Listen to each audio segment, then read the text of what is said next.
Good evening, ladies and gentlemen. Welcome to Super Bowl Game Saturday. We're back after a week off.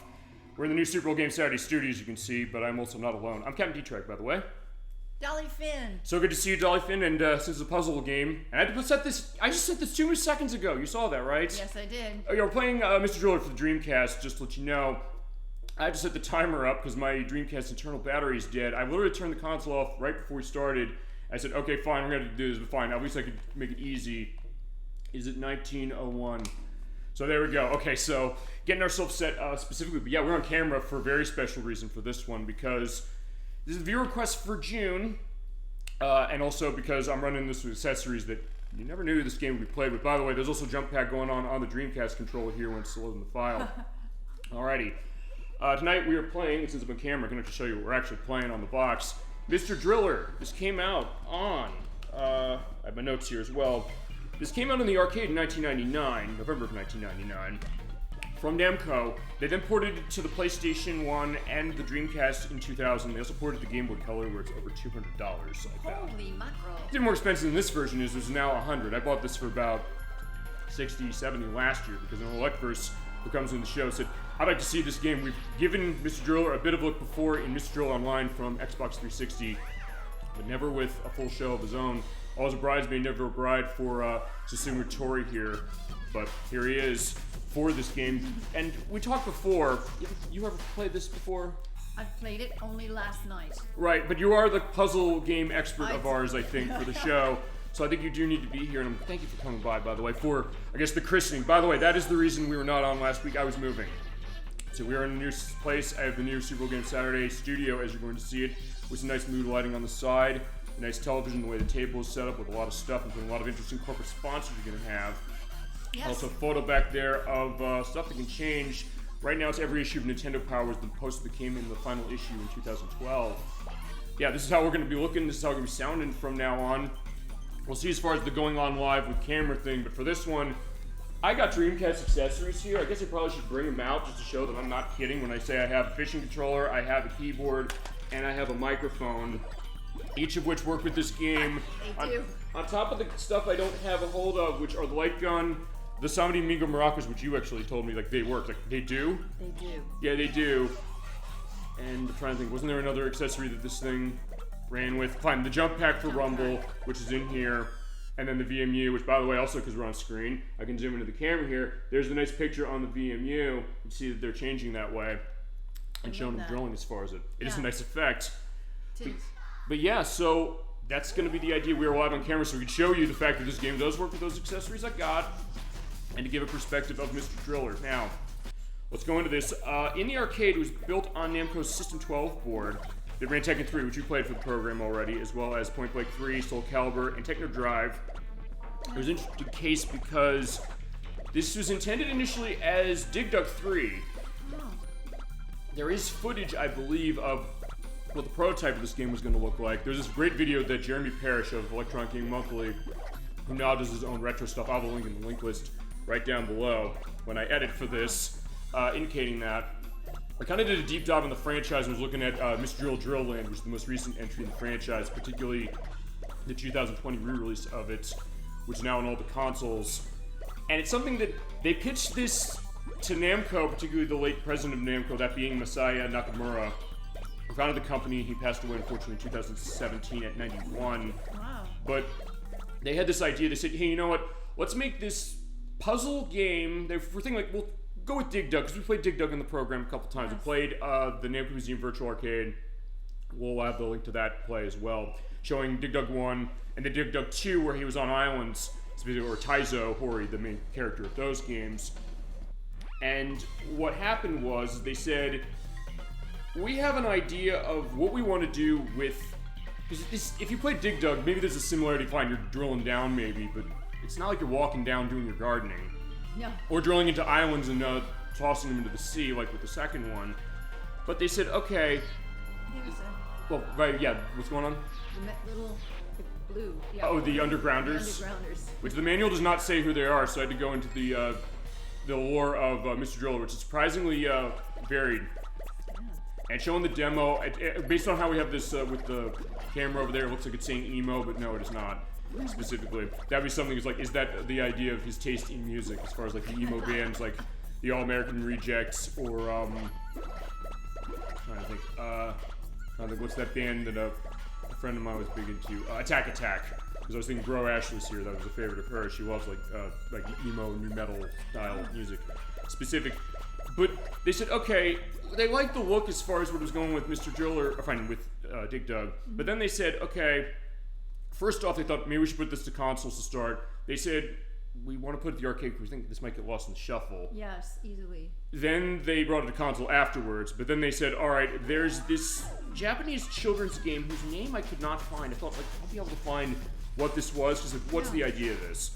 The plan of this was there's this game apparently that children play at the beaches where you have to carve sand out around a piece of wood, but you don't knock the wood down apparently. That's the inspiration of what's going on with this from what I found for it, and it was what's that? That's cool. Yeah, I mean, it is, but it's also something that I thought I'd be able to find the name of what was that Japanese game, but I couldn't find it for the life of me looking around as it was. Maybe you can find it, I don't know. We'll see. Well, thank you, I appreciate that, for sure.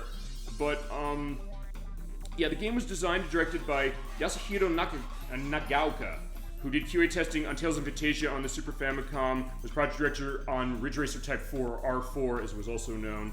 He directed this game, as well as Mr. Drill 2, Mr. Drill G, which is from Japan only initially. He designed Ridge Racer, also on PlayStation, and the third game in the Ridge Racer franchise. And it's system design on Gravity Rush on PS Vita, and there's a PS4 edition of that now. That was the concept as far as what they wanted to do, and they said, okay, fine, we're kind of making like a little bit of an action puzzler, sorta, as you're seeing on the screen.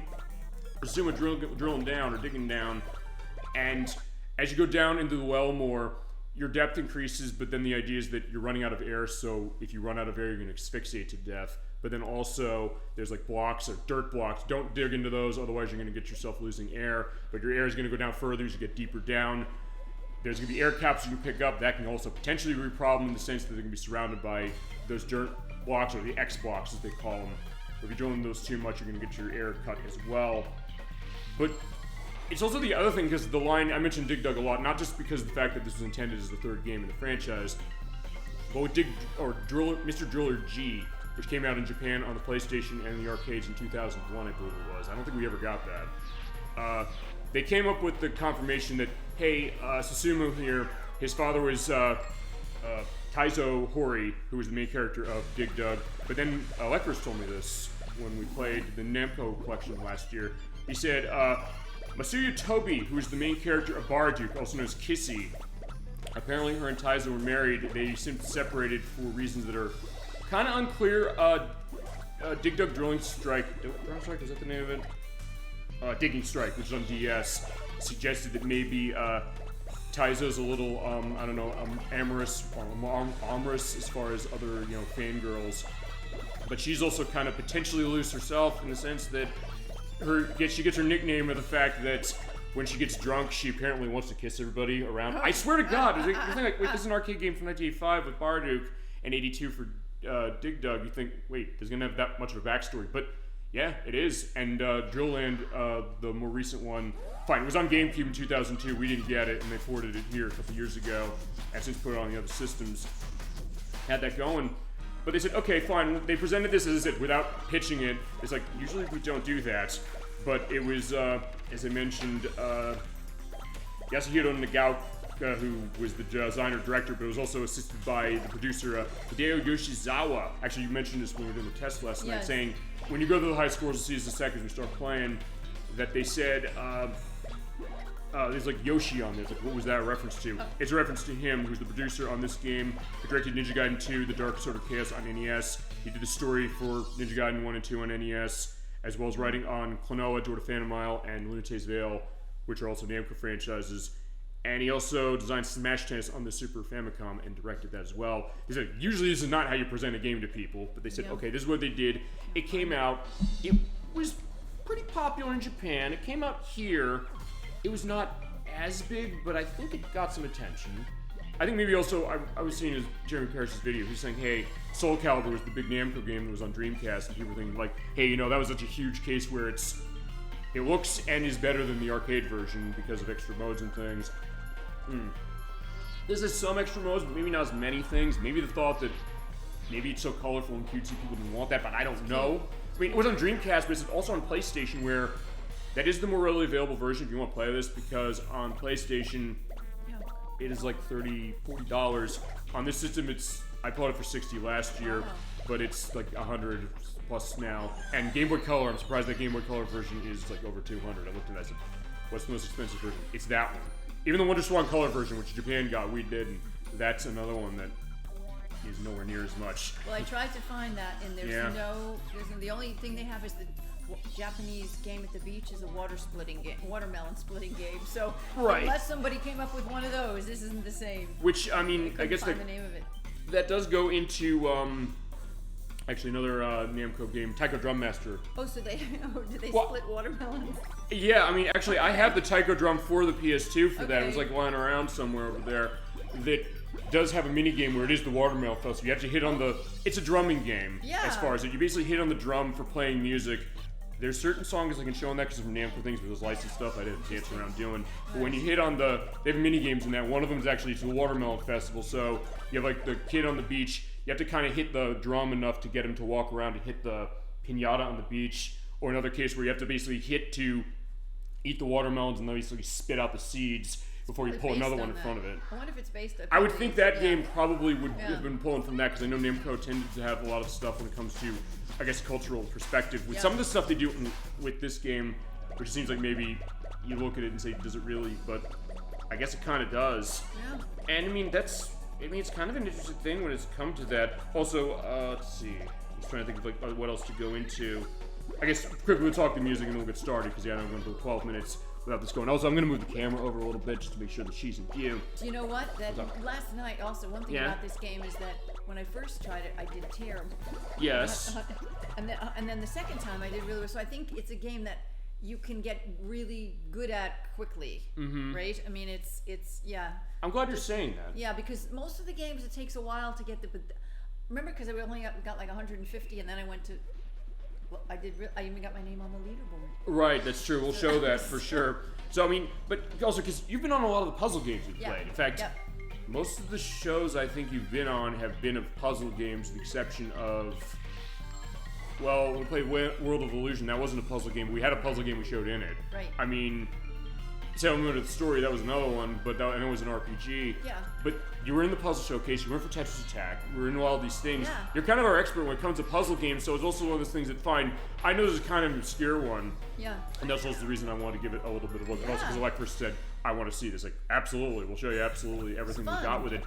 And it's something that and that's something about it, because looking into this, it's a fun game, and it's also something that, it looks really simple, and it is, to a certain degree, but then when you really peel back the layers of it, and the later games go into this too, but even this one, you look at it and you realize, wait, this has maybe a little more depth than you would expect, and something that I found myself with this franchise playing some of those games for a while. The other experience I have as far as my first time with Mr. Driller, well, not with this version, it was with Mr. Driller Online, which was on Xbox 360. Right.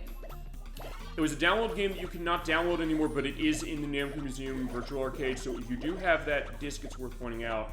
And you have an Xbox 360, like I said when we played it, you put that disc in and play the game even though it's been delisted from the digital stores, or if you have an Xbox One or Series X, put that disc in, it will allow you to play those games from the disc. As far as the XBLA games, they're compatible with it, which is everything but Xevious, and the museum part is out of it, so it's kind of weird as far as how the backwards compatible works. You were saying something? Can I ask you a question?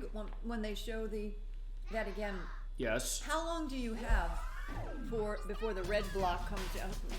Will they do a demo again here? Yeah, they'll do a demo. So yeah, in that case, we're at least giving a little bit of spiel before we start. Yeah. Okay, so yeah, feel free to talk, because they'll tell you how to play. You drill down, reach the goal. You're saying what? When it's doing the shake when they get to the red block with the X. Yeah, we'll take a look at that. So yeah, Mega Block is what you clear out. That's every 500 feet. Okay, when it falls on you, use a life. Ooh, and you have the angel coming up, which says clear blocks around. If you're running out of air, you're going to be in trouble. If it runs out to 0, you also die. Okay. And as you drill down, you'll sometimes see the undergrounders. I believe if you find 20 of them, they give you points each time you find. If you get 20 of them, I believe you get an extra life. The air capsules give you 20 points of air for that. The same color blocks will stick together, or if there's 4 or more, they will clear off. Whether you have them that way, or whether, that's the idea. Although when you drill, anything you drill into will go. So when the red one is above you, when they were just showing that, it took a while for it to come down, and so she scooted in to get some of the air, and the other one didn't fall down right away. It kind of was, how much time do you get for it to? It depends in some ways, because I'll tell you this. You're seeing right there is Susumu, he's drilling down a little bit for that. Yeah. You're seeing like there's some shaking of blocks going down and they're falling. Sometimes what happens, and the way that oftentimes goes with me, is that I'll be drilling like crazy trying to get down because you're on a time aspect with your air and it goes down fast as you go, but also the case that oftentimes I'll get the sense that they'll fall down but other blocks can clear above because there's 4 or more, they'll clear. So oftentimes they'll clear but other ones might be stacked up way at the top, and then eventually they'll come down later. Because of just the fact of how the fact that you're clearing blocks but then other things are clearing above you and they're coming down, and the idea of how they're connecting with everything else. I was just wondering if the demo was slower, or the red block was slower. I don't think so. There are options, I believe, for making it slower in the later ones. I know Drillland has an option for that, where you basically can change it so that the speed of the blocks falling will change. There are some difficulty options here as well, as we're going into like the Egypt perspective like that. as See well. now, I was just wondering, she goes in there to get something. Let's see how long it takes the red. It's the same, but it also, because, Look, it's just sort of was sitting up there a little bit. Yeah, I think what happened there, just to give you the idea that, so thank you for asking this, which is that, since it's falling, they'll connect with blocks that are of the same color. So I think what happened with those X blocks is it found that one set beforehand, it found those, but then there's blocks that were right below it, but then crashed down, I should say, below, and then cleared them afterwards. So I guess in that case there's a delay because it's seeing the fact that it's connecting to another block, but then there's something else that's right below it. So you were able to scoot in and get some air in between those two just there, and okay. Yeah, specifically to start. Like, we'll go into this. We'll go through everything as it is with this one, as we have the title screen music. By the way, it's worth pointing out, this game is really loud when it comes to the audio volume. I want to also correct the record on one thing before we start on that. I'll go back to the starting screen. I was under the impression, because the first time I played this version was actually on the PlayStation Classic mini console, which I actually bought the Crusader 64 that. It is on that. If you have the unit, it is available for that. Also, the PlayStation version has been ported a couple places. It was released on PlayStation 3. You cannot buy it on PlayStation 3 anymore. They delisted it, just like they delisted Mr. Drill Online. But on PS4 and PS5, it is up there now. You can download it for $10. I believe if you download on PS3 before they got rid of it, that means that you have the ability to download for free on the newer systems if you have your same account going. Because I realized that on PS5 for myself, I downloaded Twisted Metal, which we're playing in October. I downloaded Harvest Moon. What's the PlayStation game? Back to Nature. They were on PlayStation 3. I downloaded them there, but they put them on PlayStation 4 and 5 for availability, and they said, okay, fine, I have the same account for this. They're going to let me download it for that console for free. So that's a nice thing to know if you have PlayStation account going back. And like, it's actually more than it was on PS3 for this one, which was like $6. But I think it's worth it, and fine. That is your cheapest way to get this specific version. I think it's Dreamcast is not as cheap. It's a little more, as I mentioned. It's gone up since I bought it to like $100 now, which even by Dreamcast standards is not too bad. I mentioned last night to you, though, when we were doing our tech check, saying if Capcom made this game would be probably $600 because every game of Capcom's costs a fortune on this console. But how long have you been playing this game? I played Driller Online when it came out in 2008. Okay. So that's when I played that one. Actually, as far as this one, I first played it last year when ElecVerse I want to see this for the Dreamcast at least. But it's the same on Dreamcast as it is on PlayStation 1. It is straight porting the arcade version, but they do add a survival mode. They add a time attack mode, and they have option and high scores. Let's take a look at options to start. You have arcade options where you have two settings of what you do. There's 2,500 feet and 5,000. You can set them all to easy, normal, hard, or experts for each of these options. So fine, it's technically two different ways for it. You do have to go through the 5,000 meter option in order to see the ending and the story thing. I will do that for the purpose of tonight. Have you ever played on get the 5,000? I've played it. I have actually not beaten it because I guess it was one of those cases saying I can at least handle it normal because of all the years I've been playing Mr. Drill Online. It was like, well, no, this is a little bit of a different rodeo in some ways because there's things that game has this doesn't, like items and rocks that fall down along with the X blocks from this one. Basically added more. So if I have to turn this down to easy to do 5,000, I will do it. Can you do it 5 lives for? You can. Oh. So you basically have starting lives of 1 to 5. So you have your options. To start, I'm going to start with 3, but we can come back here and we can adjust this That's for arcade mode. You also sound test to listen to the music, which, by the way, I will quickly Gregorian? go. What is it called? Well, fine, I'll play that and Georgian. That was Gregorian chant. I guess not a bad thought, maybe, because I'll tell you this. I'll talk just about the music briefly. Okay. It was done by Masaru Shina, or Go Shina, as he tends to be known. The thought initially when he made this music, who also did music for Klonoa 2, Lunate's Veil for the PlayStation 2, and all the other Mr. Driller games, including Mr. Driller Online that we played. Yeah. So it's Tales of Legendia on the PS2, I believe. Ace Combat 3, Electrosphere, a lot of stuff from Namco's. The last couple Tekken games, Tekken 6, 7, and 8. Code Vein, Tales of Destiny, which on PS3, and Harvestella, which came out on Switch last year. Initially, the thought as far as making music, they said, okay, he wrote this music. He tends to have these very eclectic styles as far as some of the stuff like mix of techno, a lot of heavy string usage. If you hear like the music of Katamari Damacy, it sounds a lot like that, even though he's not involved with that part of it. He's like, I made it sound like a traditional puzzle game. They listened to it. He said like, we're not feeling this. Do whatever you want. That's how the soundtrack came to be. That's good. So you have the case, you'll have almost these things as far as like Japanese children singing for things in this in this game and also in the later game franchise. Yeah. Stuff with strings, stuff of like Egyptian stuff, the Sweet Laboratory, as far as other things, and the names as well as Mr. Driller's theme, the Ardenton version, the Solar Eclipse mix because it goes into other stuff, Cutie Star's Waltz, that is Sagittarius, Stardust. Oh my god. Mr. Driller's theme 20s, which I guess is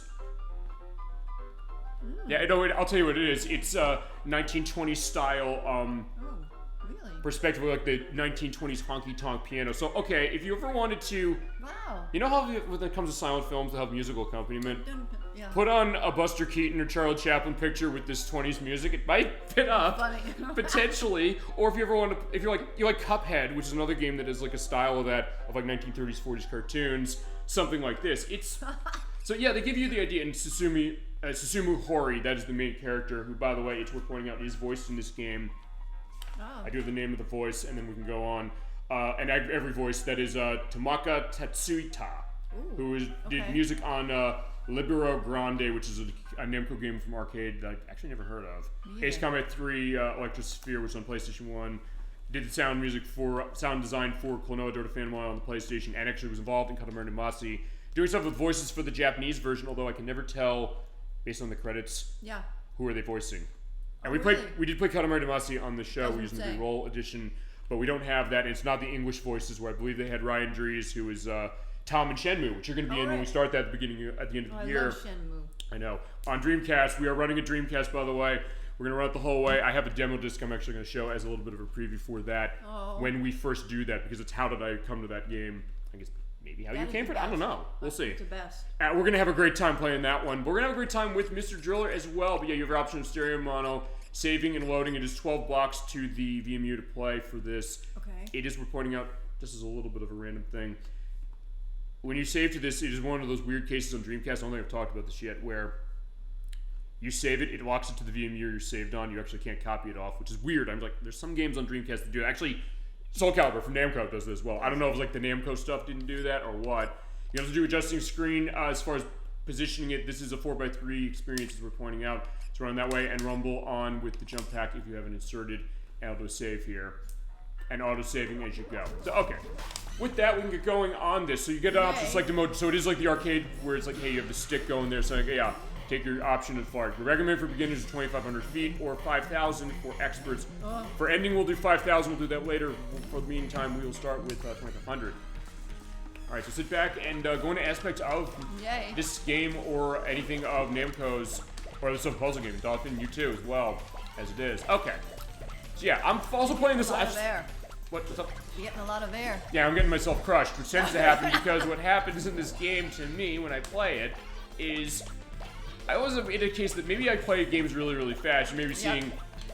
So in this case, there's another good reason I guess I'm on camera this way, saying like, how am I hitting this? I'm just hitting that A button, because you can press any of the face buttons to get yourself drilling that way. So it's A, B, X, or Y if you want. Yeah. Okay, you can hit the left or right trigger. I thought you couldn't, so never mind. Oh no. Okay, I'm trapped. I'm glad I get to show this. So I'm fine. I'm trapped in the sense that if I drill out one of these, you get that, and then I lose 20 air. So that's the thing about this game that is very interesting. It's something that, oh shit, I wasn't paying attention to that, but oftentimes the air capsules, you have to keep going to collect them. But they usually will put them around a lot of X blocks there. So you might want to get them. And also you can walk up left and right on D-pad or analog stick, and you walk up one block length if you want it. That's good, yeah. But it's worth pointing out when you break that block to go to the next area, anything that's on the screen like collectibles and things like air, they'll go away so you can't tag them. So if you're going to get anything like that, get them before you break that barrier before.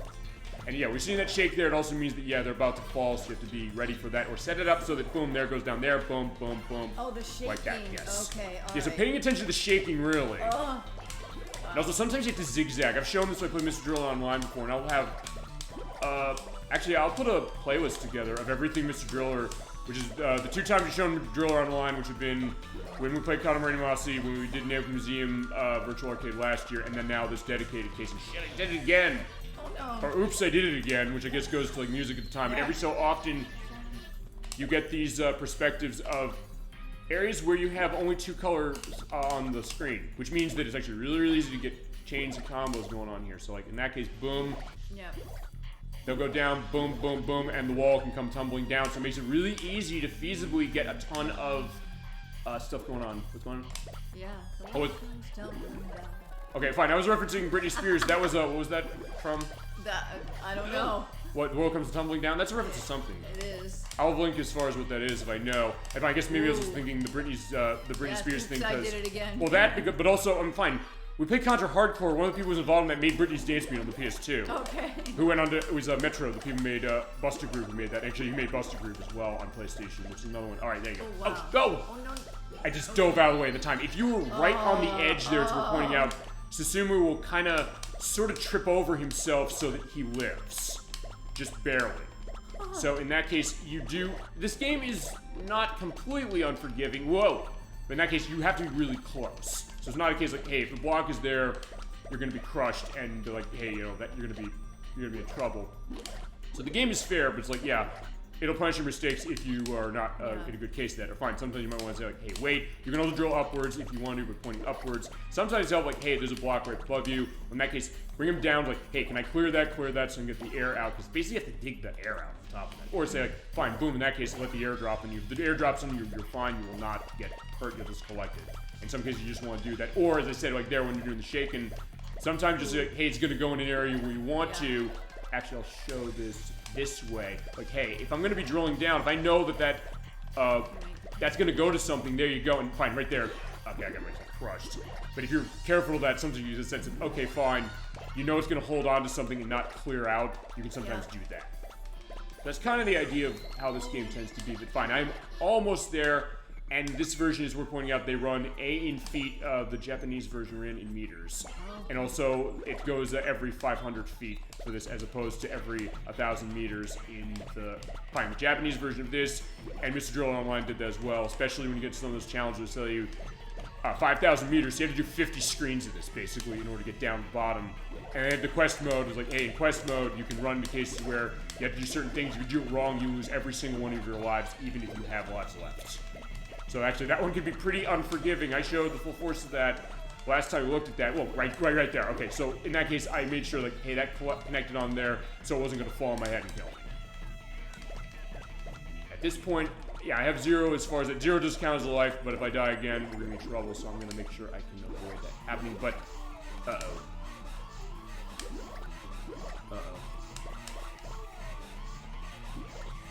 Oh, no, fine. Okay, we're at the end. Never mind, we got it. Yay! So at that point, it's like, wait, fine, you know what? I was like, you know what, screw it. I can at least get a sense of, avoiding. And they're the, what are the undergrounders. Undergrounders. Okay. Well done. So far, wait till we get to 5,000. And the picture, by the way, of Susumu there will change, depending on if you don't get down that high. In that case, it gives you a nice wink of the eye. It's like, there you go. You only missed 2. Oh, I'm dying, yeah. Play time of 5 minutes. Yeah, so not bad. And you can enter your name. I put DollyFinn because, like, hey, what's the short thing for DollyFinn? I guess I could do something for Captain D-Trag. Actually, fine, let's do that. And it'll probably be like I mentioned sometimes when it came to some of the Namco stuff, we were entering names. I did it so short for, what's that game I love? Metrocross. And I put it in for, it was like CP Ditka. It's like, oh, it's like Mike Ditka, the Chicago Bears. Like, okay, the fine. Bears. Yeah, it's like, Bears. I'll picture that for sure of those Dan Aykroyd as far as that skit on Saturday Night Live. That's right. Because you're about Bears. Like, yeah, because I love Bears. The Bears. Yeah, I love Bears. Maybe we should pull the Bears out when we play an NFL game of some sort. Yeah. Specifically. Okay, and when you do get a game over for either dying or completing, you get your option of retrying the level you did, saving. What happens if I just save? It'll just save to the memory card, or saving and then just exiting. I don't know why it's the case. And then there is the challenge as far as that for today's ranking, because like a lot of arcade games, they'll like reset the machine and then for the day, it's like, hey, today's ranking, but then what are all the all-time greats? Are those other people? They're by default specifically, but then there'll be feasibly other people, including perhaps even you, as we get to that point. No. Well, I don't know. How far did I get? Only got to 1,500. You got to 1,500 meters, but fine. We saw that in the puzzle showcase, which was, hey, there's games I know you said you hadn't played when you first looked at them, but then you did really, really well. The 11, 12 chains on Puzzles and Dragons. So I was like, wait, okay, that's great. It's like, but it also shows what you said, and your Puyo Puyo skill. Actually, you know what? I don't know if I ever actually gave you enough credit for that, saying I have to salute you for sure on your Puyo Puyo skills, because that is not an easy game to understand. That's not an easy game to do stuff with. So in that case, something said about being able to pull those chains off, and also exploiting my anger about the Sonic the Hedgehog franchise, which now subsided a little bit. The Sonic X Shadow Generation is looking good. I think they might do it well, unless you're buying on the Switch. Don't buy on the Switch, please, people. I'm not buying on the Switch. I'm buying on PS5 because, like, yeah, that's actually I think they said there's exclusive content that's only on that version. Can you go for 500 feet and fix it for so you have 5? What's that? Oh, that. Okay, fine. I'll tell you what I'll do. I'll be stubborn and say, fine, I can maybe see if I do it with just the default line. But if I get into a case of doing that, that's the case, because I do want to show off the ending, because I want to make sure, like, wait, the manual says something terse about, no, if you want to know what actually happens to Sumu, you finish the game on this. Or it's like olden days of some games where they say, hey, you have to beat the game on its hardest difficulty in order to see the true ending. Konami's games tend to do that a lot, especially in the US. They tend to do that a lot. Well, actually, I got a game coming in from Limited Run in a couple of weeks that's going to be like that. That's the Rocket Knight Adventures Resparked collection. It has games from that franchise. Rocket Adventures from the Sega Genesis, Sparkster from Genesis, and Sparkster from Super Nintendo, which is a different game than the other one. Those games cost a fortune. Thank you, Konami, for re-releasing those, because I've been begging for years, like, where are these getting re-released? And I'm not even the most rabid on the Sparkster games. You ever play any of those Sparkster games, by the way? No. They're good. Oh my god, they're really good. A cousin of mine had one of them. I played it. I said, first I looked at it, it's like, hey, it's Sparkster, this opossum who's wearing like a knight outfit and like a rocket pack. I said, this looks like Sonic the Hedgehog. There are a lot of cases with Sonic the Hedgehog where companies were trying to pull off from Sonic the Hedgehog, and somehow I avoided that one case of like me walking through blocks. I'll show again on the playback to you later. And sometimes I thought, like, hey, how is this going to age? Is it going to be something like, or is it going to be really good? Like, I mentioned Awesome Possum Kicks Dr. Machino's Butt before, which is literally the name of the game for Sega Genesis. There's Bubsy, who's coming back because they announced for the Limited Run Games showcase they had. They're doing Bubsy the Perfect Collection, where they're collecting a bunch of those, and the thought is that they're going to be porting the Bubsy 1, 2, and even 3D from PlayStation into that collection that's coming out. But there are a lot of cases that we're trying to be like Sonic, trying to be like Mario. But Rocket Knight Adventures, my god, that game is... It's something unique as far as what it is, because you have that rocket pack and kind of bouncing along walls. You basically use it to kind of make some fancy maneuvers. It gets really, really hard, though, to the point where in the US, they made it harder for us. We actually have to beat the game on its hardest difficulty to see the real ending. That release is going to have the Japanese version in it, so we feasibly can avoid that. That's something I put Nocturne in front of that. She liked the game. She's like, this game is insanely hard. I think she was doing the Axel Gear fight, and she was like, I have to go to the end of this. Like, and we had the Game Genie specifically for it, so she feasibly was a better case, but even then, it was something that she said, like, I felt like I went through everything as far as in, like, one-hit deaths for certain things. So that game is not screwing around. No. It is really, really good, and it's something that I'm glad that's getting re-released. I guess also glad on Mr. Driller here, even as far as that PlayStation 1 port of it. Yeah. It's not, from what I understand, just to give an idea, because people might ask, what's the difference? Not much. It's the same as far as the feature set as is on the Dreamcast. The only difference is the thing with the accessories, where I don't think the PlayStation version runs the same. Fine, definitely doesn't run some of the same accessories that it does on Dreamcast here. It looks a little worse, but it still looks... I think the art style of this game kind of makes that not really matter. when you think about it. Because fine, the Dreamcast is an 128-bit system, the PlayStation 1 was a 32-bit system. You think, well, wait, you'd want to go with what has better graphics.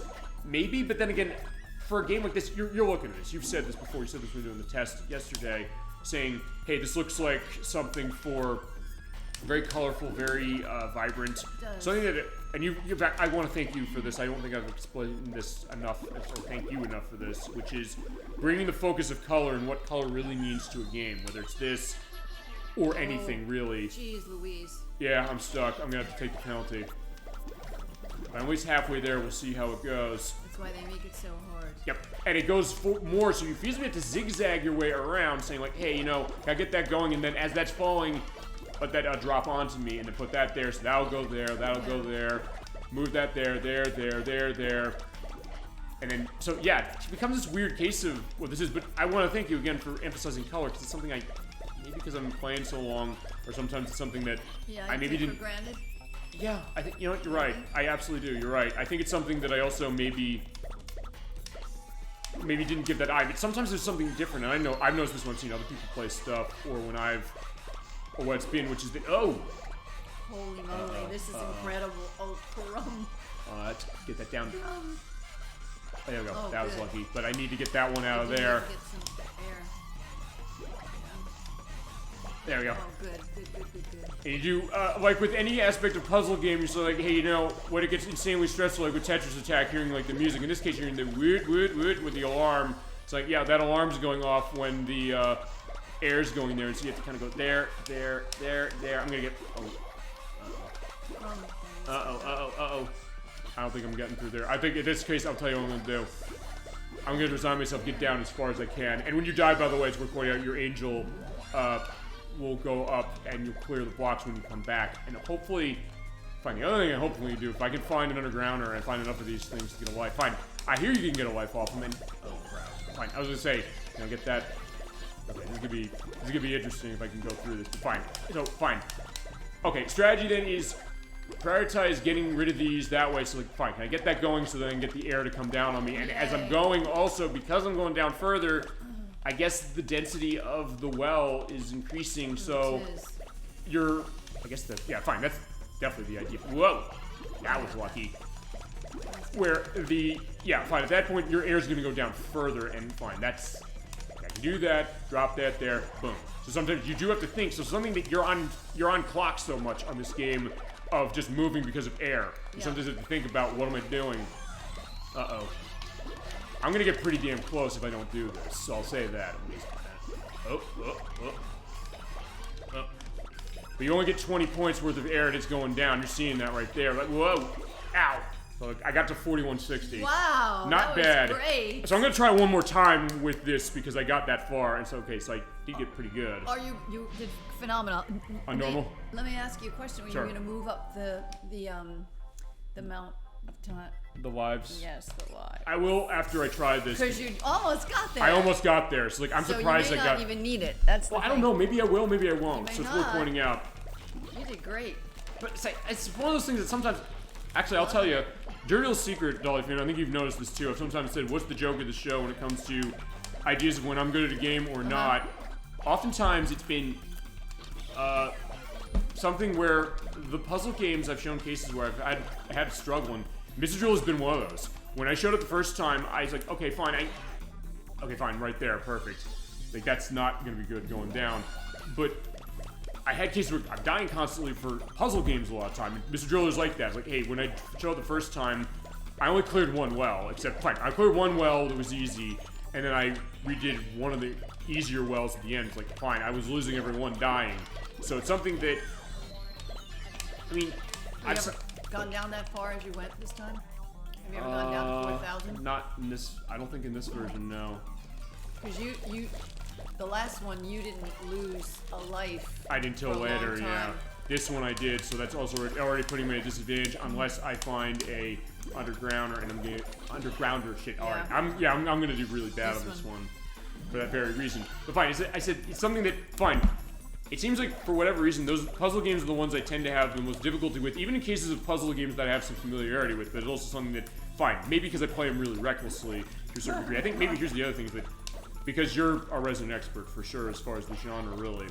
I think you kind of, maybe you'll just looking at a game like this, you feasibly know exactly how to handle something like this when you really think about it. Even if you're saying, like, hey, fine, I played it and I didn't do well the first time I played, but sometimes said, like, hey, what's difficulty in the game look like? Another thing you brought up, and I appreciate you bringing that up, but also something that, well, when you said, fine, in that case, that was really bad, getting only 1,080, but... Well, I'm not good at this game, but I... But and fine, he's looking really mad, so if nothing else, I'm also showing off the idea that, hey, when you get down lower, he's like, yeah. He's not happy. He's giving me the side eye. He is giving you the side eye. So just show this idea of his personality of him, as I get 8th place feasibly. Fine, the game over screen is different, like, yeah, I have stars in my eyes. That's not too bad, 8th place. Hey. I guess so, but it was like, fine, I guess it's of today's scores. Fine, I'll be a little more careful. But this is it.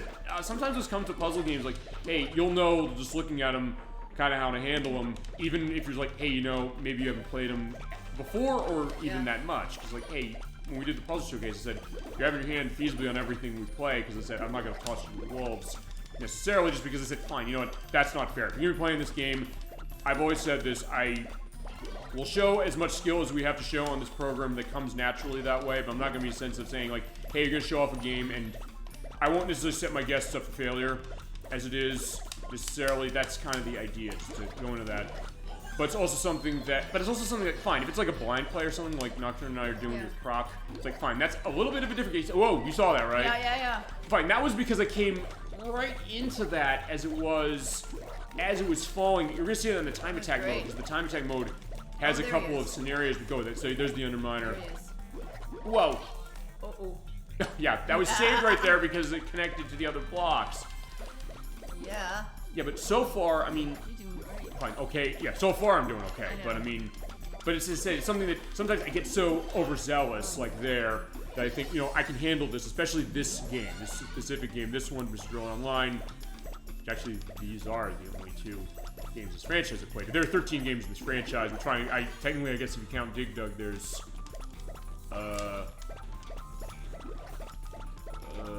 17, 18, I think. Because there's Dig Dug 1 and 2, there's, Digging Spirit on DS.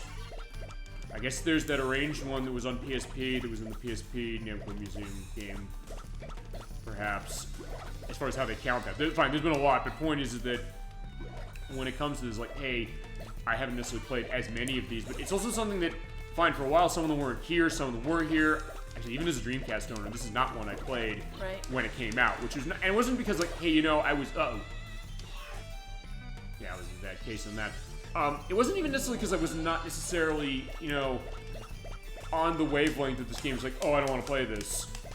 It was just the case that I think there were other games that maybe had my attention at the time, and even like the look. Sometimes like, hey, you know, I've mentioned in cases of sometimes some of the guests they'll say openly like, hey, you know, I know it's not great to do this, but I will look at a game and like, hey, if it doesn't look appealing to me, I'm not gonna play it unless I'm the one who's saying like, hey, either you should give this a shot, I think you'd like it, or something, or you put in front of whatever. Maybe not by me, maybe somebody else. But I know that, like, this candy color look of itself, because there's another game I played on Dreamcast that was around the same time as this. I don't know if you're familiar with this. It's called Super Magnetic Neo. Does that ring a bell? No. Alright, it's a platforming game. It was by Genki, who developed it. It was created and published it. It's... Okay, talk about an interesting thing of a pitch meeting. It's this magnetic character who's like a magnet on his head. You press the A or B button to have like a magnet polarizing effect to go either north or south onto objects. You have one-hit deaths in the game. It's like Crash Bandicoot in terms of how it plays. And it's this very cute look of itself. You're looking at what it is, all the picture of what that game is. Look at it. It's insanely funny as far as like, but also even the box art. I'll have the picture of the box art as well that she's showing. It's almost that look of like, hey, he has the thumbs up, like he's looking cool like Mario, but then, or Sonic, I should say, and Mario too, to a certain extent. He's a robot. He's a robot. In fact, I think the story of that is, I believe there's actually some famous voice actors in it. I believe Steve Blum, who I know we talked about before, for certain things. I know he's Tom on Toonami from the Cartoon Network.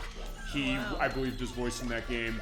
There's a lot of big voice talent in that game. Crave Entertainment. Crave published it. It was Genki who devved it, they brought Virtua Fighter 3 to the Dreamcast. They did the Dreamcast port of Daytona USA that we showed off.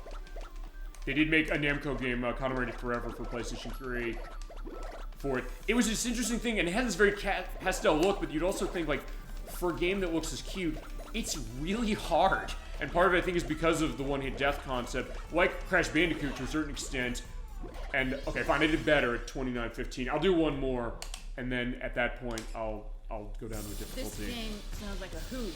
It is, It's an actually. evil toddler, Pinky. Yes, that's it. You're right. Filled the park with monsters, robots, and various magnetic contraptions. Yeah, I forgot the plot. You're right. The plot. It's like this baby that you're kind of going The against. amusement park is the professor's favorite vacation destination, so he sends his magnetic robot Neo, Right. who is an AI based on his own personality, to take back the park from the Pinky Gang and restore it to its former glory. Right, that's what it was. Like the Pinky Gang. I don't know if they got that like Senior Pink from One Piece, Oh perhaps, my. or something. It's interesting. I'll tell you. I'll tell you one thing about that game. Well, as I move out of the way, which is I don't have the game. The game is. I don't know if it's as much as this game. It did go up a bit as far as how cost is on this, but I do have a bunch of demo discs from Dreamcast, one of which you're going to be using for Shenmue, because basically what I'm going to do, just to give a preview to that when we get to that one, is I'm going to show the trailer that they showed. It was my first time seeing that game, as a bit of a prelude when we do part 1 of that at the end of the year. But one of the demo discs I have for that, and I had tons of them for the Dreamcast magazine, they had that game on it. So actually, I've been saying a couple times that maybe I should do a demo disc night for, fine, the console I have most demo discs of, which would be Dreamcast and Xbox original to start. But the stuff people say, like with PlayStation Underground, some of those things show off. So some of those actually could be like a showcase in and of themselves, in the sense that, hey, I have a bunch of games as far as on a demo disc, even games I don't own. You know, It costs a lot of money and show it off. Yeah, you mentioned this one is really hard. Oh my God, this one, yeah. Pinky, but you know what they said? They said It's hard, isn't it? But they said that reviewers of the game comment on the difficulty, stating this game's tough and difficult enough to discourage its target audience. Went on to explain that changes would be needed for the U.S. release, especially the get hit once and die gameplay. So wait a second, you're saying that, well, because the U.S. version does have the one-hit death thing, so you're saying that.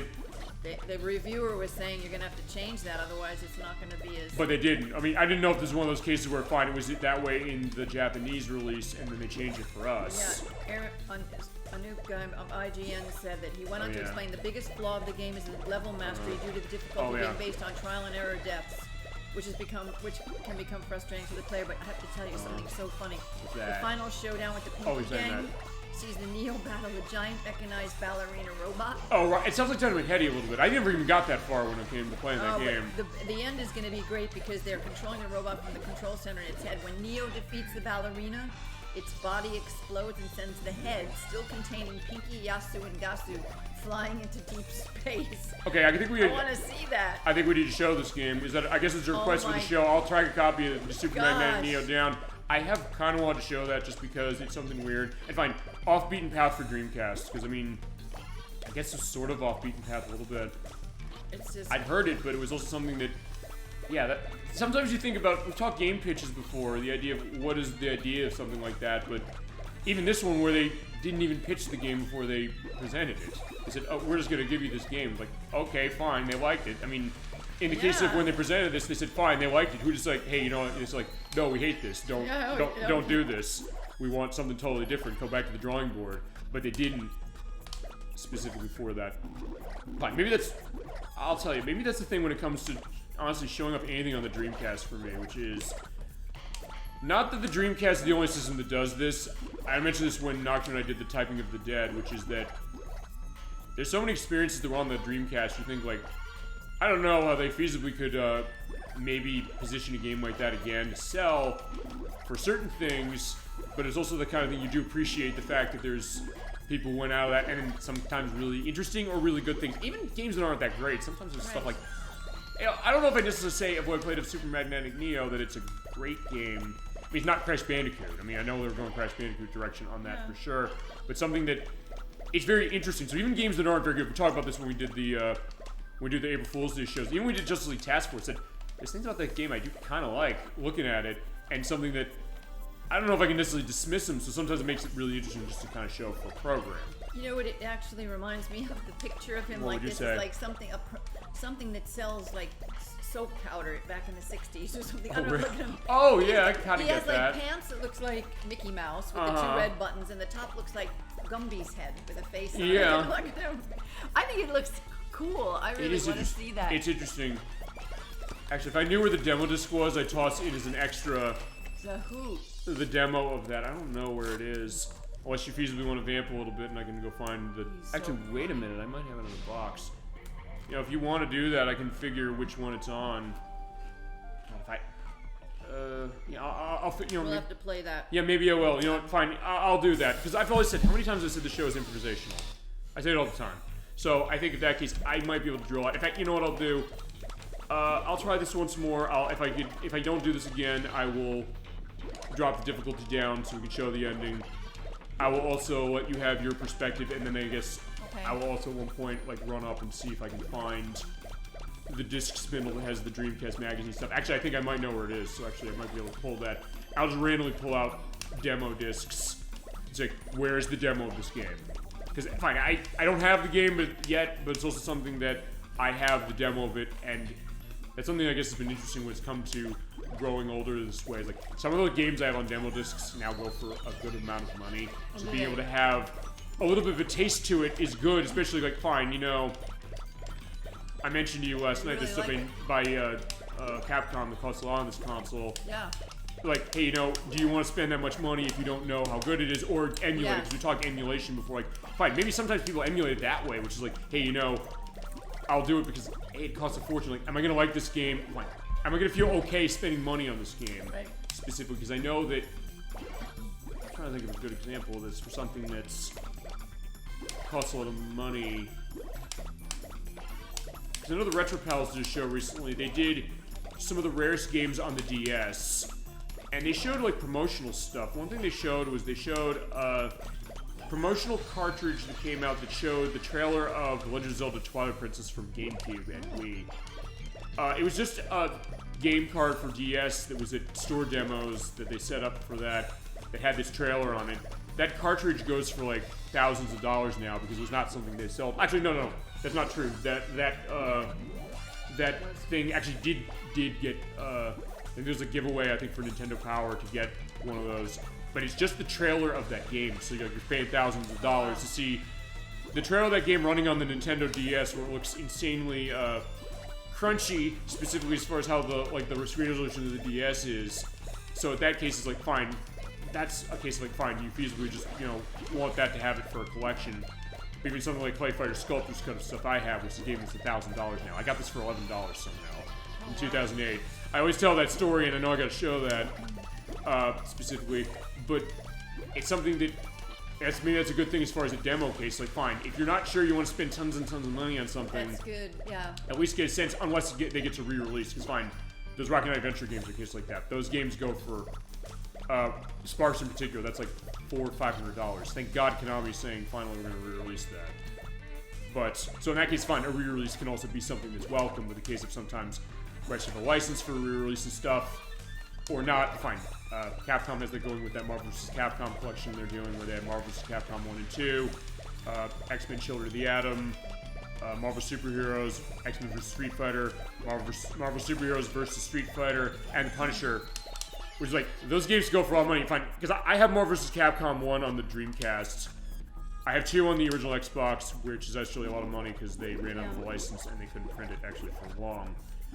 But then it's like, fine, people who want to play this are like, I can't get access to some of this stuff. They're not going to be spending hundreds of dollars on some of those things to get it. So in that case, fine. If there's a re-release, yes, but sometimes the case of, no, there's that, but then a demo disc, like, hey, at least I can get a sense of, fine, this is a game that goes for a lot of money, I can really show it, Of which I guess, as far as Dreamcast is concerned, thinking about this, the stuff that goes for the most money that I have on demo discs, or I have demos from demo discs. I mean, I guess it says something if Super Magnetic Neo might be one of the games that goes to that sort of, but even then, I think I've seen it like $70-something. I think it's about as much as this. Really? I think. Wow. I think the most expensive thing I got from a demo, I think, or a demo of is I think it's Gundam Side Story 0079. That's one that went up in price, and it's also a question on license because it's actually one of the first games. Well, you know, it's one of the earliest games based on the Mobile Suit Gundam franchise that came out here. They did a ton of them on the PS2, but in the Dreamcast era, they put this one out, and it's something that does go for a decent amount of money. But actually, as far as Dreamcast. As far as, fine, I guess, yeah, I said the Capcom stuff is the most expensive. It's amongst it. It's not kind of like special edition stuff. Okay. I'm trying to think what's the most expensive thing I got on this console. Trying to find out how much that game is. But yeah, It'd probably be an eBay thing, I would think, or if Amazon Marketplace. Because you helped me with Tetris Plus on Saturn. So, this is Saturn US is going to cost a fortune. Like, no, it doesn't. It's $50. Like, okay, great, fantastic. So I got in a case of being able to show that and, you know, getting that going to. I need air, I need air. Okay, I'm not going to get down, but I'm doing better this time. Nothing else. I don't understand how it could be $10, $28 on eBay, 66. Is it like a disc only, perhaps? Yeah, it's something? only a disc only. Yeah, that's right. On the Sega. Okay, so fine. I'm going just loose so I can get a cheap. Okay, so 3660, not bad. We're gonna we're turning out the difficulty for sure, though. Okay, he has a little. Actually, he looks okay. He looks happy. He has like the heart there. Look, it says not bad. Collect their capsule, or you won't live long. Yeah. Yeah, they do give good advice that way. They do. Okay, so fine. We already knew that. I don't want to say something. That's true. We saw that with with the Taito collection we played, the Taito Legends collection we played a month or so ago. Where's it letting you be? What were you on the leaderboard? Let's take a look. In fact, let's take a look at high scores then. Let's take a look at arcade mode. Today's ranking was 2,500, and here's for today's ranking of 5,000. Actually, wait, do they only have today's rankings in here? And there's survival mode off on normal, hard, and expert. And the time attack, I know is based on stages, but there's also stuff that I have to unlock a bunch. I have not unlocked a whole lot of those. Fine, I know what I'm beat. Sort of. So we're gonna go down to easy. Put max lives up to 5 because we always show the ending. I'm not gonna say, hey, it's a shame case of doing that, so no issue there. It's not a shame. Well, no, I know, but I mean, but sometimes the case is like, hey, you know, there's some people who look at this quite literally. I know what you mean. No, there are people who look at this quite literally and say that if you don't do this well, you should kill yourself. No. There are people with all due respect to be on the show who think that. But that being said, it's something that. No. But point is like, no, if nothing else, I'll tell you this. Fine, I don't mind it because first off, this is not. I've said this before, I'll say it again. I'm not someone who will necessarily set myself saying, I'm the best player ever, and then people say, oh, you think you're hot shit, and you're not. I'm not doing that. You're not. If I was doing that, you totally have the right to rip me a new asshole for that, as far as that. I get it completely. But I'm saying for something like this, I said, well, no, because I'm saying, well, if nothing else, it also shows the difficulty of a game like this, but also the case that, fine, when I can do something that's hard, I'll do something that's hard. Or, as will our guests, including you. I mean, we've had stuff as far as the gaming feats we did. There's stuff that was really hard to do. You pulled off stuff that the Crescendo 64's pulled off, Edwax pulled off, Nikki's pulled off, everybody's been on the show. Nocturne, amongst others, have done that. Like, yeah, I can't believe I did this. Some cases for that. So that idea of showing that struggle, but also showing the idea of, you know, being able to do something, you know, well for it, you know. But also, as I said, I've said this before, I've said this over the past couple of weeks, I will reiterate it again, which is that I want to come off as authentic as I am. DollyFinn and I, we're just here on a Saturday night after a long couple of weeks, as it is, while I get crushed again. But I have 5 lives, so these will be helpful that way. That is just this relaxing time for it, but also the case that, fine, sometimes it'll be that stress of, like, can I pull this off? But then that idea, that great relief when you do, and it's something worthy of celebration or worthy of, as you mentioned, snacks on the table. Snacks on the table. Which I guess we can also go into our corporate sponsorship for the night that's not officially corporately sponsored, except it's just stuff that I have around that we're showing. Clearly Canadian. Yeah, when you live in America and you're close to Canada, but you can't get to Canada, drink Clearly Canadian. All right, that is so perfectly. It'll make you feel like you're in Canada. That is so perfectly delivered that probably you could be doing the commercial for it. Okay, thank God the local store I have, specifically where I am, has these things. This used to be around in the 90s a lot. I used to see it a lot, but I never, in the years that passed, there have been not many cases that I saw this around. And actually, I think one of the last time I saw it was actually, I think it was 3 years ago. I said to Nocturne, we went to a store she had near her, and I said, I was looking around as far as like, hey, we're gonna get something, we're gonna do picnic, and like, hey, let's get food for that from here. And I looked and said, what about drink? It's like, well, look at the aisles, like maybe stuff for water, maybe a juice, a soda, something like that. I looked and I said, Clear Canadian. He's like, what is it? Oh my god. I was like, wait, what? What is this? I said, you've never had Clear Canadian? He's like, no, I haven't. Like, oh, we have to buy these. Basically what it is it's kind of a bit of a soda, sort of, in the sense that it's like it's a flavored water, although there's 0 sugar variants if you want that have stevia in them, if you so desire.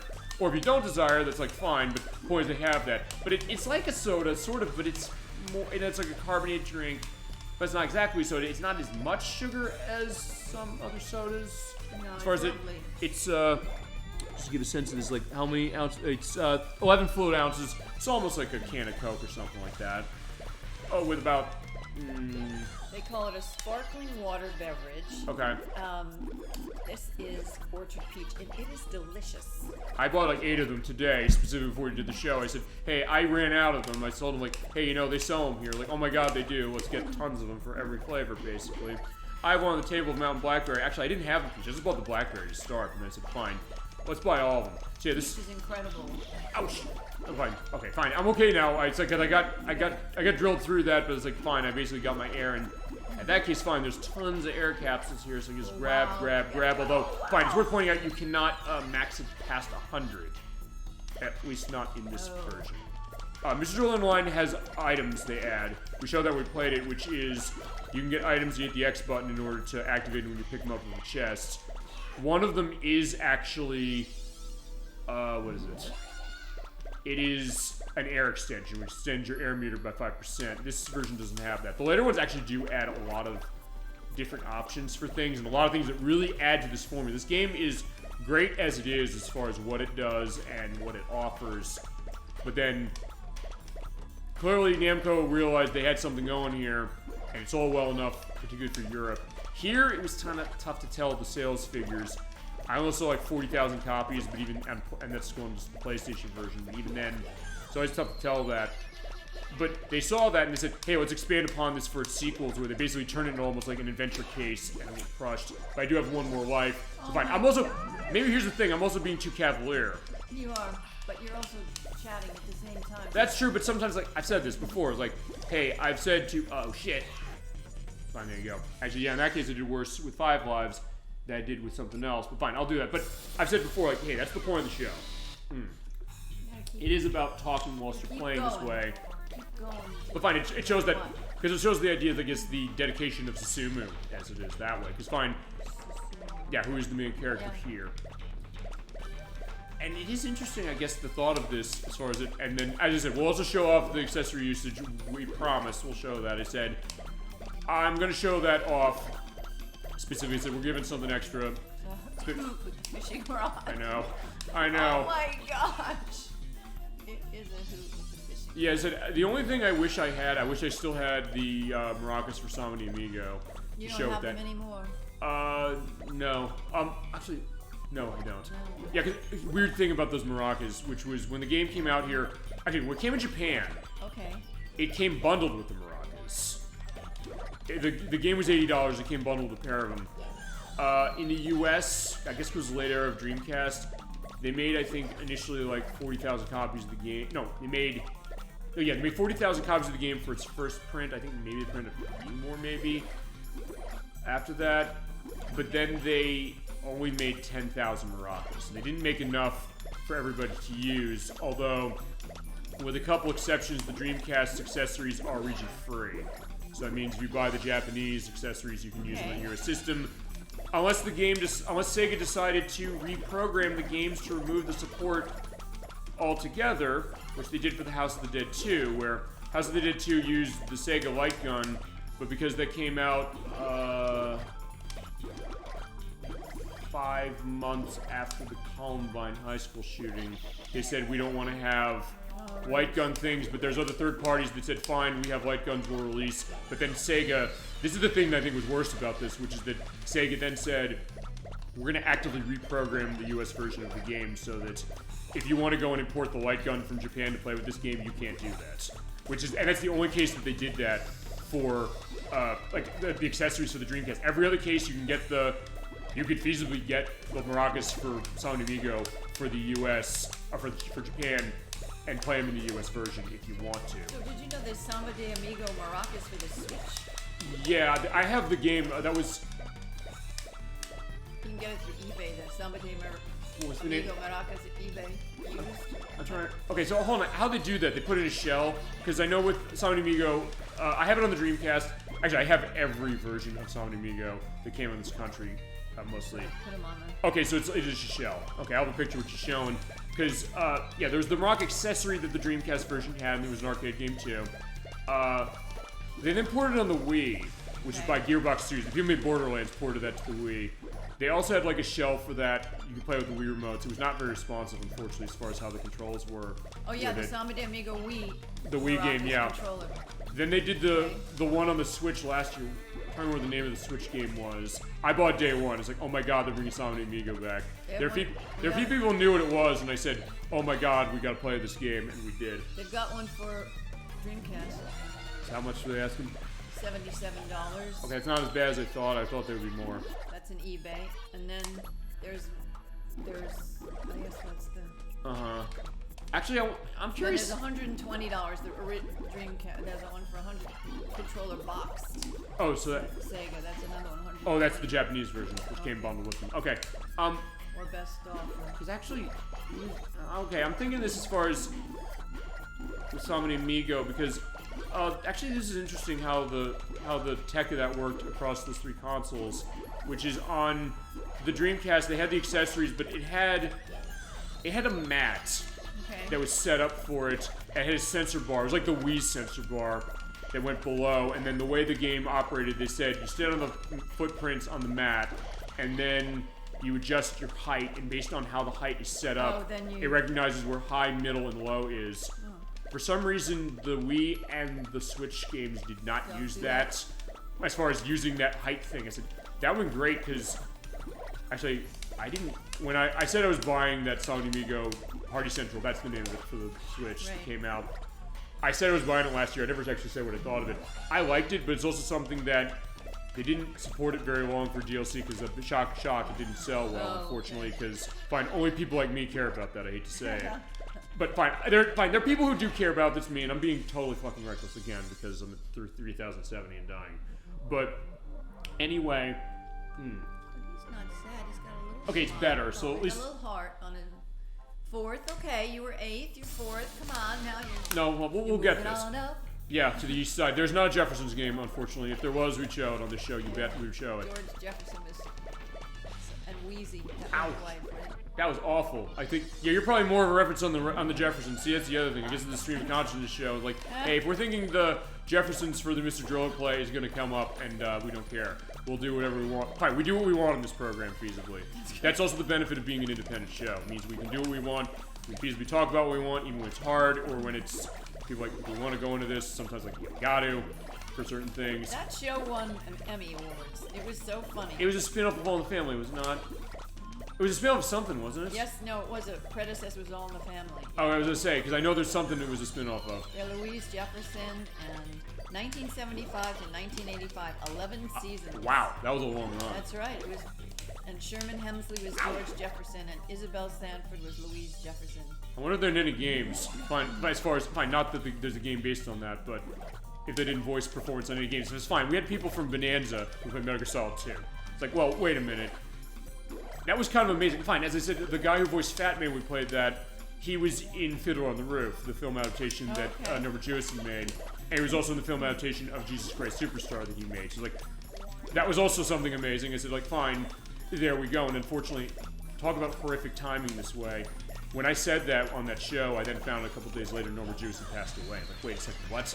I didn't do anything that way by mentioning the fact that he was in that. I was like, but no, like, well, he was in his 90s still, but it was a case, like, I realized that, like, wait a second, hold on, I guess, fine, how many times did I reference Moonstruck in the show? A lot. Yeah, a lot. How many times did I reference it playing this game? Also a lot. In fact, I streamed this game the first time for Mr. Driller Online the day of the passing of Olivia Dukakis, and you bet I mentioned that movie. Well, as it is. The woman, Isabel Sanford, she won a primetime Emmy for that show? On the show. She was so funny. And Sherman Hemsley, he was funny too. I think I've seen him in other stuff too. They both passed away. could have sworn I saw them in stuff that's not that as well on top of that, you know? Fine, this is our salute to, who are they again? Just say the name so I'll remember. Yeah, our salute will be that way. So that's the other thing. We will have that salute that way. It's like, hey, you know, sometimes it goes that. Sometimes the idea that something like that can bring a memory back, you know? So I get that. Yeah. Completely. So thank you for bringing that up, and we'll go that way. Fine, I also have a tagline as far as the Jeffersons and everything we were talking about. In the tag list when I upload this in a couple of days for the edit. Okay, so how many lives do I have? 3. Okay, because I need to make sure that I'm actually doing this decently. Because, yeah, there's a Mr. Driller game going on here, specifically. Oh, there we go. Now. Oh, no! That was awful. I got myself stuck, and can I drop that down? No, I'm dead. Alright, so yeah, I gotta be a little more careful when it comes to this, clearly. Okay, the 2,000. Alright, fine. We're almost halfway there, but fine. Okay. You're doing good. I'm doing okay. You are doing okay. You do better than I do. Well, I don't know. I mean, maybe. Well, fine. It's also one of those cases I'm going to assume probably with practice you probably end up being better at this game than I am eventually.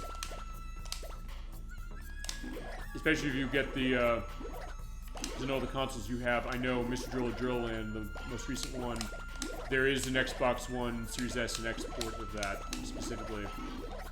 If you're liking what you see as far as wanting the Mr. Drill experience, or wanting this one, it would be PS4 or 5, as far as the PlayStation edition. Whoa! Ow.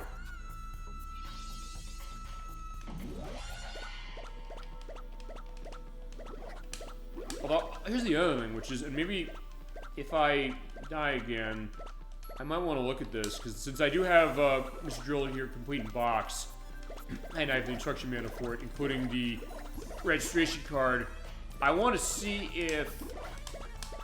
Oh shit, no! Crap. In fact, I'll look at it now, just because... Okay. I want to look at something with the manual. So yeah, I do have the manual here. It does have the registration card that's completely unvarnished. Send that to Namco Home Tech Incorporated, P.O. Box 5309, Nevada, California 94948-5309. We're expecting that they won't be there. Well, Namco doesn't. Fine, it's banned on Namco now. Is it? Oh, okay. For it, but I want to see. Does it say anything in the manual how difficulty works of the options screen? Let's see, options, see page 14. Yeah, these are also the days the instruction manuals existed. They do not anymore, with a couple exceptions. 14? Oh, it's 18. Okay. Time attack rules, time attack mode. Oh, here we go. So...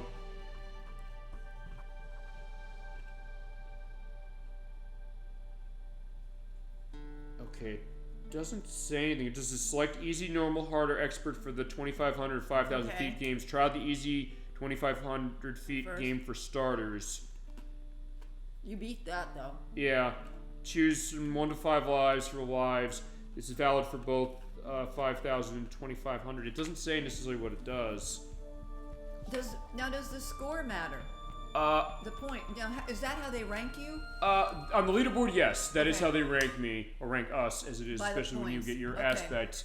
But, also, I don't think it's a case where you can get lives off of, you know... That's adorable. Points. I believe you can get them off of the Undergrounders, but I've not run into that happening either. Which has been kind of a bizarre case. Like, fine, you know what? Okay, fine. I gotta do this, so that's fine. And it's worth pointing on one thing out, which I wanna... Fine, I gotta make something clear. And, yeah, fuck this. I'm starting again. I usually don't do that, but like, fine, in this case it was so low of that happening, I'm gonna do it. And that is that, fine, I don't have a thing as far as saying, hey, you know, us talking on show, like, hey, you know, that's the case. Fine, if it's something really specific and it's like, hey, I gotta concentrate on this, that's fine. It's like, in my case, like, you know, it doesn't matter really to me that much. I made this a discussion program, it became a discussion program because of you, the chat and all that stuff, specifically. So I said that's the idea of it. So in that case, it doesn't really matter. If nothing else, I also said this because there's certain people who will go nameless, as it is as far as being on the show, saying that they're not on the mission of this specifically. Or fine, they pretend that they are, but they really aren't. But the point is that they've said certain things as far as that, but I've always said, like, hey, you know, they asked, why do I do this? And as far as the discussion thing, I said, so it's not boring. Look, I've been doing the same stage, edit down below in orange of how many times I've tried on 5000 here. But I said, I'll be damned if I'm gonna let people get bored of the fact of seeing the same thing over and over again. So by making it a conversation aspect, we can go to the stuff, we can bring up the Jeffersons, we can go into some of these other things. It's an anti-American to be clearly Canadian, to be drinking. Well, I don't know, I mean, but actually, is this... There's no American drink called American.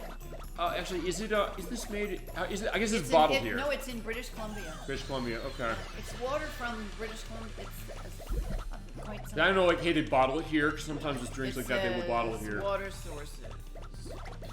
Whistler. That's a big ski resort. Uh-huh. British Columbia. Actually, there is sort of an unequivocal... Or other Canadian Springs. Okay. Product of Canada. Okay. Toronto, Ontario, Canada. Uh-huh. It is clearly, and it's truly, clearly Canadian is truly Canadian. Well, there is, because they're usually like, where's the American equivalent to this? Actually, there is one in something that... Adirondack water. That's from the Adirondacks. Well, that's Adirondack water. But I mean, as far as like a kind of soda that's like a fruit flavored thing, I'll tell you what it is. It's something that, I was gonna say, can I drill down fast enough? No, I can't. That's my first death, at least. So I'll take that at 1610. But it's something I saw at Wegmans once. I bought a bunch of them. I said, hey, you know, oh my God, I haven't seen this in years. I never saw it again, even the same Wegmans I went to. And that is, you remember New York Seltzer? No. My grandparents actually drank that a lot really? Growing up, and Oh, wow. I'll have a picture what New York Seltzer was. It is like clearly Canadian in the sense it's kind of a flavored sort of soda drink. They came in these very small glass bottles. Is this ringing a bell? No, not really. I'll picture in the edit for that. I'll also show you when we're done as far as I'll look it up. New York Seltzer. Okay. It was from years ago, and I found this just out of nowhere, it seemed like, and then I never saw it again. That logo might look familiar when you see it. I don't know if it will. Yes, I see. I remember seeing those. Oh gosh, you can get it at Amazon. Okay, you're right, because I think I saw it with Clear Canadian. You like buy a pallet of that. Oh my apparently. gosh. Like a wood pallet of those things, and of these things too. So I was like, okay, that was what it was. Yeah, there you go. Yeah, we'll have a picture of that, and also a picture of phone if it's showing, or fine. You know what? We can also. Let me get crushed. There you go. If you see it, that is. Yeehaw. That is. New York Seltzer. Vanilla cream soda. There's. That's I think right. there's like this. There's a ton of them. There's the. What's the purple one? Black raspberry or something. Black raspberry. I think it's black raspberry, black cherry. It's one of those. Yep, black cherry. Yeah, because that's the one I found, and then I never found it again. I was like, I don't know if like, hey, they were running off of stock or something. It is raspberry. Wow, that is amazing. Yeah, I know. Fine, because we said this is like a retro show, but it's also the case to find sometimes remembering these things or find newer stuff like. It was produced 1981 until 1994 by father and son Alan and Randy Miller. Is a non-caffeinated line of sodas featuring natural flavors with no preservatives or artificial flavors. Raspberry, peach, lime, black cherry, Concord grape, Poland berry was added in 2016. Wait a minute. I would say it came back because I got it like back. 10 years ago, I think. In 2017, expanded, putting a new line of 8 flavors. Well, where the heck do they sell it? They don't even say where they sell it. Well, I guess it looks like you can get it at Amazon. Check your local retailers, ladies and gentlemen, if you want to have it. That's the idea. Find it in stores or online. Depends where you One day fast with Prime. So yeah, if you want to buy it at Amazon. Trader Joe's.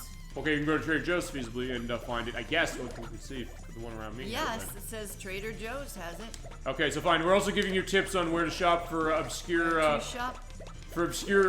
drinks from the 90s that and earlier that they have them around now and they're good and we recommend them. Yep. And fine, are not corporate sponsored. They're not asking it's corporate sponsorship. But fine, I always say this as a joke. It's not a case that, hey, you know, they're actually sponsoring our show. Because fine, if they were actually sponsoring our show, or our show. They'd be paying us money. You'd be paying me money. I'd be paying them money. They feasibly would run away if I said something that they didn't like I did a couple weeks ago for certain things that came up. But that being said, like fine, it's just a reference. Like it's what we have. It's what I have around. Okay, that's good. It's good. It's good. All right, drop that there, and boom, there, and go get the air. Okay, so because where are we at? I'm almost at 4,000.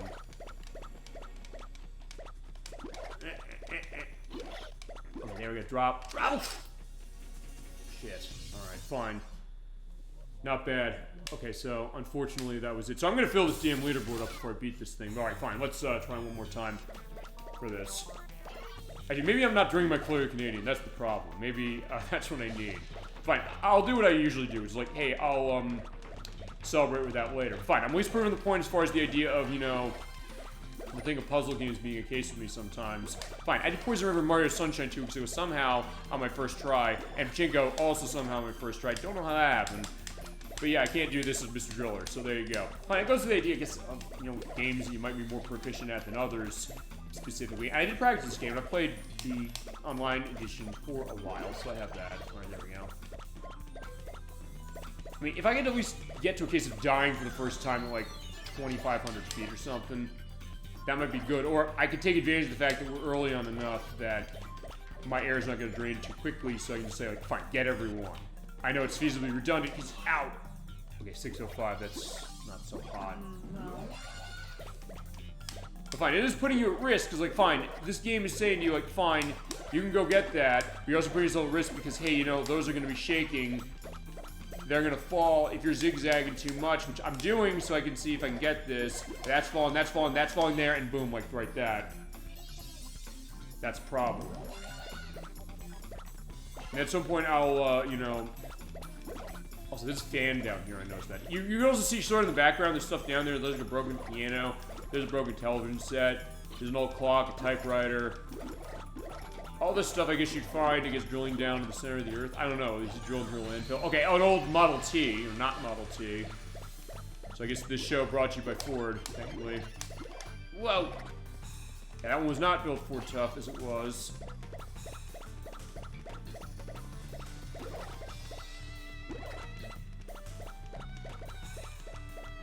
Yeah, so far going okay, but I've already lost 2 lives. Fine, here's another one I can grab, so let's grab that.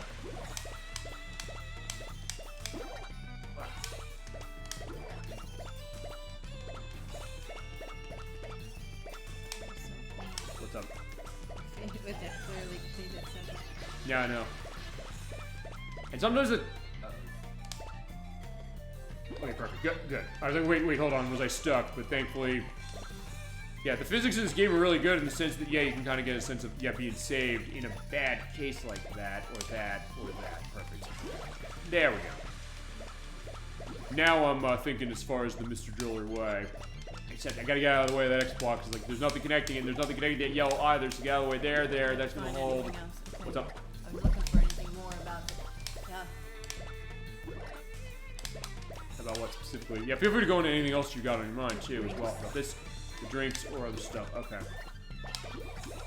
Oh, whoa! Okay, that, I was like, wait, hold on. So, if nothing else, I guess, I don't know, is this feasibly answering the question you had about, like, is there a delay of stuff falling? It is, yeah, because it was especially about the red ones, because you were able to get some air and had time to escape before you were hit by something, so that's what I was wondering about. Yeah, I mean, it's worth asking a question that way, and like, fine, I was asking that question, I guess, for years before I started playing this game. Actually, I was under the wrong impression for years that Mr. Drill Online was porting this. It's not, it's something totally different. And I bought this as, wait a second, no, this is not the same game, I was wrong all these years. Yeah, I know, it was like, yeah, there's all those things up there, it's just like, wait, hold on, fine, I can say screw that and just go through, okay. And I'm at 90-something for that, so actually, okay, fine, there. Oh! Oh no.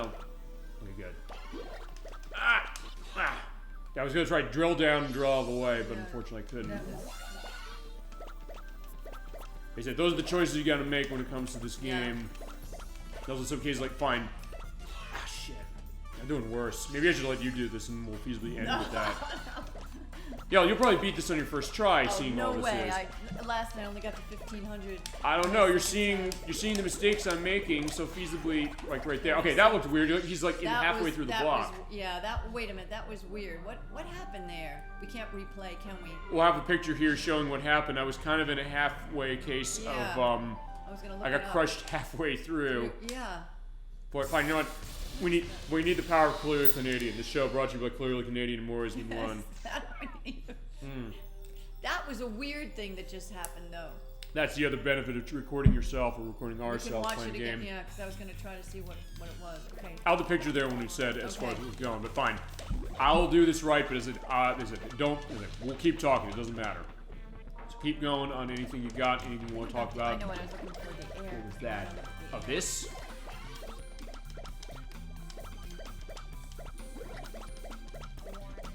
Also, we talk about the weird lore of this. It was ElecVerse who told me that, as far as Kissy and Taizo, as far as the connection. I said, wait, there it is. He's like, oh, by the way, here's the mother of Mr. Drill. I was like, it is? He's like, yeah, he came correct, saying, like, yeah, here it is, boom, boom, boom, right here. I looked at it, said, yeah, he's right. I said, wait, the Namco arcade universe, like, well, that's kind of an interesting thing to see.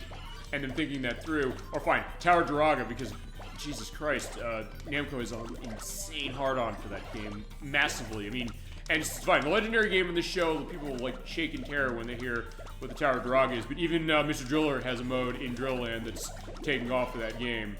And people are like, oh my god, no. Depending on who you are, because of how old and archaic it is. Every time a block is drilled, 1% of air is taken away, so that... So wait, hold on. But it's also if I don't move. So, okay, so... Yes. Oh, good to know. Thank you for indicating that. And if you're crushed by a block, 20% of all air is lost. Air capsules will destroy your air by 20%.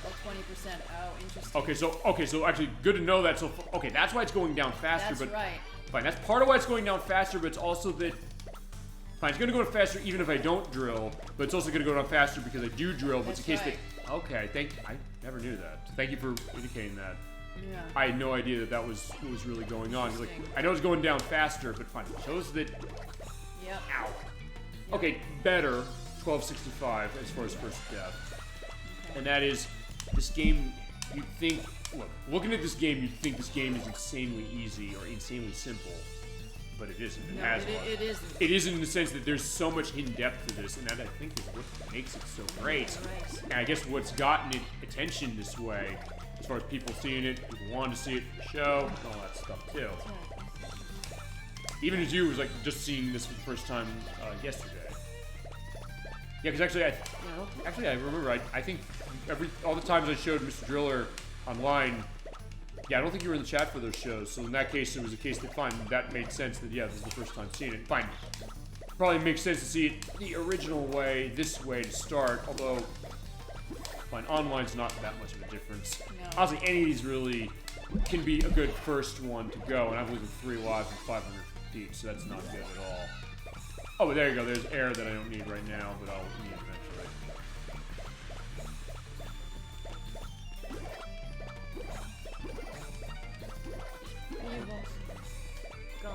What? You've gone through heights where you haven't... Okay, I lost more lives. You were saying? Yeah, you've gone through lots where you haven't lost any, so keep on trucking. Yeah, feasibly. Thank you. Well, because I want to show the ending. That's the other thing. So it's fine. It's a story aspect. I'm not going to give up till we show the ending. Well, fine. I'm not going to give up on the show tonight till we show the ending. I don't mean, not that this necessarily is going to be that long to play, really, necessarily. But it's something that's fine. I do want, there's stuff I'll definitely show. Because look, when I get, especially, I've said this before, I'll say it again. When I get requests for a game, especially, I will make sure that we're ready to go on the game. I will not say we do a game next week just because they said they wanted to see it and we can get it out of the way. I guess here's the other thing. What do you think about, we talked this when it comes to puzzle games, the idea of tension of puzzle game, of playing it and also I guess of looking at it. It's one of those things where you're seeing those blocks shaking. Yeah. Is it feasibly making you nervous looking at that as far as you? Shit. Or is it something you're like, oh, where's that going to go? And I'm on my last life, so I got to go the rest of the way. Yeah, I don't think this is happening either. And now I might take a break from this and go to the other modes.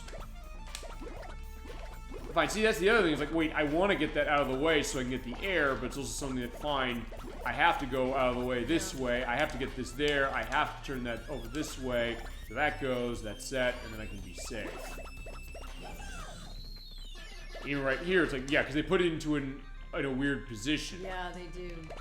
I find it generates it. I believe it just randomly generated how the patterns of the X blocks are, the blocks themselves. But it gets more complicated where, yeah, in order to get those 4 set, you can't just usually walk right into the air stuff right there. Okay, there's that. So in that case, yeah, looking at that, like, well, wait, drop that down. Okay, that was a close call.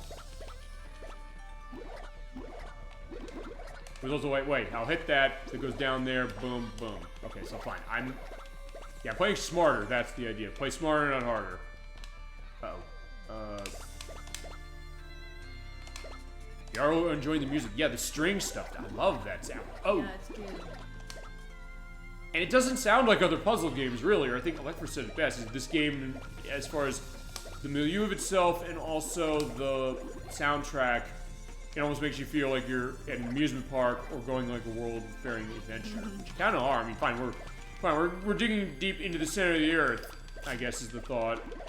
Because, yeah, there's blocks coming out of the earth. Like, that sinkhole came up somehow. Like, I don't know if that's how sinkholes work, but like, hey, you know, let's go down there and see what's going on. Maybe there's an answer. Fine, the answer is at the bottom, I will say that for sure. Spoiler, we're getting the answer when we get down here, eventually. In that case, fine. Get that out of the way, so we can do that. Okay. Yeah, can I feasibly... You know what? No. I don't know when to pick my battle and say, I'm lost. In that case, I'm...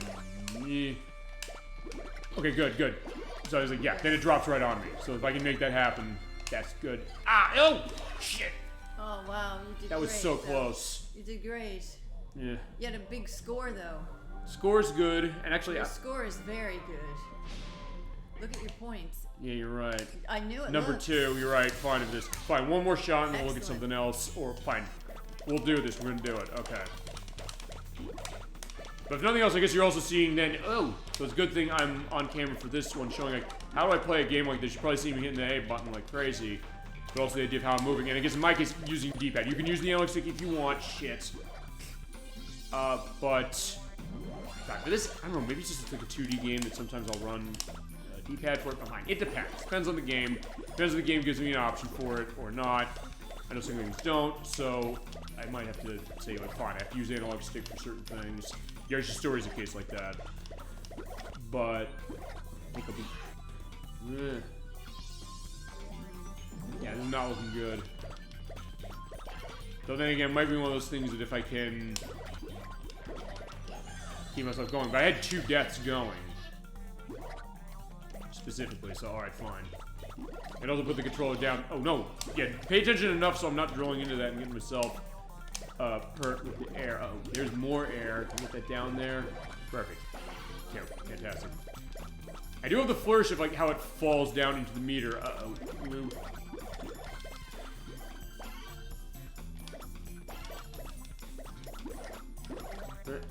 Whoa.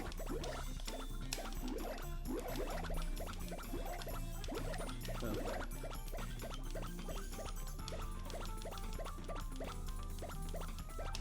That's 1,000. Okay, so I mean, hey, it's easier to do this feasibly, even though it's not looking like it, than some of those challenges of Mr. Driller Online. Because in that case, you do the quest mode. You have to do 50 of those in a row. The achievements of that game are insanely hard to get for that very reason. Because one of them is you have to do 50 quests in a row, and as I said, there's certain quests that, like, hey, you can only collect 3 air capsules, or you can't use any items, or you can't get crushed. And if you fail the mission, it's an instant game over. If you have full 3 lives, you lose every single one of those lives. You do not get another chance. You have to start it all the way over again. And the 50, and the level that goes to that, as far as like 50 missions you have to do, it technically is infinite in terms of the meters you have to drill. It basically goes down. It's like it's infinite meters, but you have to do 50 missions off of it. So yeah, it's really, really hard. So yeah, something cute, so cute, looking so hard. So that's where I said the Super Magnetic Neo thing, because I said, fine, cute looking game. I guess Rocket Adventures Sparkster communicates that too. So it looks really, really appealing for kids, and probably is appealing for kids, but also something that, man, it's hard, but also something, I guess, when it comes to, like, kids, you'll have a game like that, and you'll play it forever until you're really, really good at it. Exactly. And it feels so good when you finally get the sense of, fine, I've been playing this game forever, and I didn't know if I could do this, and oh! Good movement out of the way. You want to keep playing. You want to keep playing, and you want to show it to people, I guess, too.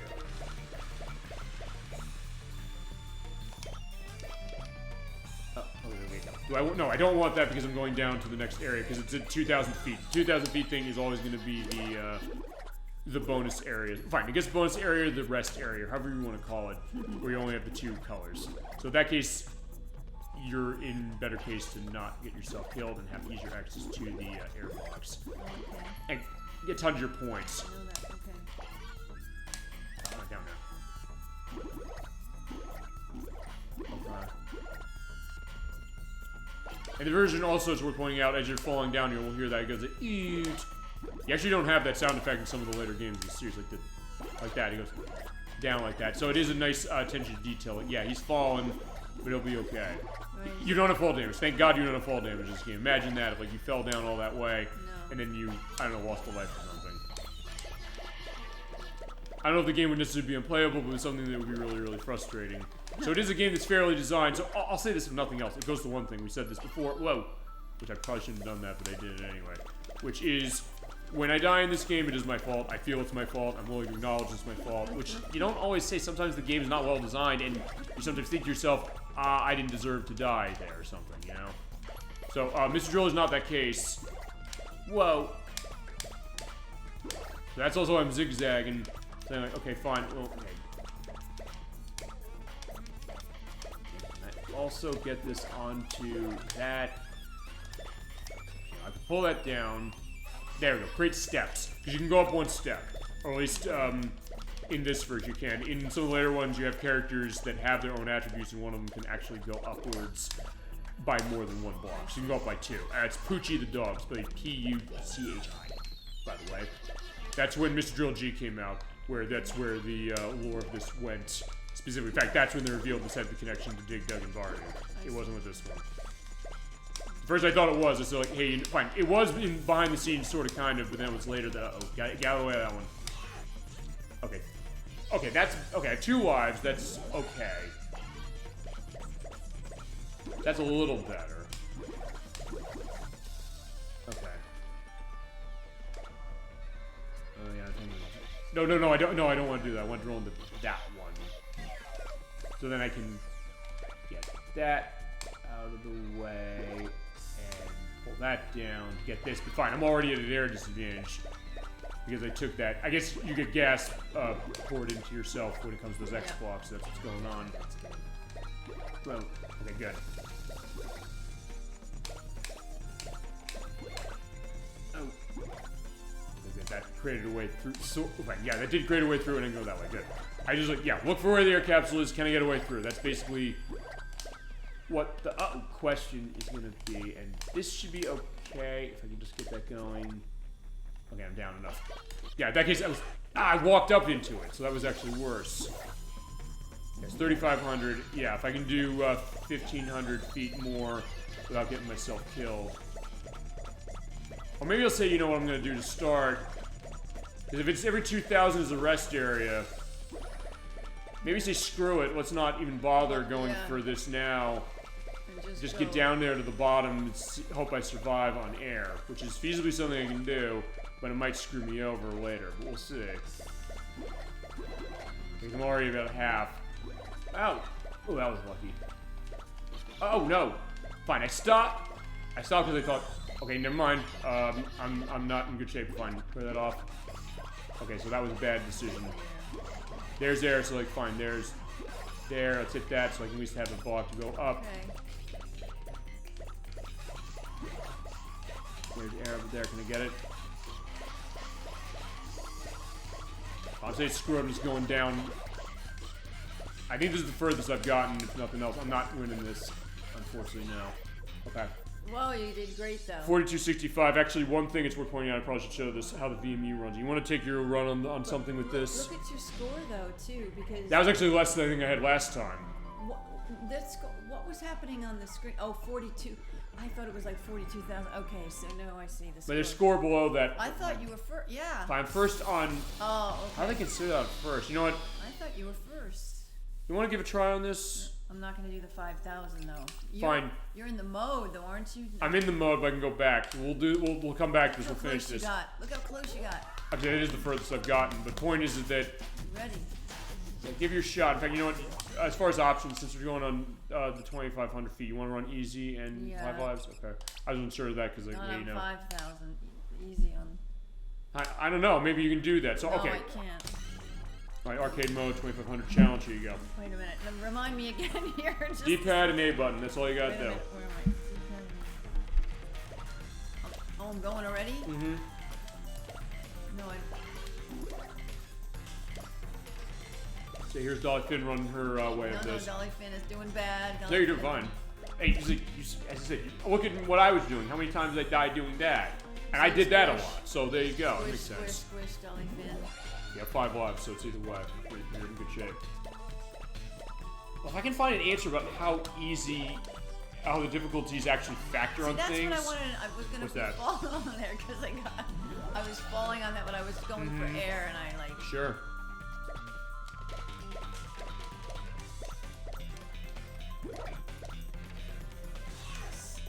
See, I'm turning it and it didn't kind of move. It felt like it was on. So I'm gonna do bad the first time. Fine, I was doing bad too. So like, there you go. I mean, if nothing else, like, hey, it's getting the rustiness off.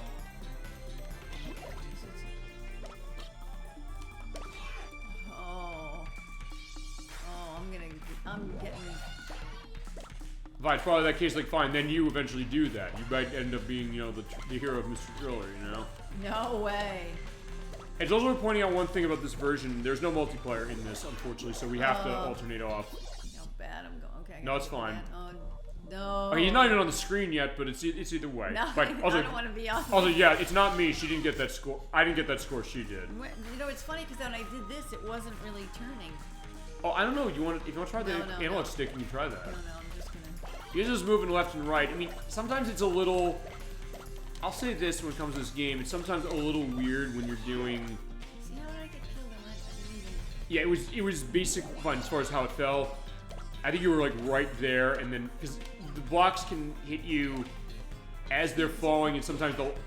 In that case, they crush you like that. But in other cases where if you're falling and they fall on top of you still, but it's still falling, and you're still falling, you feasibly can still get yourself killed that way. I could turn this side. It wasn't. Then I don't know. You want to try the analog stick? It wasn't letting me move. I don't know why. So maybe the D-pad's inaccurate for this game. I don't know what's happening. It's not Try the stick maybe.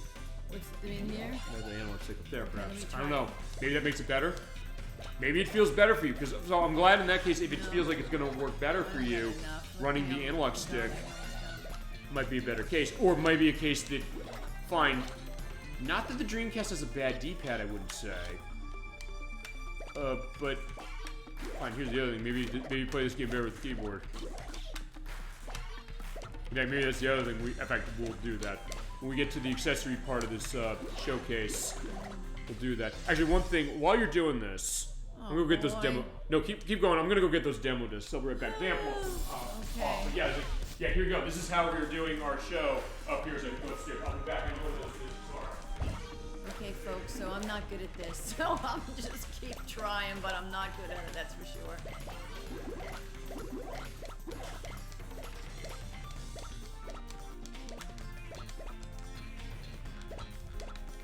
Also, since we're talking to Jefferson, we have like a sitcom, saying like a sitcom, somebody's walking down the stairs as far as we're on camera that way.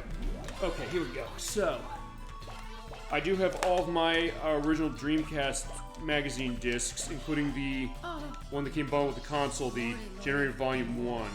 So I have disc 4, 5, 6, 7, which I think is the one that has the Dreamcast, the Shenmue video, I should say. 8, 9, 10, and 11. And they stopped after issue 11.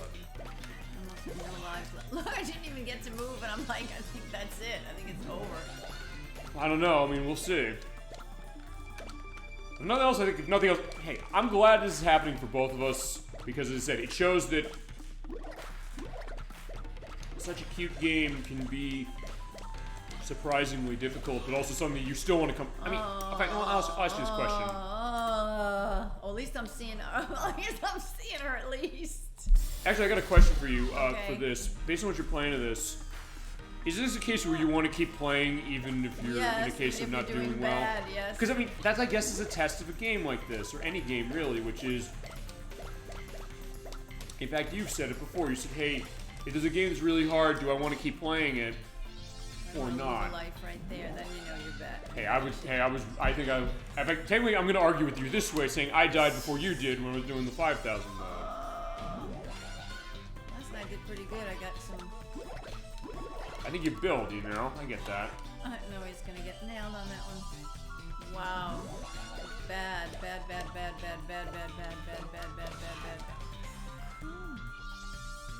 the heck? In a handbasket.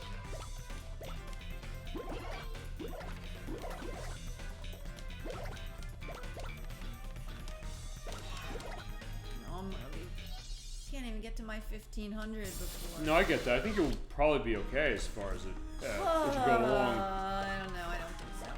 Well, I don't know. I mean, fine. I'm not sure I'm going to beat the 5,000 thing. I put it on easy and put the 5 lives. So like, we'll see. It's either way. But I'm still having a great time doing this game, no question. See, I can't get it to move. That's just weird. Okay, so I can't get it to move, but it's okay. based on aiming the drill, because I mean, okay, I'll say this. See, like aiming the drill? Yeah, because you move left, you can aim it in any direction, or up, down, left, and right. But it is sometimes weird when you're not aiming it straight. I knew it's gonna get crushed there because yeah, it's weird. I'm gonna just take all the air I can get. Sure, why not? An arrow with points. Oh, almost. I'm gonna at least get the air. At the very least, I'm gonna get all the airs I can get there. Yeah, there you go, may as well. I do have the sound design as far as how it goes, the thing for the air. It does sound really nice.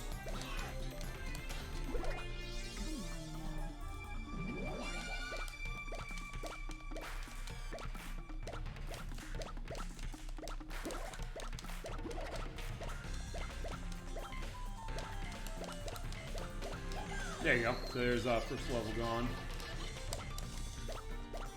So now you go. There you go. Now you're getting the hang of what you're doing, and you're doing better. Boom. No, I'm doing a little better.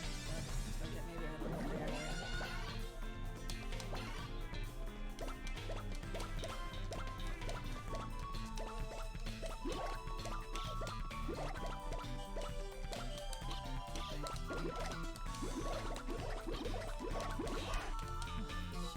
Right, 670 still not bad. Still better as far as it. Oh, I actually can see her. She just looks mad. Yeah, he does look mad a little bit, but at least I can see him. That's like true. Bloody heck in a handbasket. Okay. No, I want to go that way. Why? Come on. Okay, I guess the one thing I'll say about this is that, so you're not wrong to bring this point up as far as aiming that way, because fine, moving left and right is the same case as far as aiming left and right. So the question of how do you make it so you aim left and right and also shoot the drill or get the drill going, which I don't know if it's a case where if you start drilling, actually here's a question: hit one of the drill buttons and then press the D-pad in the direction like right after you do it. Is it something you can kind of aim yourself, or I guess maybe the idea is like just aim yourself a little bit and then just be ready to hit the button. See, that's, yeah, I mean, I aim myself and I was going to hit the button, but I'm like... Okay, in that case you were drilling because you're just kind of pushing forward as far as how it is. Did you get that aspect of the animation? Yeah, he's drilling with that. It's not, how do I... Yeah, because there's no block there, but it is showing the animation still the fact that, yeah, he's drilling in. I gotta go over there. Yep, there you go, okay, so there you go, you got that.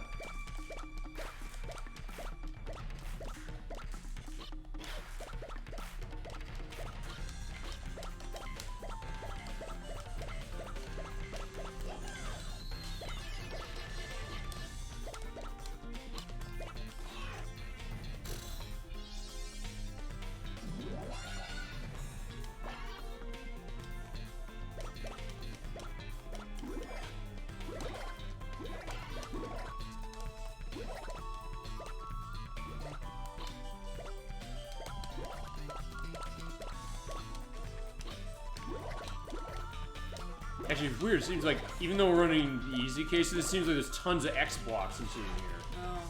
But still, yeah, going well. Actually, this is as furthest you're going so far tonight. So that's good, for sure. So if nothing else, it's showing the idea that, hey, you get better at this game. Anybody, whether it's you or... He's like, yeah. He's diving like, yeah, I don't want to get crushed by that again. No, I got it being kind of weird that way, so that makes sense. Whoa. Oh, nice dive.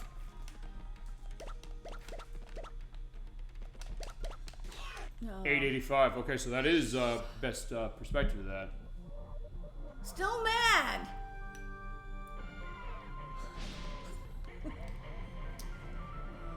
But it's either way. I know. No, it's okay. Don't worry about it. Well, better than 9th. That's true. Fine, you're definitely improving that way. So yeah, feel free to keep going as far as you want, and then we can also show other stuff. At some point, I'll pull those demos up. Yeah, thank you for bringing that up. So like, hey, you know, I can always fine. We turned into that. Like, hey, I don't know if I expected that way tonight, but either way, we can definitely do that. Also in here, there apparently is the way I have this, I have a couple of Xbox magazine discs in this spindle as well. But See, what's up? the fast thing is, it's like when I'm. It's funny because you make it go down one way and then it like. Actually, one thing I'll try before we do the look as far as Super Magnetic Neo's demo. I have a bunch. We just walk up, basically move left or right up the block, like that. I'm wondering if I have other controllers for this console. Let's see, maybe there's something with the D-pad getting weaker or something on this game. It's fine. We're using that all the time with Shenmue, because Shenmue was D-pad only in that game. Which usually think like, wait a second, why do you want to play that game with D-pad only, and you should be using the analog stick for that? Like, yeah, maybe. Now I'm trying to make it go down. It's weird. I'm trying to make it go down. It's not going to go down. All right, yeah, basically just point, I guess, to go down and point up, but fine. It's up, Oh. up and down. You're not moving up and down I think I've when you're moving left and lost all right, my so I think that has to do with it.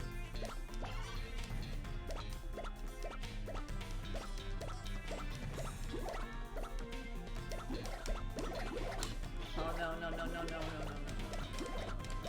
Actually, I'm also trying to think of this. If anybody else I know has played this, I don't know if they have.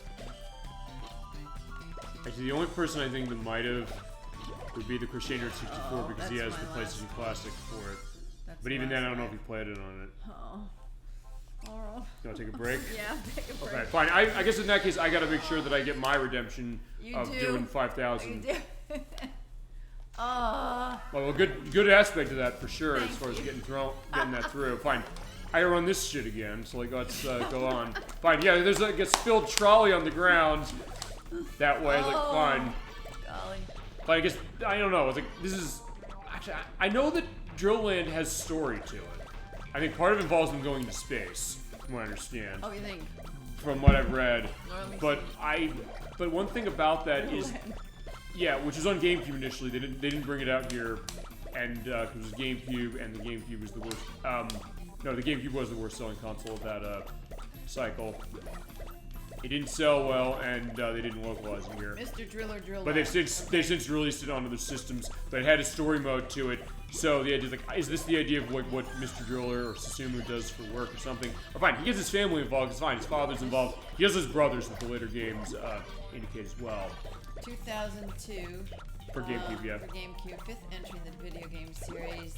Yep. Okay, the game is divided into 5 different modes, same thing. But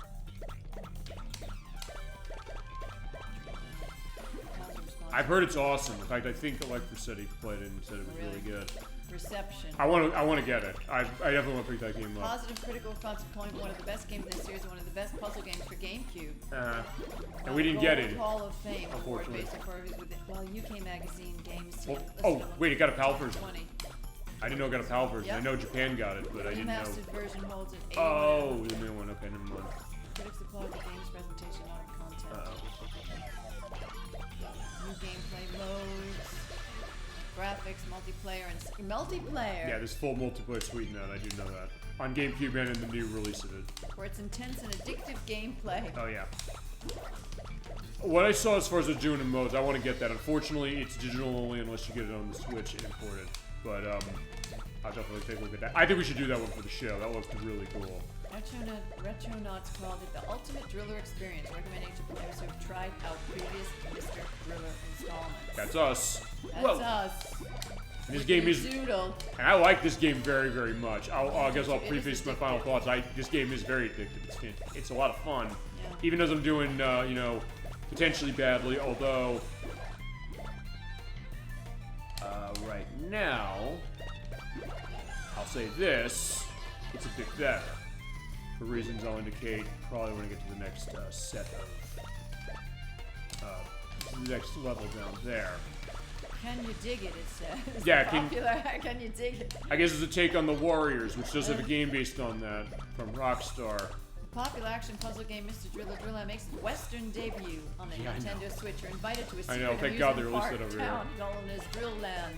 Yep. 500 meters underground. Explore and conquer the 5 attractions with simple yet exciting gameplay. And the guests. Wow. Oh, it's for everybody, too. It is now. It was initially Switch and PC only, but they've since ported to PS4 and 5 and Xbox One, Series S and X. So it's on everything. SB rating English, French, German, Italian, Russian, and Spanish. Oh, he has like a world adventure as far as, especially Mr. Drill Online, because they did, oh shit.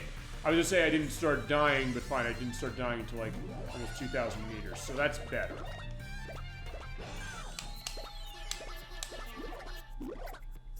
Yeah, I've heard that Drill Land is amazing, and I definitely want to play it. And we will, for sure. As far as the other games in the series that we can show easily, that is probably the next easiest one to show. They've shown online twice already. There's Mr. Drill 2 that is on Game Boy Advance. There's Mr. Driller Drilling Spirits, which is on the DS, that they rushed for the US release, from what I understand. So actually, there's content that the Japanese and European versions have that the US did not get. And I don't have a way to stream DS, so it's sort of off the table for it. And if I was ever going to show that, I'd show the Japanese and European version for the extra stuff. Because the US got screwed on that one, clearly. There's Mr. Driller G, which is on PlayStation, which Japan only had. There's a couple mobile ones that I don't know if you can buy them anymore. And there's this. Yeah, so I mean, there are a decent amount of these as it is, but yeah, where am I on lives?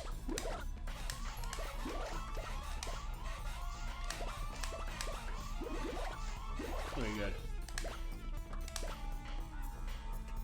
I need to get up there to get that out. Yeah, much better.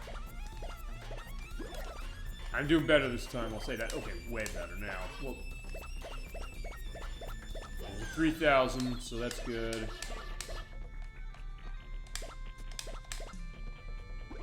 At this point, I'm kind of stopping because, like, hey, you know, can I get the air that way? Which seems like the smart way to play this.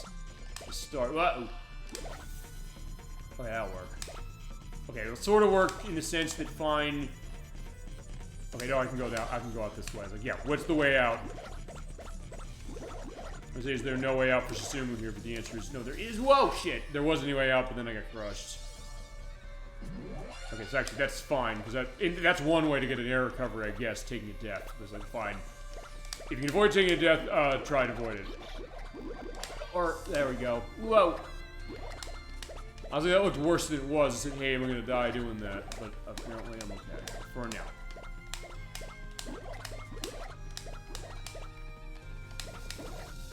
$3,500, okay.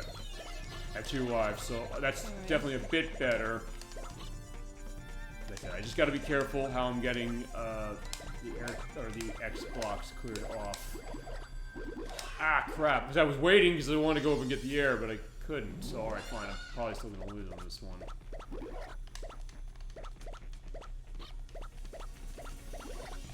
Okay, actually, a great pattern because you can fall into 4 that way and go there. It's perfect.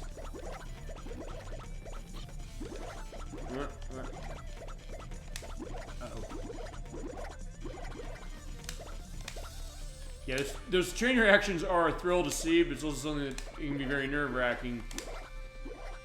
Say, can you get to the air or not? But I did get to that one at least. Boom, boom. Get that there. Can I get that down? Yes. 4,000. Alright, so we have only 1,000 years to go. I'm on the last life. Let's see if I can do this. Hello. Oh, crap. That was, I almost had that because, yeah, I was falling that way and then got, alright, fine. What are you seeing? No, it's We're gonna do the Some Call Me Johnny thing of saying, how's that phone, by the way, DollyFinn? Because, like, I know what, fuck, I know the reason as far as what it is. Okay, so I'm just, This is the... Whoa. What's up? No, I'm trying to see how many people get to 4,000 without getting to... Who can't get down to the 5. Actually, you know what? Actually, that's one thing I didn't really think, which is like, what's the avenue, or what's the... Yeah, I'm trying to figure that out. Fine, what's the avenue of, like, competitive play of this game, or show-off of it? I mean, I would think there probably is, like, Awesome Games Once Quick has done this, although the question is, like, what have they done for it? Like, what does the speedrun of this look? Fine, the speedrun of this is going to be, with the modes, it's also going to be showing off the survival mode, which actually haven't shown that off yet. Some of those puzzles actually be pretty difficult too, although it's not about, shit, getting down the same way.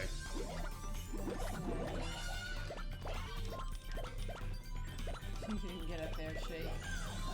Okay. Yes, I finally dug to 5,000 feet in Mr. Driller. I actually ordered it last week. Okay, he says that. Yeah, that case, yeah, it was smart to kind of be in the way or out of the way, so like kind of their blocks were around me, they went and cleared away, and I was set. Okay, we got it.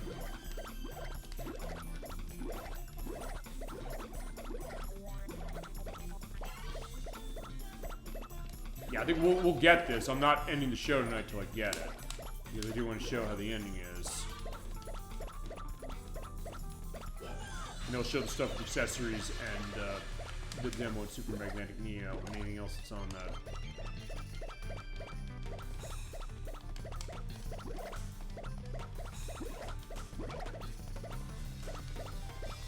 I say, yeah, how am I doing in here? Okay, I'm doing okay enough that I can bypass the one. At this point, I'm not bypassing that one. Whoa, okay, that's gonna hold on there. So I was like, yeah, I saw the yellow, it's gonna hold on to that. It's gonna sort of hold on to that. Whoa, that's holding there. We're good.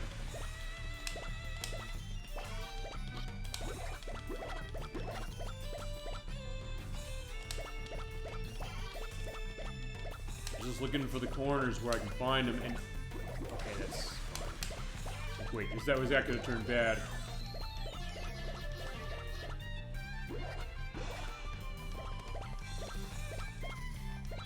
Whoa.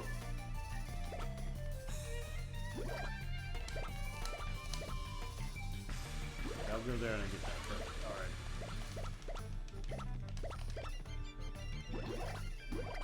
I believe the music also does change, I think, when you go down further than I think.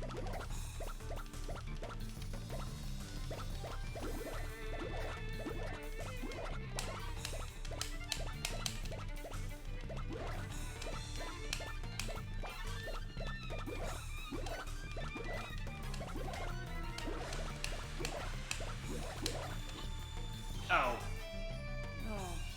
Fine, I have some lives left. I was usually hoping I could have the 2 lives going at 2,000 or by 2,000. I'm getting to 4,000 at least, so I'm getting past that. I can do that. No problem. In fact, that's what I did the first time I did this. Yeah, if I die on the rest stop, I don't want to be in the case of that. Actually, to warn you, in my tests or my practices, I actually didn't beat this either, so actually this is going to be... You're going to be seeing this the first time happening here when I get to this eventually.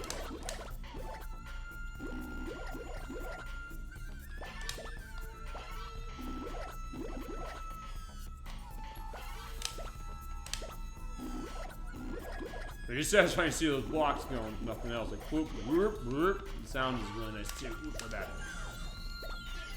Okay, so, let me think. How do I want to get them falling like that? Okay. So basically, anytime I see an air capsule is going to be surrounded by those Xbox, basically ask yourself the question, how do I get that out and how do I live? Or can you live getting them out that way? And the answer for this one is yes, now I can, because I'm just drill down. Because I'm drilling down fast enough so that I can feasibly avoid when blocks are falling and then maybe move out of the way. So that's also kind of, I guess, why I play that way. Whoa! Well, I was lucky.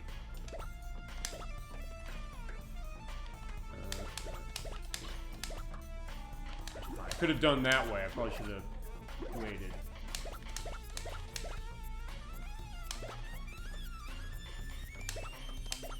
Okay, that'll do it. But yeah, I wasted too much time, feasibly. So in some ways there's a speed to this game that is fine. We've seen cases where you have to be fast in puzzle games, but even by that standard, this was kind of unique with how it does it.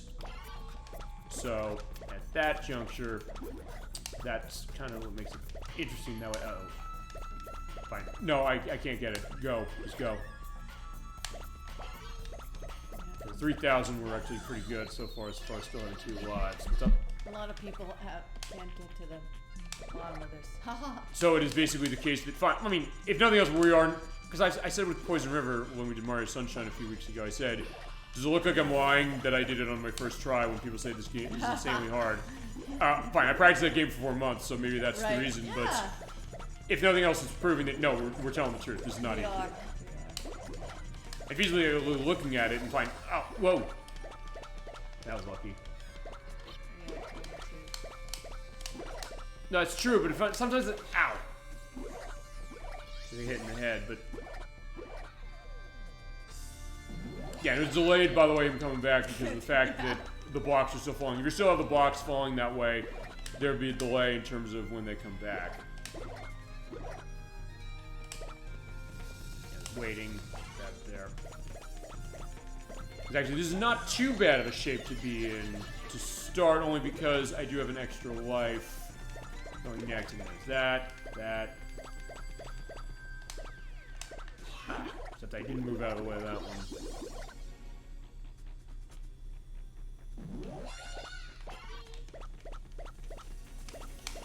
No. Oh no. Yeah, they were saying they get to 4,000 and they don't get this. 4,000 seems like it's a constant. Yeah. Okay, do you want me to try one more time and then we show the other modes? You go. Fine. We'll get to this. I'll come back to this eventually if I don't do this. This will be my stopping point. Okay. I think we'll be okay. Like, if nothing else, I'm gonna do I think what I probably should have done to start, which is, for the most part, avoid the air capsules unless they're in plain sight, or if I can't get out of the way of them. At least at this juncture, because I'm not gonna be running out of air that quick. But that point, it's falling on me, so I can take that there and make sure that's gonna be set there. Wait. Okay, good. That was lucky. I almost got myself killed there. Take that. Go there. Don't go there. No, don't go there. There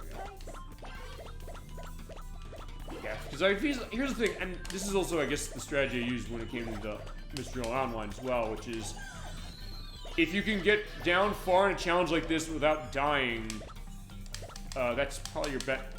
Basically, go as far as you can before you die. That's probably your best method. At least nothing else, you'll be in better case when you get down, because it's gonna be harder. And that's there. Fine. Walk up there. Yeah, because that's the other thing. When you do take the air capsule, if it's it feasibly is holding blocks up, so as soon as you take it, they'll fall.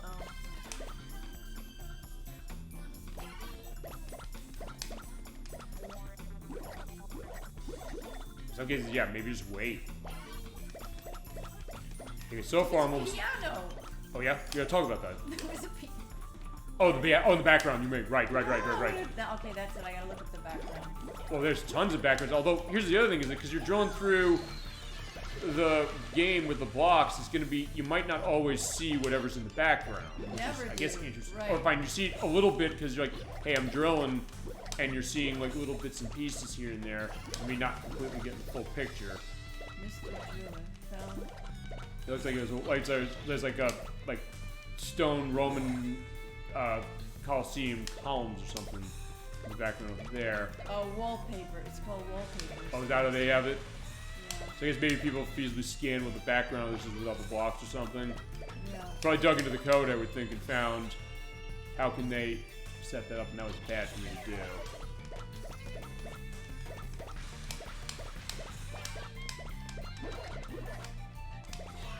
Okay, 14-15 first death. That's okay. Better. But if I can average, like, only dying, like, once every 1,400 feet, say, that's gonna be what's gonna be good. Okay, so that's at least better.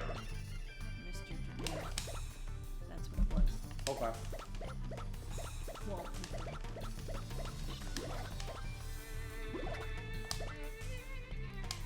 Okay, also, it's worth pointing out, I did show that specifically. I'm hitting that A button there while it's going down. You can't drill blocks as they're falling.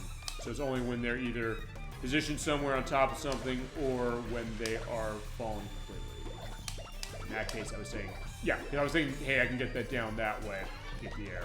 Okay, do that to get that air over there. The answer is yes.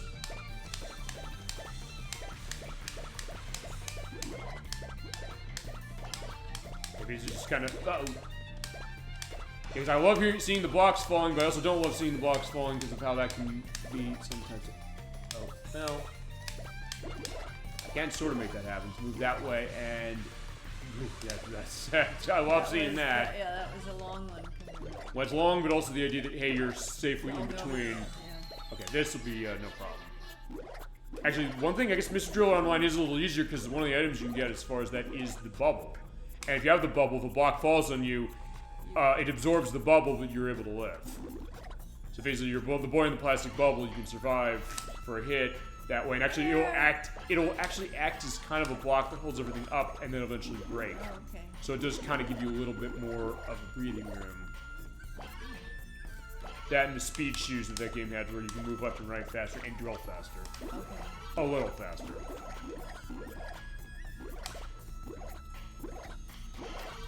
Okay. Yeah, I shouldn't be doing that, especially not on this. No. Uh-oh. Ooh, that was lucky. That's good because I've only lost one life. Oh no, 2 life. 1 life? Talk about it. No, I'm just trying to think. No, I'm just trying to think how many I've lost. No, 1. I've only lost 1 life. It was about the same distance. So yeah, I think we're doing good. Yeah, halfway there. I've only lost 1 life at halfway, so that's good.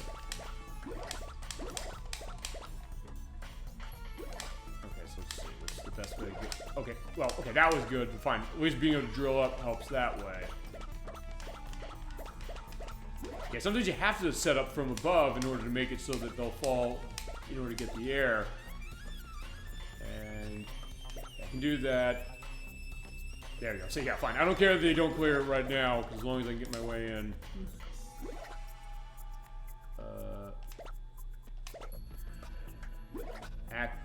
Alright, fine. I guess I gotta take the penalty. I'm trying to get away from doing that, but I guess not. Fine. I can do that. Go there.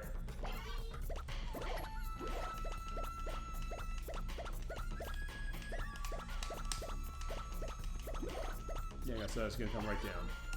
I love seeing that. Like, yeah, when the air capsules just gonna come right down. And I'll get that set so I have something to walk on and then have a way out. 3,000. Perfect. Alright, here we go. Woo.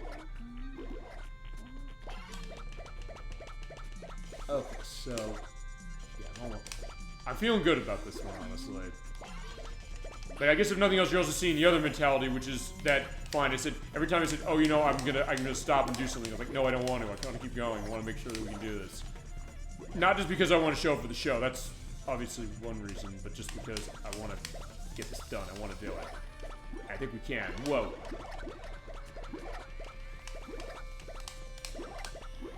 Blech.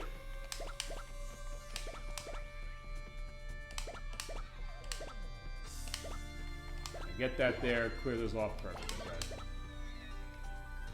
Oh no. Fine, I'll take the air penalty and go through. Okay. Ah, okay, so that was pretty good for second life down, so that's actually really good. So if I'm getting close to 4,000 with 3 lives, yeah, just wait. Okay, as I say, wait, I might be able to easily get my way through. In fact, I will be able to get my way through now because of that. Okay. 3,500. Okay. So yeah, this is actually going really, really well. I'm feeling actually really good about this now.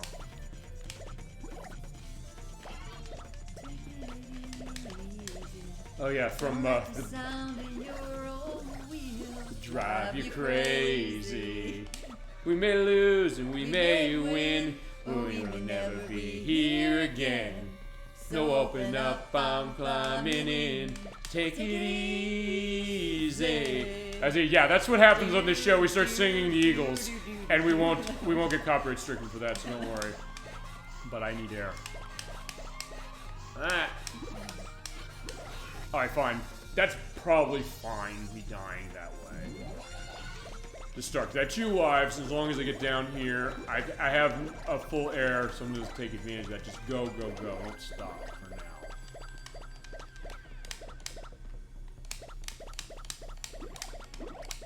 There you go. Get that. 4,000. I have an extra life, which I don't think I ever had an extra life coming in here. So actually, this is really good. I do need to try and see if I can't. Okay, this is gonna be alright. Fine. I'm down on my last life now.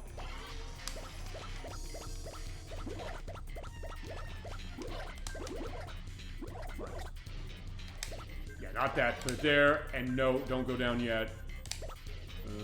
Let's go here, here, here.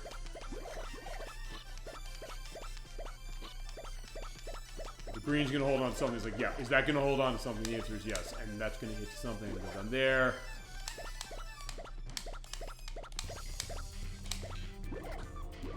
There we go. Perfect. So let's go up, up. One more. We almost got this. Or we can say fuck it and go. Fuck! Oh! You did Fuck, so close. You make it next time. Oh, you did great. That was inches away. That was so great. close. You did Jesus great. Christ. That took almost 10 minutes. Oh my god, you did great. Damn. That is so great. You did so great. Yeah, Can we take a break? I don't think so. I think now Okay. that was too close for me to let that go, you know? Okay, alright. I almost had that. I was going into it well, so it was actually, and I had the way going. It's just that fine. I guess I was getting nervous. I was feeling that. I was maybe not panicking, but a case of like, fine. I was still feeling something. Whoa.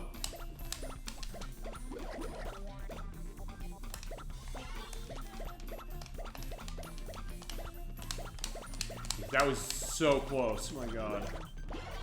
I only had that one last area to do and we'd have had it. Well, you got further than a lot of the people who were saying they only got to 4,000.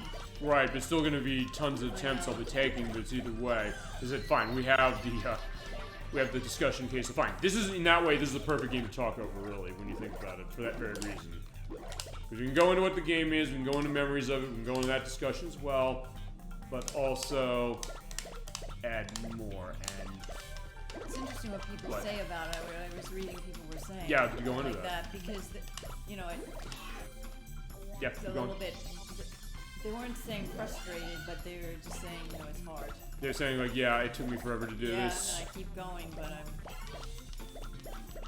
it's, it is when you want to keep going, you want to keep doing. So Clearly. That's, it's not the speed as much as the accuracy. Is that the... Right.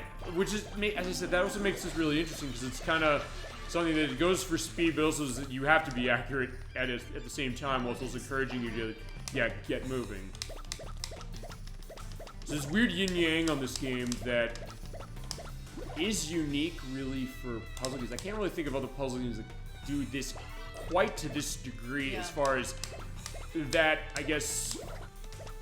I don't know. I mean, I don't think eternal dialogue is the way I'm thinking of wording this. I guess that kind of struggle that you're kind of going about, as far as, because it seems like it's almost contradictory when it comes to those two ideas. You know what I'm saying? Yeah. A little bit.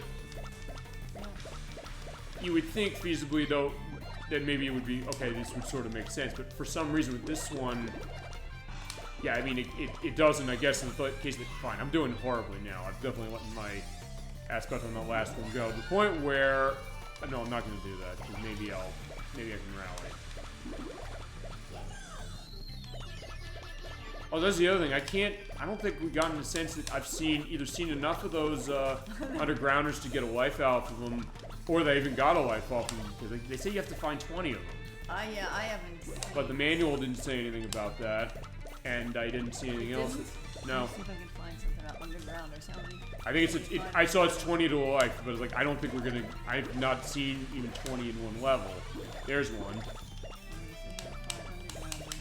They're just around when you're digging, that's what I read. I said basically, you know, as you drill down, you'll see them, they'll be behind certain blocks, and in some cases, you'll find them. That's the idea. Yeah, that's what I'm saying. They So randomly wakes up appear when you 20th, do yeah, drilling. 20th will award. Oh, 20th. Yeah, 20 gets a life, yes. But if there's beating around, listen. It's if I find one of those, I could feasibly get another life, because I'm down to my last life already, so I'm doing way worse on lives here.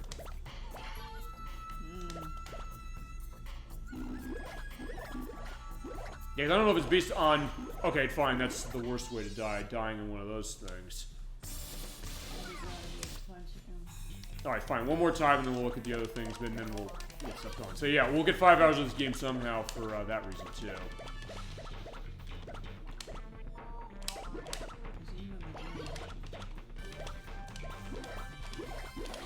Fuck. Then you know we're showing that now. So fine, let's talk about the other modes. Let's talk survival mode. Okay. In this case, you have a case where you have to basically drill as far down as you can Okay. infinitely, and as soon as you die, you're done. What? Okay. So fine, if I did a case of surviving bad and going in that way before, we'll see how it goes on this. You start at 0 meters on normal, 5,000 on hard, and 10,000 at expert. So basically, they start you at harder areas. Okay. So, as you go, you'll just keep going down and basically just go until you die, pretty much. I see. I hear fireworks. Yeah, it's not 4th of July yet, that's next week. Yeah, fine, I guess the fireworks are going for, actually no, that's gonna be for next week for show when we do Mario Sunshine, because we do have that sort of kind of going. With the end of that game, I can't believe we're at the end of that game after just barely over a month. I said, fine, I tell you we didn't plan that. That was great. Yeah, I know, the fact that we're... But fine, I'm technically not done with that game either, even after we finish, because like this, I'm going to have an on-screen show, or on-camera show, where I'm going to be running the accessories. The accessory usage. Can I get the game playing with the bongos from Donkey Konga? And the answer is sort of, kind of.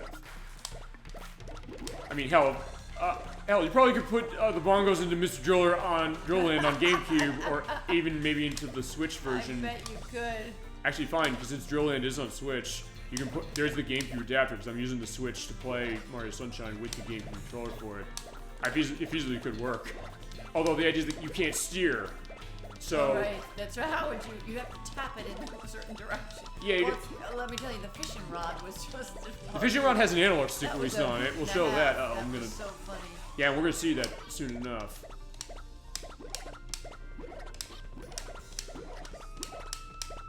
And they also do, for this one, it's worth pointing out, they do give you a record as far as what your best drilling distance is. They do record you by distance for this one, so you just drill down as far as you can and see how far you go, and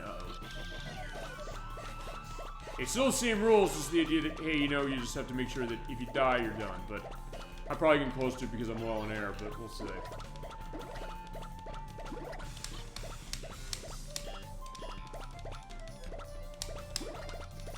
Fine, go to 1500.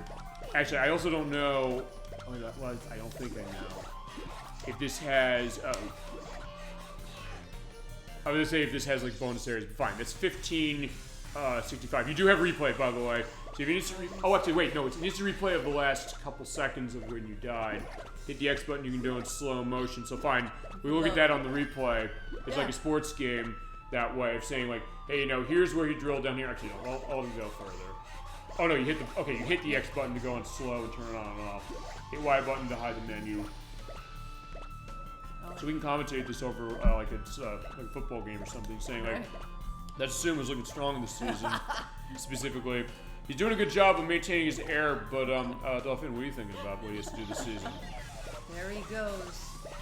You know, last week, Sonny, he seemed to be a little bit stronger, but this week he's I don't know, I'm thinking he's starting to flag here. His air is going down, and I think he's going to have a rough time of it. I think he's going to have to get some air before he goes down. Now he's up to 52, 51, 50, 49. All right, keep going down there. You're going to get some off. Here comes some blocks. It looks like you're going to get somebody get there, some air, 41, and go down. And now, all right, you're next to the next level down. He goes 45, 4 blocks over, green's down, yellow to the right, to the left, down. Uh-oh, there's a skull and crossbones. We're in trouble now. Where's the, get some air. Oh! Yeah, that's gotta hurt. It's times like that you wish that, he'd heard of an iron lung. There you go. Goodbye. Okay, so there you go. So that does show the replay of how that works. And fine, I will show just for the purpose of this. They still have the same face thing going on as far as that. I'm going to show the other difficulties just for this, just to give a sense of that. So they're at the underground? No, we're in space now. Oh, we're in so space. I think we're in space, but it takes you back to the telescreen. So take away survival mode. Yeah. Okay. Fine. We're in space because we have the constellations. We have constellations. Yeah. I guess that aren't really probably the space stations and that. Oh, fine. We had that in what was it? In Katamari Damacy, because in Katamari Damacy you're creating the stars again. Because fine, the context of Katamari Damacy. We're talking this with Kissy, getting drunk. As far as that, the context of that game is your father is of the king of all the cosmos. Does get drunk one night. He goes on a case, he crashes through all the stars because he's insanely passive-aggressive and feasibly emotionally abusive to his son. That's not a lie. He makes you do it. You have to fix his mistake. Oh. Fine, we played We Love Katamari, the game's sequel, where at that point they said, fine, everybody knows about it because they saved the moon. Or fine, the quote, the first game, the one of the young children who does see what's going on here, the adults don't see it. He says, the prince broke up the moon he just made. Rich people sure are different. That is literally a line of that game. We played the Japanese version, where I think we showed... no, fine, we didn't play the Japanese version. We played the Katamari Damacy reroll, where they only have the Japanese dialogue. Right. The PS2 version is the only one that has the English dialogue. But they have that line specifically, or fine. And actually, you get every so often, you do have, like, the constellations, where you have this girl saying, oh, I feel it. I feel the cosmos. Tauros came roaring back. Ooh. It's like, they were, like mooing like the cow for Taurus, or saying as far as making cancer, so you're like, cancer came scuttling back. So yummy. And you do have to make a yummy cancer, that's the idea. You make the yummy cancer where you basically roll a Katamari up with crabs and things like that. Oh, you mean the constellation? Yes, so in that case, they are kind of going to the actual perspective of that, which is kind of interesting. Okay, so fine, that was me only getting... Okay, fine. Your depth is... Fine, you start at 5,000 for that one, so you don't really have much. No. But I'll show it for the 10,000 to see that, and then I'll show it the time attack, and then we'll get arcade mode beaten, I promise. Oh no, fine, we'll show that in a second. Survival mode on expert. Basically, they start you at a higher depth, and it is a case where your air is going down a lot quicker, and the placement of the X blocks, I think, is more in line. Oh, it seems like the blocks are falling a little fast. You're seeing that, right? They are. Okay, so maybe that's how the difficulty thing is working. The blocks don't fall as fast, but even when they didn't, I'm still getting a case of, dying. Although I think to compensate for that, from what I'm noticing, I think Sumu's running faster. A little. Yeah, see that? I know it's kind of tough to tell because I'm in a close quarter. No, it feels like it. It feels like it. But it seems like he's running a little faster, but fine, I'm still getting myself crushed. But that's either way. That just show how the survival mode works. And you can also pause what you're doing, specifically if you wanted to see that in the replay. Okay. So those are the time attack. Actually, this is pretty hard. But it can't be pretty hard. That is hard. I would say. Okay. Time attack. Also, the point where I actually don't have all these unlocked. You can actually unlock another 7. They start easy. So what you do is you have to get down in a time limit. Subway. In the subway. So you do is you go down, but you also have clocks. You have that time. When you collect clocks, and you hear that cartoony Hanna-Barbera sound effect for them, it holds your time that way. You have to get down with the time at 15 seconds for this one. They give you the idea what it is. So you have to kind of go around and collect clocks. A lot of the strategy guides say, like, don't collect the clocks, but you have to collect them because, yeah, I'm already at 15 seconds. And fine, you already failed. Like, I got down at the bottom, but you have to get to 15 seconds. Yeah, too bad you didn't beat the record. Oh, you almost got it. You almost got your 16 or something. Sure, but basically the idea is that as you fall, you basically have to... They design these the same way for as you go. So you basically have to go through that, take the path down to get the clocks, all of them, so that you'll have enough time going through. Got it.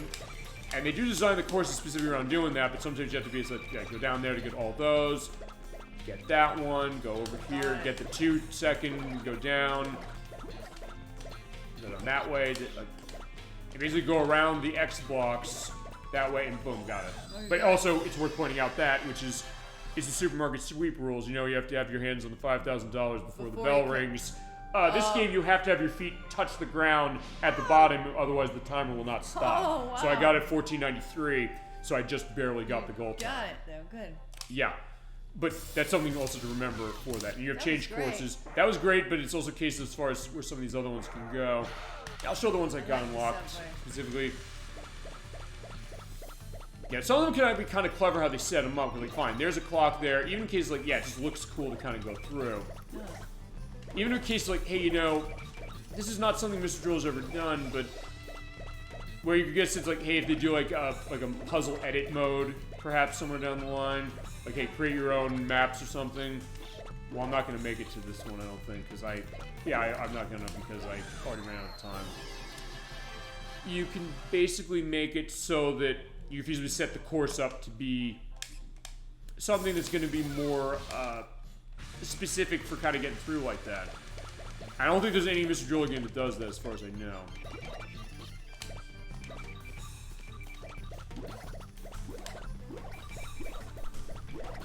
And these courses are designed they were designed enough in that, hey, you know, as you go down, I think it is still the super fast rules going on. Yeah, I missed that clock, I'm not going to get it. Well, Get every single one? you don't have to get every single one, but you have to get down in time, but I didn't, so. Crap, it looked like you got down in time and you didn't. Just because you missed the one clock? Yeah. This game can get pretty unforgiving that way. It looks like it. But fine, you basically, because the pattern on the course is the same, if nothing else, it means that, fine, just know, like, there's the clock there, go there, but I'll tell you what I did. I made the same mistake each time going through this, which is, I'll show you later on.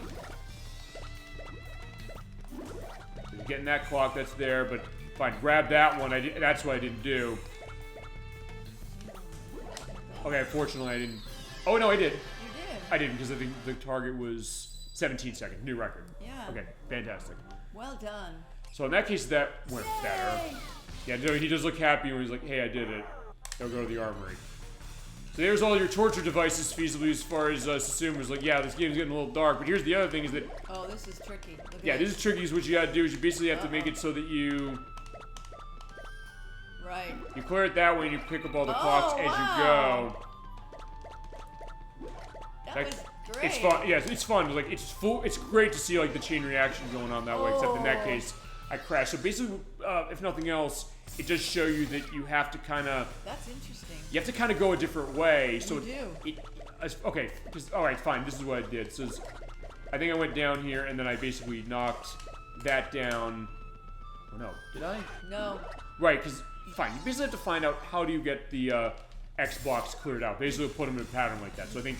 I go to the left. You did right, yes. Yeah, I did right, because that's what I did in my test, which is, hey, when it comes to this, basically I have to clear out all the ones at the bottom here. So that was right. It was the next one that wasn't right. Right. It's like, fine. Correct. For this one, I gotta go to the right, I think.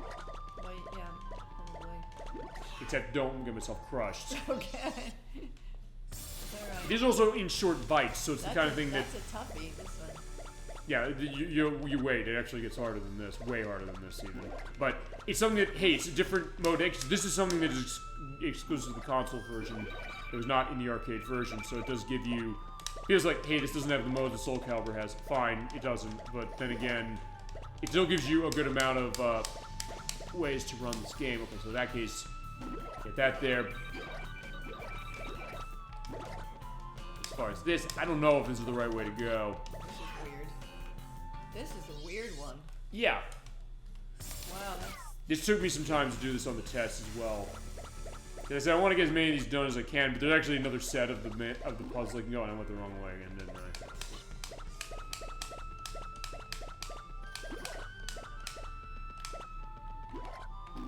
Okay, fine. I can sort of do that. Okay, so that worked. You still have to go fast, so it's something that, yeah, it does challenge you that way. Alright, so let's try this again. At least she'll get in the bottom even if I don't get the target time for this.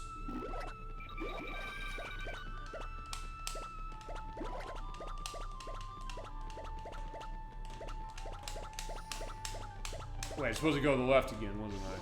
Fine, I was, but I can go off that way and be set, but I didn't get all the clocks. None else will show how this was, I think I did have to go the other way, but I'll give it a shot. Basically just knock them down enough to get them down that way, and then get all the clocks as they go. And there's 2-second ones in there, so if I can get those set. And also go off on the side, because yeah, otherwise they're going to be falling that way. These you pretty much have to take the wall down. And then there you go. Go left that. Yeah, there you go. Except I'm not going to get down in time. But fine. That's the idea of how you do it. I just didn't do it. But yeah, you do have to do it very specifically. Yeah, I didn't beat the record, but that's fine. You did great, though. I'll show the next one. I'll show the ones I got, because if you beat I and J, which I have not beaten, I'll try I at least. And then you get another set of these. Yeah, there's another one's like, hey, you know, go this way. Go there for the 3-second.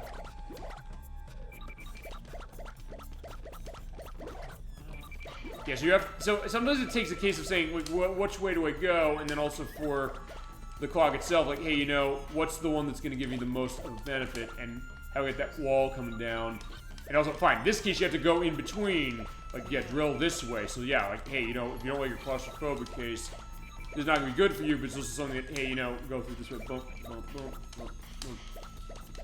And sometimes you just barely make it. Like in that case, I almost had it, but it's something that I'll try the one again just to show it, because it could be a rush when you get these just right. Yeah, the wallpaper is beautiful as far as it reflects the idea of. Okay, right. That's okay. I think that's what I did. I think. Maybe it's not, because fine. There's a clock there. There's another one there. I definitely want the 2 seconds. I don't think I'm doing this right. Fine, there's the 2-second there. I definitely didn't do that right. Because when you have the clocks that go for the bigger numbers, you want to go for those to cut off the time you have to do. So yeah, because the 2-second was fine. There's the 3-second there. I definitely want that. In that case, go down here because there is going to be a 1 and there's a 2 coming up soon enough. That's the next one. Okay, there's 2 in the middle. There's a 2 over here. In that case, you have to drill. You have to, at that point, know to drill to the left and right. So you'll be set. And do that. You know, I'll go this way. So I can see I kick it to 2. Yeah. Shit, I missed it. But then it might also be a case that, fine, you know, that might be sort of a bit of a trick because, hey, you know, there is a 2 over there, but there's more 1s over there. So if you're fast enough, you can kind of mitigate that. So actually, I'm going to try that.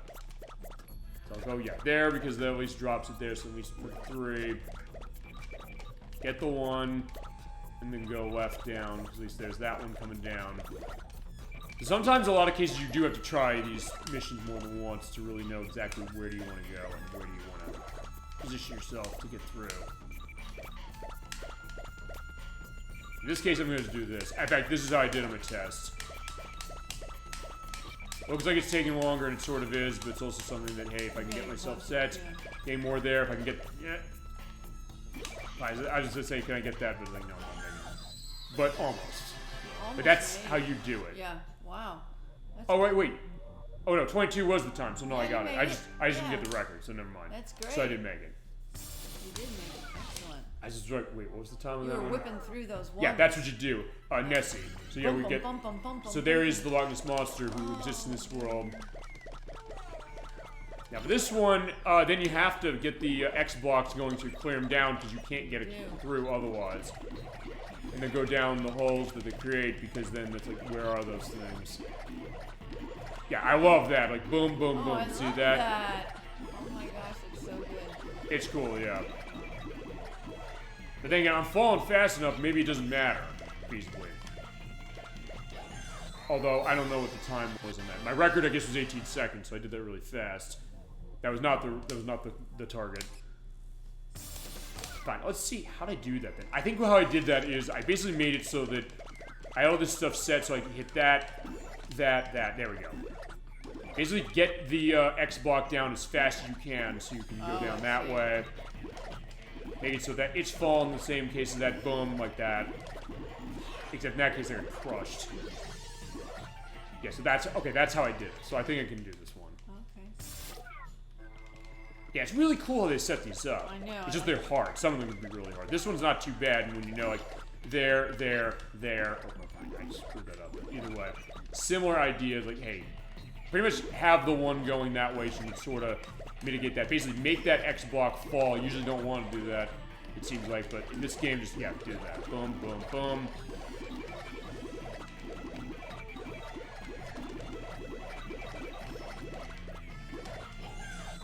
Okay, that wasn't it, but yeah, fine, it was 23, I think, so I did get in 21 in one.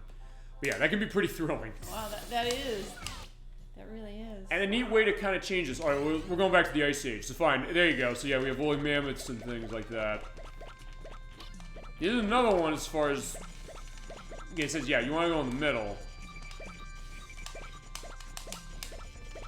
And in other cases, like, yeah, just keep walking. Like, yeah, basically keep walking while it's falling. So you have to do that in between. Hit that.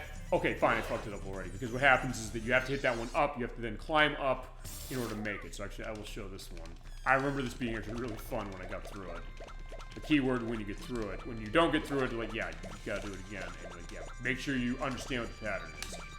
Be quick, and it's where, as you mentioned, the aspect of like the D-pad aiming controls could potentially be a liability. Because there, I gotta aim up, climb up, as you go, boom, like that. Run that way, that's falling, so get in there.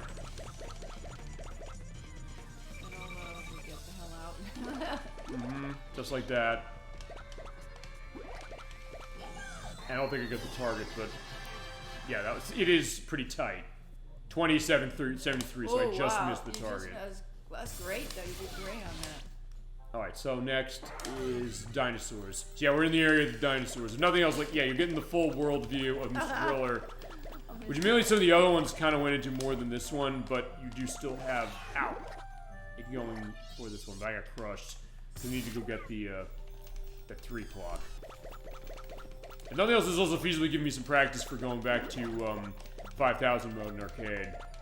Yeah, because I want to make sure they get that collapsing enough so I can get the 3. Or, fine, I've basically not gotten enough on the 3, so... Actually, I'm not doing as well with this one as I did on the test. Okay, at this point, like, yeah, there you go. So, like, it is, in a way, this is kind of teaching you how to use the X blocks. I think in the main game can also kind of teach you that without anything specific. Like, oh no. When they say record over there, do they mean your record? That's my record because I went through these. Holy cow. You were so fast on that. Mm-hmm. But you have to be specifically as far as this. So it's fine. We said, hey, you know, the dichotomy of being fast and accurate. In this case, you have to be fast and accurate, and fast in particular because it's running on time. Okay, there's 2 seconds. I can hopefully get that. And that's the other thing is like, yeah, I screwed doing that up. Because I think what happened on my test is that I had to go in a zigzag in order to get that one.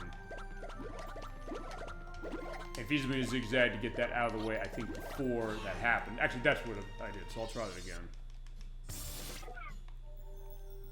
Where, yeah. So it's basically kind of a trial and error thing. It's like, yeah, you go down here, you know, to hit that there, to get that through, there. He said I got crushed again. Yeah, I'll show the bottom of this one, then we'll go to the next. Yeah, I'll see if I can do I feasibly, because I couldn't do.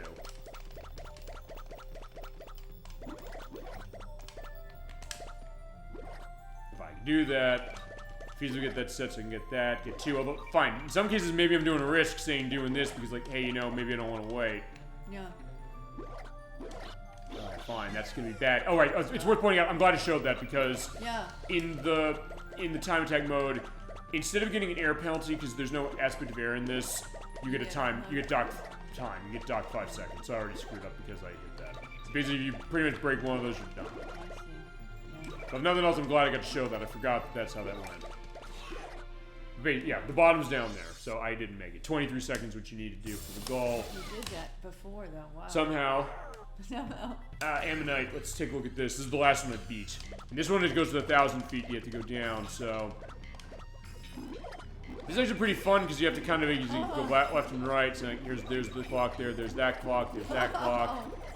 But now at this point, fine, I'm falling too much for that. There's a 2, there's 1. Ow. Wow. It's kind of one you can kind of eye the needle, this one. Yeah. To a certain extent, in the sense that you mostly drill to the center. Because, yeah, like there, that goes. Yeah, because basically you do that, you basically move left. You basically move kind of to them as you go along, and you can kind of maybe get yourself in between some of them just to grab it and then just move. So as the whole thing goes down, mostly.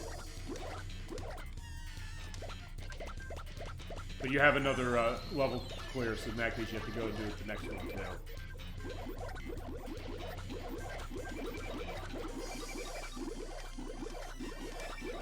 Yeah, this is one I can eye the needle this thing, so feasibly I might be able to make this maybe...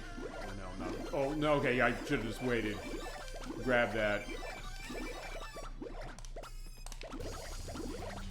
Okay, I'm not gonna make it. Oh, especially not if I get crushed at the bottom. Yeah, 25 seconds you need to do that. And 25 seconds including the timer, so fine. Let's take a look at the one I couldn't beat. This is the mansion. Where's the mansion? This is 14 seconds. A little bit, right. This is the one where you kind of go into... Take an elevator. Take an elevator. You also have to kind of sort of do that to get the timer, or the time of the clocks. I think I beat this and just didn't get the clocks, which is what you need to do. In that case, that's weird. You have to kind of go in the middle, but it's like, yeah, I don't think I'm making this. And another one of those, you gotta do 2 levels of it. Look. I phasically picked the wrong one to go down. Or maybe the right one to go down, or not, I don't know. Yeah, but I've already spent way too much time, so no way in hell I'm getting this.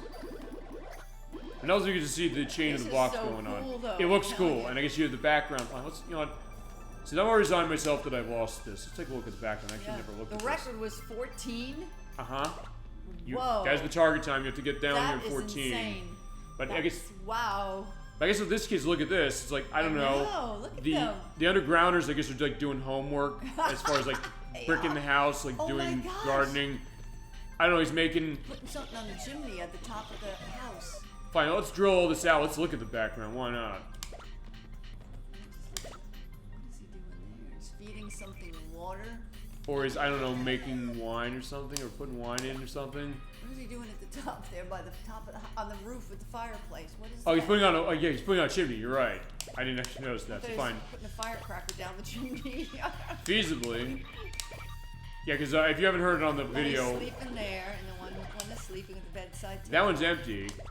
That one has nobody there. That one's sleeping. You're right. Actually, I never stopped noticing. That one's taking a bath. Oh my gosh. That's so funny.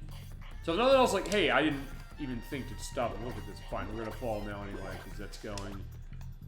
Those are like spinning around. That one's doing his laundry. That one's reading his paper and having to smoke. That's what it looks like. No, that's exactly what he's doing. So I'm thinking of Grand Theft Auto San Andreas, who's like, if only the world was like just like this. I need to smoke. Hey, put that out. And more like this. I could use a smoke. You murderer! I might have children one day, and she shoots him to death. Oh, jeez. It's like, don't believe. Yes, some people look like they're having fun smoking. Don't believe it. It should be legal to kill anybody who smokes. We should outlaw smoking everywhere, including in people's homes. What But was that from? Grand Theft Auto San Andreas, a game that for licensing reasons is gonna be a tough one to show, but I quote that enough. I need to show it at some point. But I don't know which. Actually, the easiest Grand Theft Auto games to show are gonna be 14 minutes. 14 seconds. I turned it to 2.5 minutes because looking at the background, I like that. Fine, that's the mansion of the undergrounders. Yeah, I know. I didn't read it. Of course not, but it's fine. But I'll try that one more time, see if I can do it, and then we'll have to go back to arcade, and then we'll show the accessories off. Yeah, because I think this is what you got to do, but it's also something that, hey, you know, I don't know the pattern on this one, so I think when you find the pattern out, it's not going to be too bad, just that I don't know what it is. You have to collapse. Fine, that's going to crush me, so fine, there you go. Wow. So if I knew what the pattern was to go down, Yeah. I'd be able to handle that. So fine, let's see. As far as courses, that's in. There's the lab, which I can't unlock, and then there's other, or I don't have unlocked yet. And Those are cool. They're cool, and I do like that. At least they And give what do some. they call those? They're the time attack stages. They're exclusive to this version, as I believe is the survival mode. Okay. Wow. Okay, back to our nemesis, or my nemesis. I have to do this. But maybe by showing all those other things off, it got me ready. But it's, I like the idea, even, fine, feels like, oh, there's not enough modes to this thing compared to Soul Calibur, but still, fine. The only reason I'm bringing Soul Calibur up is because it's a Namco game that they made for this console as well. But, yeah, there's still cases where, fine, it's challenging you in different ways that also, I guess, kind of go to the way of how to play the game, but made you think that, okay, what do I do to survive for a while to get myself killed, and how do I get it so I basically like a puzzle mode case. We've seen the puzzle mode for certain things like Tetris Attack before, where it's like, hey, they set up something for you to do, and it looks cool when you get it done. Yeah. Or even if you don't get it done, as we saw in the background with the mansion. Yeah. So I guess it's that question of how do you add variety to a game, and it's an interesting way, I guess, of how they do. Okay, because I was nervous that it was going to get crushed again.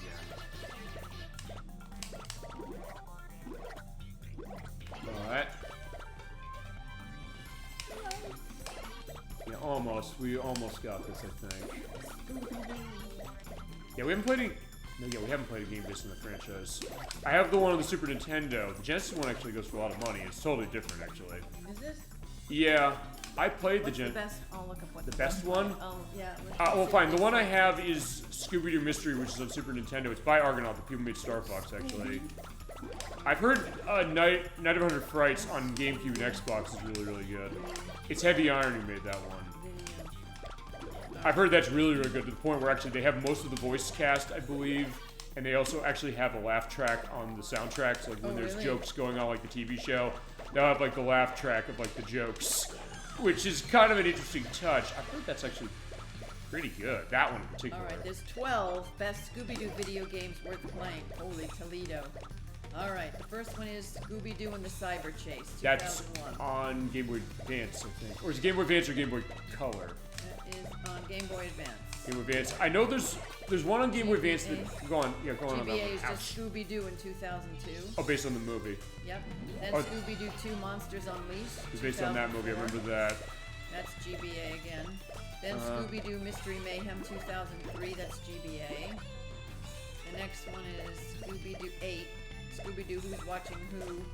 PSP, Nintendo DS 2006. There's a PSP game. I did not know there was a PSP game. This Unusual Scooby Gang Adventure. Okay. Takes part in a reality show. Okay. Okay. Actually, I think there's like a direct-to-video thing that went to that. And then there's a PS2 Scooby-Doo Unmasked. Unmasked.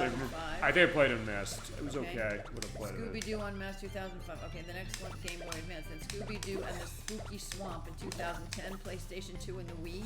Oh, right. There was a Wii game based on that. Then there's Scooby-Doo Classic Creep Capers 2000, and that is on the Game Boy Color. And it's on the Nintendo 64. It plays like Resident Evil. The Game Boy Color version plays like Secret of Monkey Island, actually. Which honestly, so does the Scooby-Doo Mystery on the Sega Genesis. Scooby-Doo Mystery Mayhem 2004 on PlayStation 2. And then Scooby-Doo Mystery 1995. Yeah, that's the one I mentioned. Super NES. And Genesis. And they're totally different. Despite the fact they're named the same, they are not the same game at all. And Scooby-Doo Night of 100 Frights 2002. That's the one, yeah. That's GameCube, PlayStation 2, and Xbox. Alright, that was on PS2 as well. I forgot about that. Okay, and this is the one. It says, but at the end of the day, no game brings together great gameplay and the authentic Scooby-Doo appeal like Night of 100 Frights on 6th generation console. I've heard that Sure, it was no Sonic Adventure, Battle or anything of the sort, but this action platform was both fun and challenging enough to keep you hooked. It delivers well-written dialogue and funny jokes, all in a grainy, washed-out style that makes the game's 3D graphics resemble the classic show. It's kind of attention to detail. Elevates a run-of-the-mill licensed game up to a true masterpiece. So that's the one. I've heard it. Actually, it's interesting. A lot of the Heavy Iron stuff, because they made SpongeBob SquarePants Battle for Bikini Bottom, which tends to be seen as the best game based on the Enterprise, and it's great. I don't even like the show that much, but I think that game is fantastic. They did, although sometimes it's been a little iffy, because they did the game based on The Incredibles. That was kind of okay, I guess. They did, on this console, they made, and PlayStation 1 as well, they made, what was it? Evil Dead Hail to the King, which plays like Resident Evil. Do you have that? You have this game? Which one? The Night of 100 Frights. Yeah. I don't have that one. The one I have is Scooby-Doo Mystery for Super Nintendo, which actually, you know what? I should show that. Maybe I should show that for one of the Halloween block episodes. Yeah, GameCube, PlayStation, and Xbox. Which one would you get it on if you got one? This one though.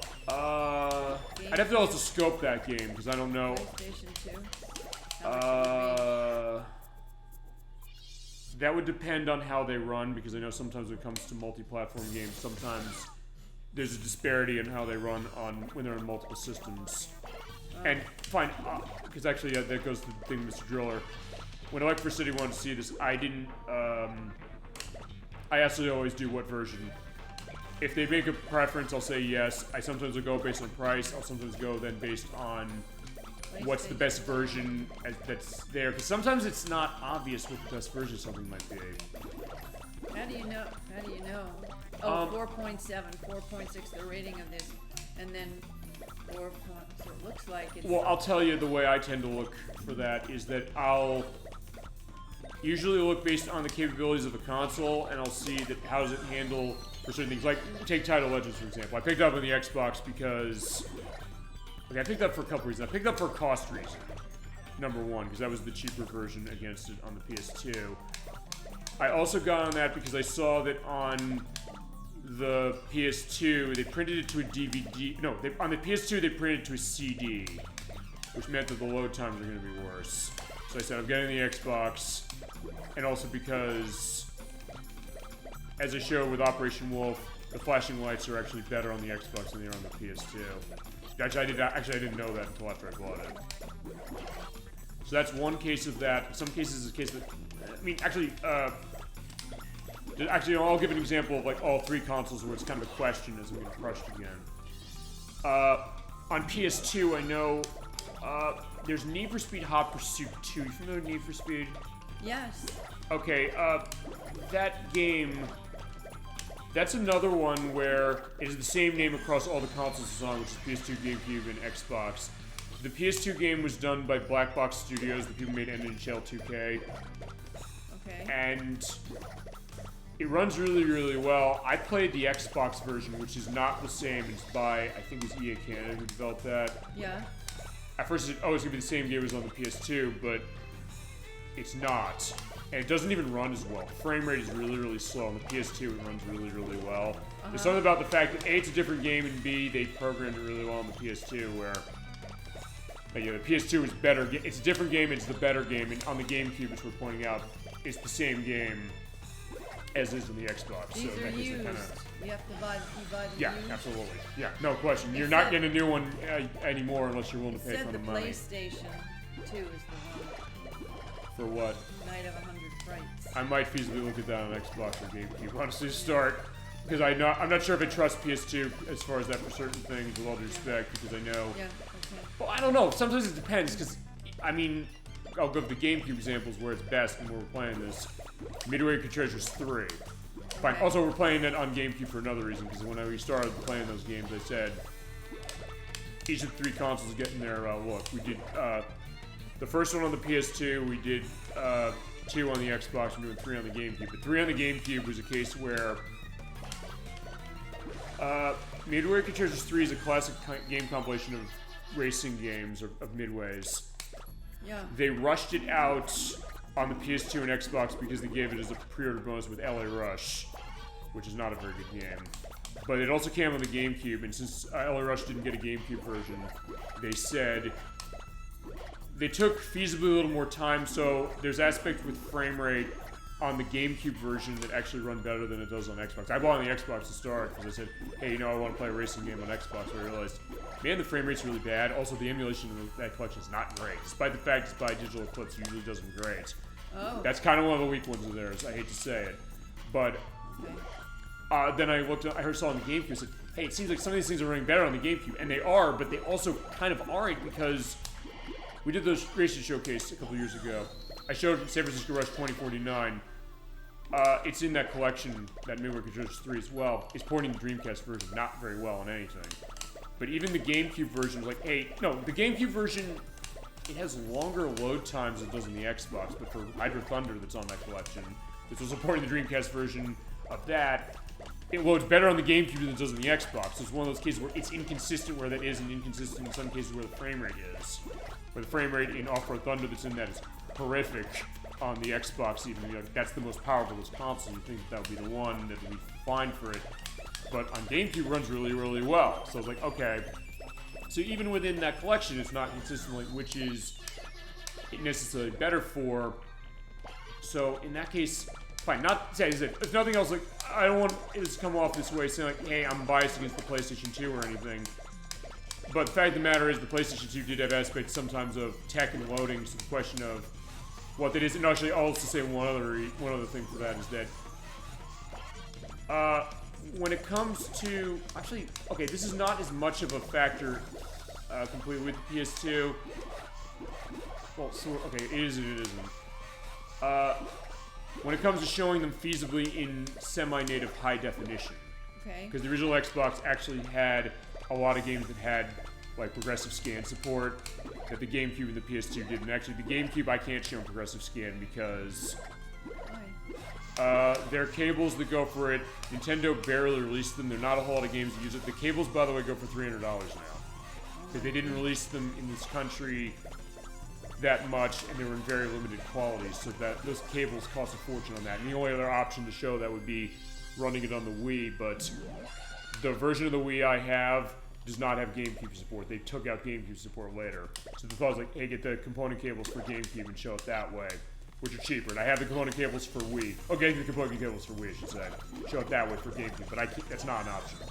So that's also why I came to the Mario Sunshine decision saying, how are we doing this version? First I said, we're doing GameCube, but then I said, no, I can't do GameCube because there's a crash bug with the one of the blue coins that oftentimes can hard lock the game, and I have footage of it happening. I'm editing it for the next part with you next week. But at that point I said, fine, because of that for Switch, and then also, weird enough, it looked really bad blown up even with the tech I had.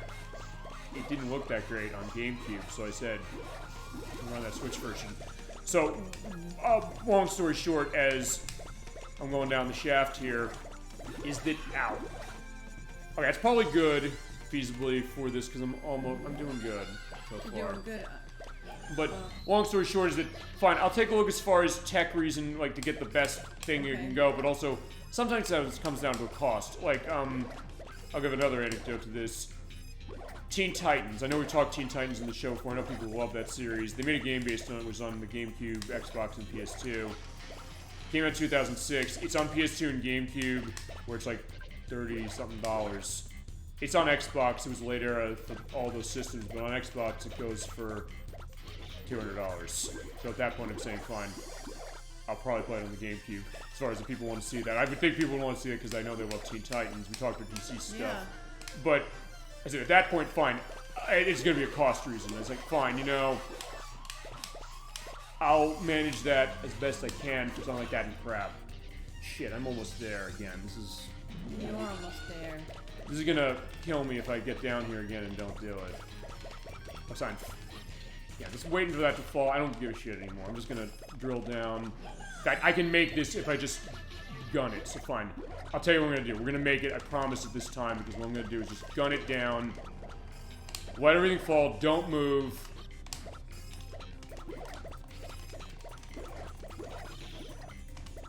Except now I got... Fuck! Shit. Yeah, there we go. Now I'm totally getting frustrated. Oh my god. 47-15. Oh, wow. Jesus. See, that was what I was thinking. I was like, I'm going to gun it down without moving. So, unfortunately, I was 300 away. But nothing else is showing how into a game, because honestly, I don't know if I've ever... Even when I had that happen with Mario Sunshine like a couple weeks ago, I wasn't that angry as far as frustrated. It's fine. It shows how get deep into it when we get right to the end, and then, yeah, you lose. I was reading all about which game system to get that Scooby-Doo on. They're leaning to the what? Well, it's got on. Yeah, people were talking about. I was reading the reviews of the ones who got it on the GameCube, and they said that seller was not. No, that's an eBay thing. That's Yeah, like well, eBay seller being an asshole, Amazon right? reselling, yeah, and a couple of them were okay, but not so great. So maybe GameCube doesn't handle it well. I mean, I heard actually with Unmasked, the one that came after. I heard like it looks like shit on the GameCube as far as the visuals. Like, wait a second, really? PS2, they were saying it was good. Those reviews were. So maybe the PS2 runs it better. Maybe the Xbox runs it better. Yeah, I didn't get to the Xbox yet. They didn't. OG Xbox they were pointing out for that one. Okay.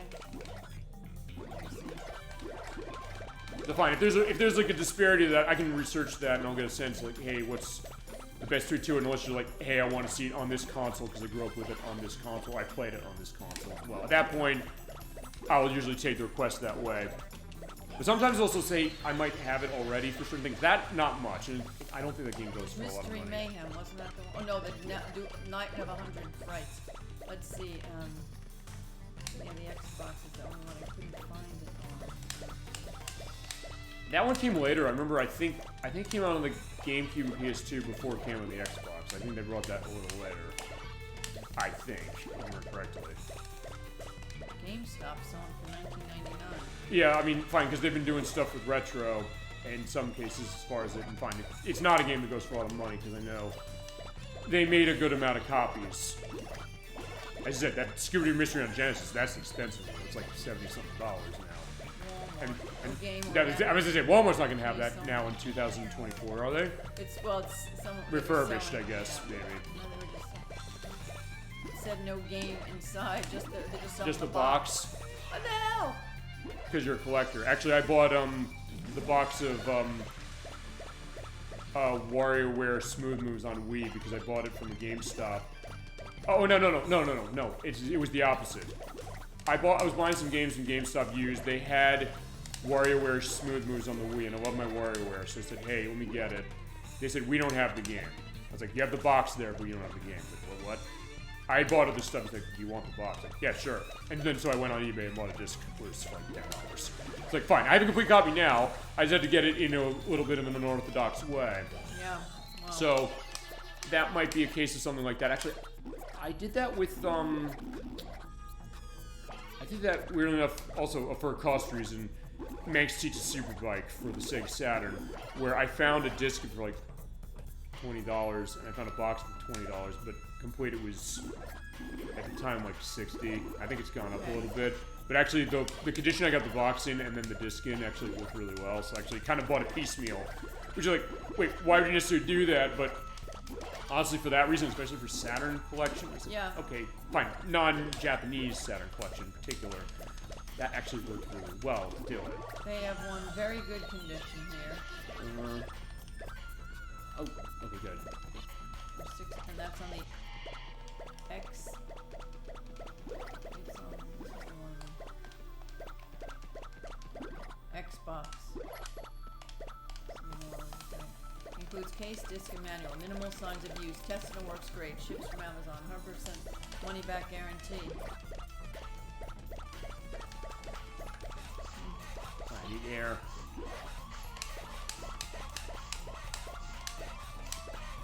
Okay, fine. Maybe I'm just gonna keep going. Fine. That's fine. Alright, so I'm at 3,000 basically now. But I said, I'm gonna do what I did before. If I get back to that again, which I probably will soon enough, I'm gonna, again, gun it, but I'm also gonna be... Because I almost had it, but what happened was that the X blocks got in the way, and I didn't have a way out. So that was the problem.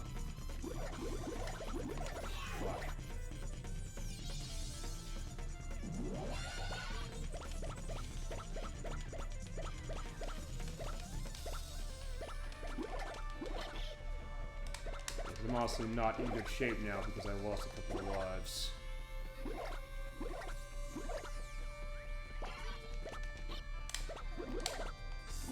Feasibly, I guess. Okay, fine. We're going a decent amount in this game. I just want to make sure how long we've been going. We've been going. So hard to know. 3 hours. What's the good one to live? Yeah, sometimes I've gotten this. I'll tell you something. Thank you for bringing this up, and hey, it's giving more discussion points. I generally will kind of feasibly look at versions, or if I know people played it on something else, I'll say, hey, what do you play it on? Yeah. Well, I was reading it. It's sometimes tough to tell, though. Sometimes it's going to be negligible as far as what the difference is. It might not necessarily be anything. Any Scooby-Doo would be fun. Haven't they recently had a Scooby-Doo? The game? Yeah. If they have, I don't know of it. Yeah. I don't think so. I think it's been dormant. Movie it was. We had a most recent movie. Well, there was Scoob. I was not a big fan of that, honestly. That was Warner Brothers trying so damn hard to get a cinematic universe of their own. And like, yeah, doing it the way they always do, which is half-assedly, but pretending they actually have the case of doing it. But either way, there's air.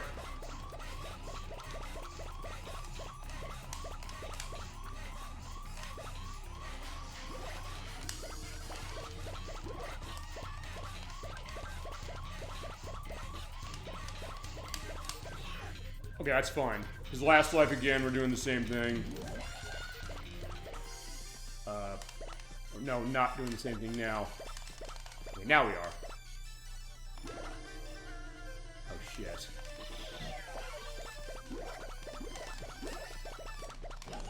Alright, same deal I'm doing, I'll tell you what I'm doing. Just drill down like that. I have enough air to do this.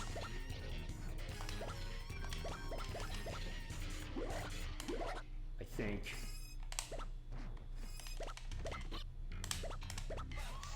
Fuck, do I have enough? Maybe I don't have enough. Fuck! Ah, shit. I didn't have enough because, like, got stuck with the blocks. I got 48. Oh, you did God great. damn it. Okay. We're getting this, though. What does renewed mean? That means it's when they call a game renewed. Renewed means that... It's old. Well, no, it means... It's in parentheses. No, it means that they might have refurbished it. It might be a case where maybe the disc might have been scratched in a case that was feasibly recoverable. Okay. And then, in that case, it works. But I mean, it might... That's not necessarily a bad thing. Like, hey, if it works, it works. We saw that with Lunar when we finished that. Like, fine, I had to go out and buy an entire disc too, specifically in order to get that game dragged across the line. But that being said, like that was an off case specifically just because of the fact that it's the only time this happened in the show, and B, that's not always the case that your game is going to be in a case of like, hey, that means it's not working. Right. And Protorova didn't know for years that it didn't work specifically either. And I tried everything to fix it, but I couldn't.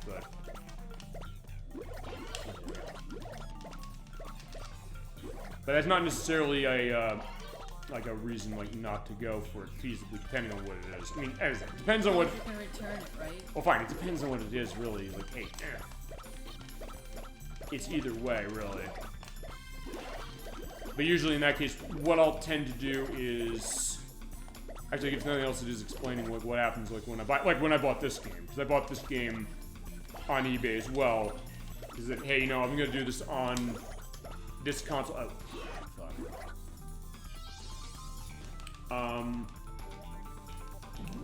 When I said I was gonna do this, I bought it on eBay. I basically said like, hey, what's the best price you can find for it, and also get it in a good enough condition. I said I wanted this complete, I guess just fine, a collector, but also because I want to make sure that hey, it's in good condition. So they'll get pictures of the disc. Usually that's what I look for. I look for pictures of the disc above anything else. Honestly, I'll say this, I've actually had pretty good luck when it's come to, like, eBay game buying. I've not been in a case where I've been screwed out of much when it comes to that. So I'll tend to look at that, but, like, sometimes, like, hey, I'll just look around, make sure it's gonna work for anything, really. Whatever it is, whether it's this, or anything else, I'll be buying in the future, feasibly. In some cases, when it comes to cartridges, it's a bit different, because, like, hey, there's not gonna be a scratch case, but also the case with buying. You have to make sure it works, too.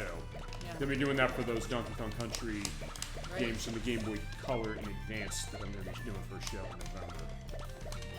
I'll get those eventually. Yeah, because if you think I'm forgetting the 30th anniversary of that franchise, you're crazy. And fine, Nintendo isn't either because of the Nintendo Direct last week. We can talk about that as well. They announced the HD version of Donkey Kong Country Returns from Wii and 3DS. With having the extra content for the 3DS version and extra enhanced graphics, and it's Forever Entertainment who made the Panzer Dragoon remake or published that, and also the House of the Dead remake who's working with that. The people are getting pissy because it's $60. Ow!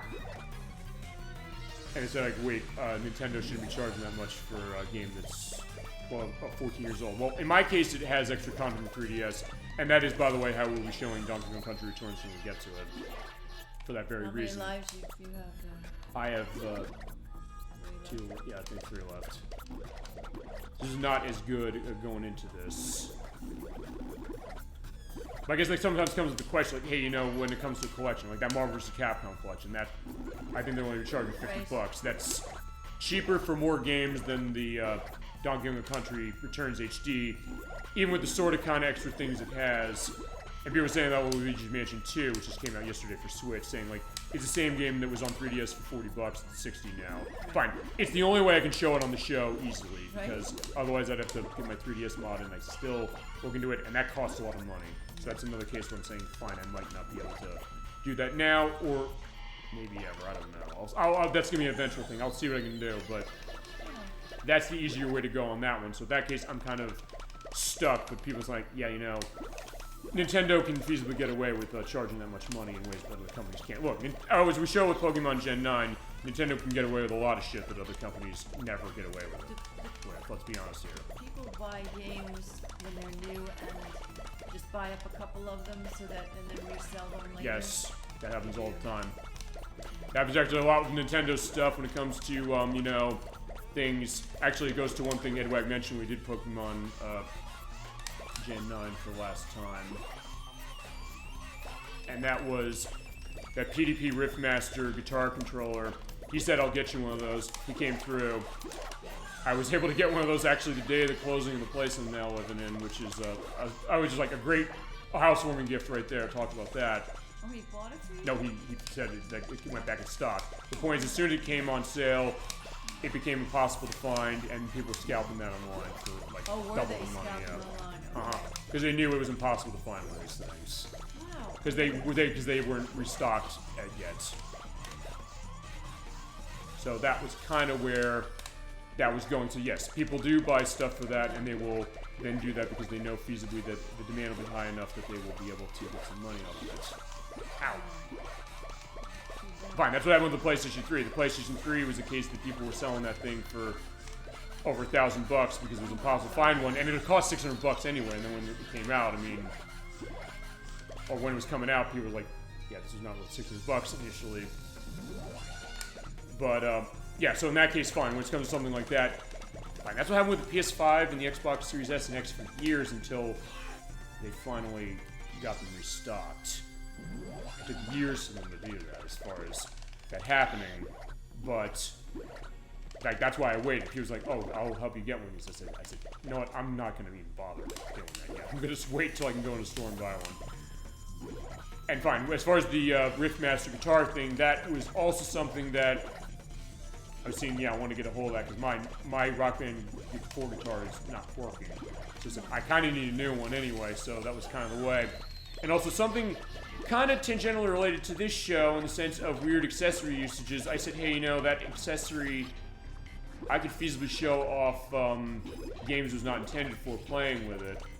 But unfortunately, it turns out that analog stick is on that device. I'm not even mad anymore that I got a game over. No. It doesn't work. It doesn't? With anything except Fortnite Festival, which is the new like Rock Band-ish game that they have. They're getting those Epic Games bucks for being able to have theirs in the music game case now they stopped the Rock Band DLC. They've been leveraging that recently for Metallica tracks, which I've been going nuts. Like, oh my god, that's amazing. Stuff Rock Band never got because the licensing cost for Metallica is fucking fortune. But that being said, that analog stick that came out PDP and said, like, by the way, that analog stick is the top of the neck, which seemed like a great idea, is that it only works with this game. So like, I said, I'm doing Sonic Mania as a little bit of a return to in August. I said, can I use that guitar to play that game? No, unfortunately I can't. I tried it. And it also goes to something, Nikki, I want to apologize to you. You said, hey, can somebody play Elden Ring with that guitar? And I said, maybe we can find out if we can get my hands on one of those things. No, that too. People are knee deep in the DLC that came out on Elden Ring about a week or so ago, but yeah, unfortunately, we can't play that game because what happens is when you boot it up, it just doesn't. I was thinking like, hey, it'd be like this game where it'll recognize it as a controller, but there's something I think about that hardware that it doesn't actually recognize and control the same way as you think it would. So it's not something you can just toss it in again. I thought, hey, you know, it'd be great. Because fine, if nothing else, that's also why I'm doing this version. Because I get to show it off with weird accessories. I mentioned that the first time we looked at this with Mr. Drill Online. I said, it was almost every accessory. And I kind of said, at that point, I got to show with that. But I then was realizing, okay, fine, for this, I could do it for other things, but no. And I have actually even done some like research that way. Because actually going back to, remember when we played Guitar Man? Yeah. Edward handled that game with the boss, because like he knows that game and loves it. He did Sambo Trio really well as far as how difficult that was. Fine. This is my Sambo Trio of Mr. Driller in terms of, although even then he beat this in, he beat that in a shorter time than I beat this. Yeah, because he's like, for the next 3 hours I'm doing this, we're at over 3 hours now. Not all of it on this, mind you, but still, it's been a while. And Nikki was saying, hey, can you play this game with like the Taiko Drum Master drum? I said, I have the PS2 one, like I can take a look, but I went home, I did some look over it. I realized it was fascinating to kind of understand how is a controller mapped for something like that, because that one, it is sort of mapped to the PlayStation 2 controller buttons. But the way that Taiko Drum works is that you have two positions on it in the middle, and you have the rim, like two sides on the rims, like you do the rim shot for it, for the drum. They apparently control the, the face of the drum controls left on the D-pad and the circle button. And those rim shots control, I think it was L1 and R1, two of the top buttons on that controller. I said, okay, fine. How does a Guitar Man play? Can this game play with it? And the answer is no, because Guitar Man needs the the left analog stick for running the guitar trails. Ow. But fine, almost 2,000 first death, I'll take that. Maybe we can. But We can't jinx it. no, that's true, you're right. But so far so good. That's the best I think I've done as far as the start. So as far as the start, we're looking good. But I said, let me test that. I was like, what can I get working with this thing? And that's when I also realized that there's not a start button oh no, there is a start button on that, but there's certain games you can't use it to actually get past the title screen. So I said, what can I play with this? As far as music games, I could sort of play Space Channel 5 Part 2 because you could hit left and the hey button, but you need more than that to play it. So that's not going to work. And then I found Virtua Fighter 4. That was a case of that. I was sort of able to play it by getting past the menu and playing with the drum. And there's also other games that they require the DualShock 2 controller that the PS2 has, and actually does a check for being able to play the game. And if it doesn't see that, it says like, oh, you need this controller, it won't even boot up. And they don't consider that a DualShock controller. So at that point I realized, oh, I can't use it. So, if nothing else, I'll at least try and figure it out, just to get a sense of what can I find feasibly. Unfortunately, that was the case that PDP riff is. That was the disappointment. It's a great guitar, it's fantastic, but it was like, yeah, I easily wish I could use it for things it was not designed for. But alas, it could not. At least not easily with modding it, but, well, modding it, but I'm not doing that.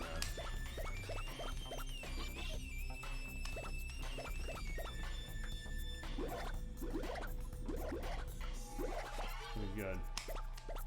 You get some air come to me. Ow.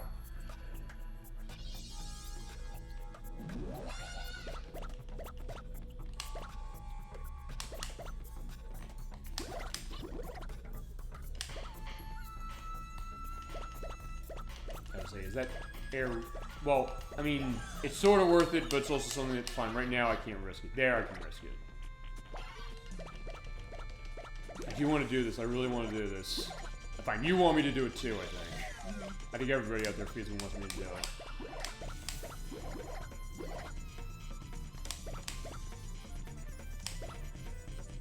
And that kid's fine, don't destroy it there, just get a step down so I can make it get through. And okay, I was like, where are my lives at? Okay, good. At that point, wait. Got it, okay. Perfect.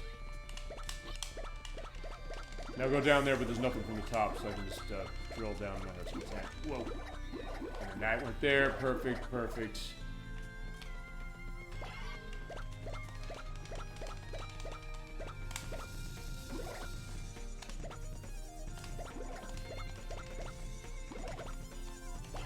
Okay, 3,500.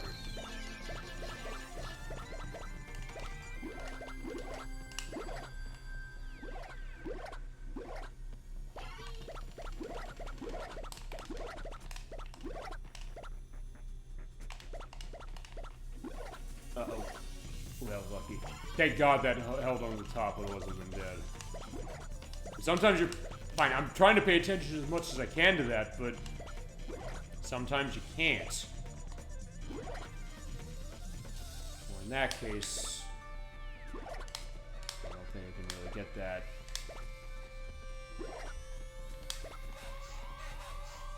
Okay, fine. I'm glad I get to show that, because actually he does heavy breathing when he's running out of air.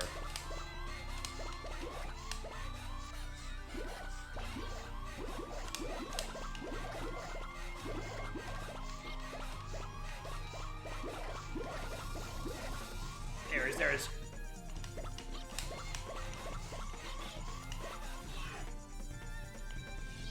Okay, so that's... Alright, this is... Okay, fine, I got 2 lives. Fine, in this case, they're also giving me only, like, 1 box there, so it's like, yeah, that's also the danger.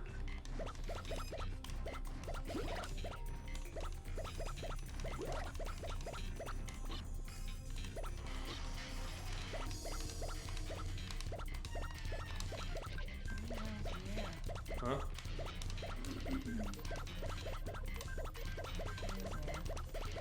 It's funny, at this point I'm also saying I'm doing the thing I'm not doing, which is fine, not getting air to start.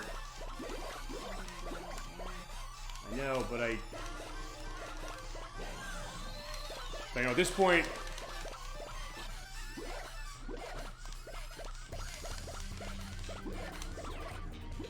Fine, I died there, but it was like, fine, that actually helped.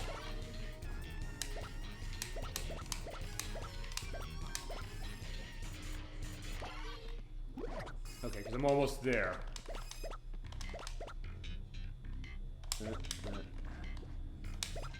I sort of have to go down this way.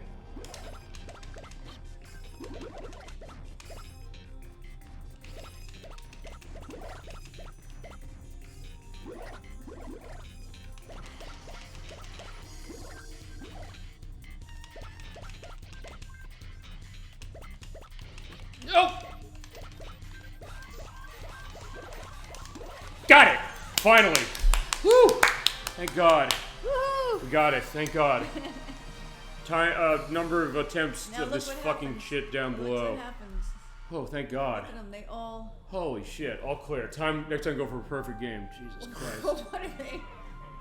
They always have to say something I just negative. hope the hell that me being uneasy doesn't cut us out of the ending, because if it does, I'm gonna say fuck it, I'll put it in the edit. You're number 1. Okay, no it doesn't, thank God. Let's watch the ending. Thank God we did it. By drilling 5,000 meters, like we just did finally. Yeah, no fucking kidding. I must have come here a long way here. Together. Me, I'm the king of the underground kingdom. What can I do for Shit. you? Yeah. Well, lots of weird blocks are coming up from the ground. They're causing all sorts of problems. We've tracked the origin of the outbreak here. So basically they did cause the sinkhole. Yes, they did. And... What do you mean? Weird blocks. There are munchies. We're They're stocking food, up huh? on food in case of an emergency. Oh, we're so smart. We may have overdone it a little. Yeah, I guess a little. So, alright. No kidding. Yeah, fine. Yeah, you're right. Now, Susumu's mad. Yeah, after what I just did, you're right. You're out of control. After what I did, yeah, I should be feeling this thing. Stop this right now. Yeah, stop this nonsense right now if you don't want to get hurt. Oh, okay, we'll stop immediately. Sorry about the mess. Okay. Wow, okay, there we go. Oh, look, they're little blocks of jello, they almost look like. Yeah, they do. Little blocks of And they jello. have their, 3D handles saying, fine, stop the presses. Alrighty then, I gotta go now. Be careful producing food. It's kind of tough to come down here. Yeah, kinda, more than kinda, but there you go. We did it. Holy crap, wow, can't believe I did that. Gotcha. We'll be more careful next time. Please send my regards to all the surface dwellers. Yeah, no kidding. Hey, ElecVerse, so good to see you tonight. We're playing Mr. Driller. We just finished 5,000 meters. Holy crap, it took me a while to do that. We're on camera, by the way. Here's DollyFinn, by the way, as well. So good to see you. I know you want to see Mr. Driller. I got it for you. Playing this. Actually, you came up in just the right time because we're going to show the reason we're on camera for this one tonight. Well, one of the reasons. The Dreamcast accessories, the keyboard, the fishing rod, the microphone, and of course the jump pack and the VMU that's in the control over there. Alright, oh my god. Feel free to let any of your memories flow on Mr. Driller for this one. I know you want to see this. I'm glad to be delivering it. we went through hell as far as showing off the 5,000, but, you know, because you just got here, I'm going to go through the 2,500 again, before the show, the accessories. But it's so good to see you tonight, and so good to see you. Yeah, we were off, by the way, last week because I moved, and we have our new Super Bowl Game Saturday studio right here, which is one of the reasons we're live on camera, but also because of the accessory showcase. But so good to see you, and hope you and everybody around you are doing well. Ah, there you go. Talk about a great reward that way. Get the idea of best channel on Twitch as far as their inputs. The idea of getting the 5,000 meters on this. You really have to put it down to easy and turning the level to maximum. And yeah, there you go. And this victory brought to you by Clear Canadian. There you go. Because that's been the case of it tonight. So I guess feasibly we could sort of, I don't know if it's right to go to final thoughts yet for this game. We're not done with it. But that was a big one, though. it was big. It was something we were clearly working on this one for a while.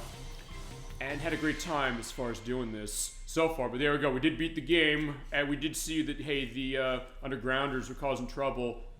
But with all their food blocks. Yeah, that's what this is. This is food. There's not anything to that. But it's like, fine, we'll take this away.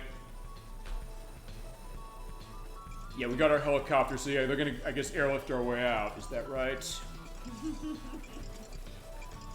Yeah, this was before we had the indication that Taizo from Dig Dug and ElecVerse, as you mentioned, Kissy from Baraduke were Susumu's parents here. They're introduced in Mr. Drill G on PlayStation and on the arcade. Yeah, there you go. There is our Wonder Hotel with books, comics, toy shop, and a nice rainbow that way. And thus, Mr. Driller brought peace to the world once again. But there's no guarantee the undergrounders will mend their clumsy ways. They said they would. In fact, who knows what they'll do next? Only our hero could sigh at the thought of the sighing indeed.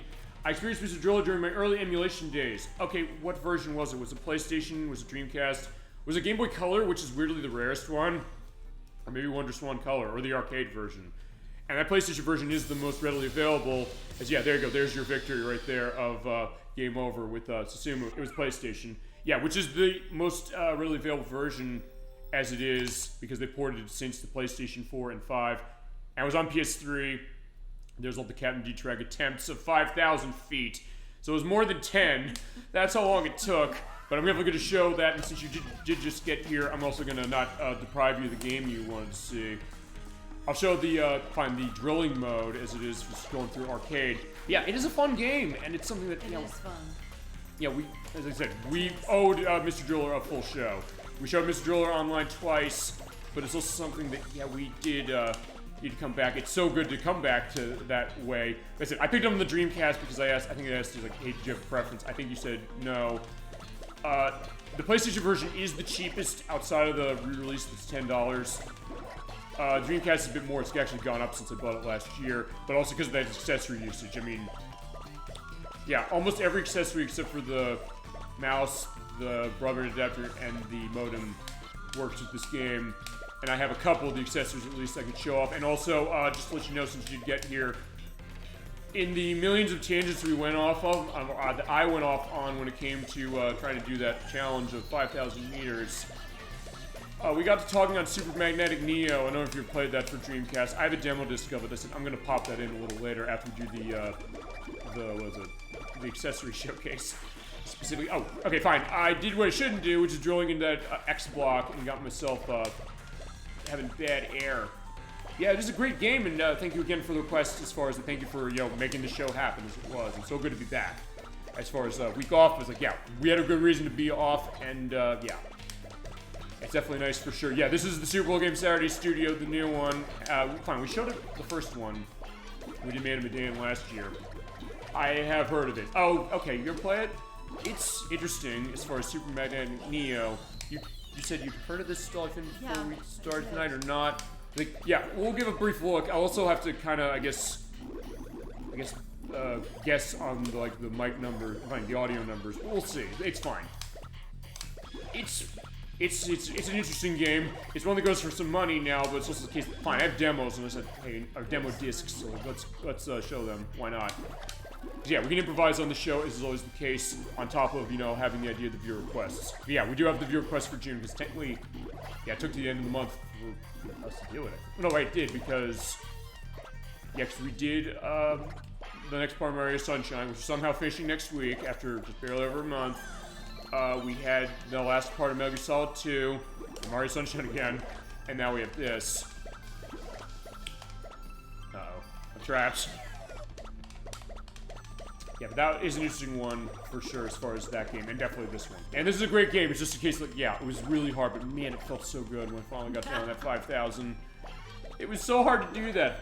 I saw you were on, but I was hanging out with a friend because it's his birthday. Oh, of course, I get that for sure. I mean, yeah, you know, no problems. Like, hey, we got the show for you. You get to see the struggles, the frustrations as far as trying to go for 5,000.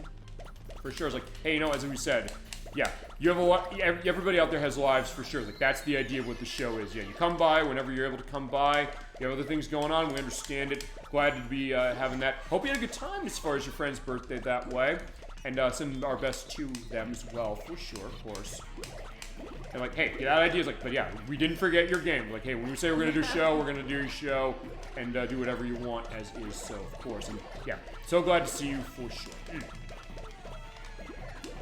Yeah, it doesn't really matter that way. Like, how as far as how it is. Like, yeah, just come in. As far as how it is, you got stuff going on. Do that. We're not more important than that. But it's like, well, ow. Fine, I'm already done with this, and that's one life lost. But fine, I'm gonna easy that way. But boom, there you go. Down as far as that. And you get a drill bonus and a time bonus. Fine, I kind of forgot about that because it's so transfixed on the expert thing again. Undergrounders. Are we ready for the 500-foot mode? Yeah, we already did it. We already did it. That's great. Okay, so and I'll also briefly show the other modes, and then we'll show the accessory stuff, and we'll demo disc it up. I just have to remember what demo disc it's on. I also went to the library today. Yeah, actually, a library near me as well. Well, actually, it's been a while since I've been to a library, which sounds awful, I guess. I was like, wait, actually, it's weird this. I'll say this, as I'll show some of the missions on this. It's one of those things that, fine, I guess, not that I'm not a reader, but it's also something that, fine, that's fine. I see a lot of people say, like, hey, they're big into reading and things, which is a good case of that. But it's also something that, fine, in my case, like, they're, like, big into stuff of literature. I don't know, maybe that's the idea of what I sometimes do in the show. Like, hey, I want to turn gaming into literature in a way. In a strange way, in the sense of, hey, what's this looking like? What's the idea of it? What's the reason that might be important for, I guess, an expression of the people who made it, or people who play, or something. Yeah, you make this game look like child's play. That was not how it was a few minutes ago, but I thank you, I appreciate that. I'm only playing, I guess because I'm actually hitting the button. I don't know, DollyFinn, do you want to play in front of ElecVerse? No, no. Fine, you'll see her playing. You'll see me, no. Well, she never played it before, so that's fair enough. Like, it's only because I'm going rapid. I got to 1,500. That was my top. Other than that, it was not good. I mean, I guess I'm making it look as child's play, like hitting the A button specifically, but it's also something that, fine. Yeah. I've sometimes said it when it's come to this, like, hey, it seems like the games I struggle on the most on this show are the puzzle games. Even when I practice them, even when I know them, like this one. I take that as huge compliment, so thank you, like, just appreciate that. But it's also something that, yeah, you know, it sometimes is not an easy thing. I know you get it for sure, but it's also a case that, fine, how that is, and I don't think I did that right because I didn't get the clock right. In fact, yeah, I definitely did not get that right. Fine, I'll try that because, yeah, I picked up the first few volumes of Full Metal Alchemist as far as, yeah, the manga. Are you familiar with Full Metal Alchemist? No. I know Nocturne's a big one. There's games. Good? I've seen bits of it as far as the anime, but there's also the manga of it as well. It's very good. I know people adore it specifically. There's some games based on it that actually by the people who made the Snowboard Kids games from Nintendo 64. Full Metal Alchemist. There's also Full Metal Alchemist Brotherhood, I should say. Nocturne's a big one of that. I should actually kind of get a sense of that to her when she's on in 2 weeks. I have not read the manga. I think she's read the manga. I'll have to indicate that to her. It's like, hey, we got a discussion that way. It is good. The artwork, as far as Edward Elric and his brother, I believe the idea is... Correct me, this is not right. ElecVerse is a case that there's like a family tragedy and like his brother is infused sort of in connection with him. I think. I'm not the expert on this anime or the manga. I'm going to try to go through the thing with the time trial. I also try the one I couldn't beat. Yeah, if you ever did time trial, though, I think ElecVerse probably did if you played this game. And the PlayStation version had this way too, so it's not different on Dreamcast this way.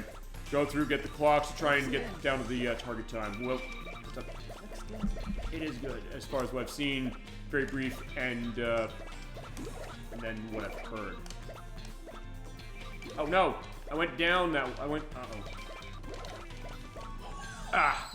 Oh, okay, that is the record. Okay, never mind. Yeah. So okay, maybe I guess I am making it. I guess I'm making it look easy, but like, trust me, it's not. You kind of got the gist of it. Yeah, I guess so. I was like, fine. I'm also sort of not completely talking my ass on that one. It's like I know it from other people, but I'm not someone who's followed it massively enough, which I should. I know I should for sure. But that's kind of the idea. Fine, let's try the mansion again because I know this is the one that I couldn't beat. Fine, it's just, as I said, it's also kind of about figuring out where do I go down the elevator and also how do I get into that side. I don't even think this is the right way to do it because fine, that fell down too quick, so I couldn't really get to that. There's the one there that I don't know if I can move in quickly enough. Okay.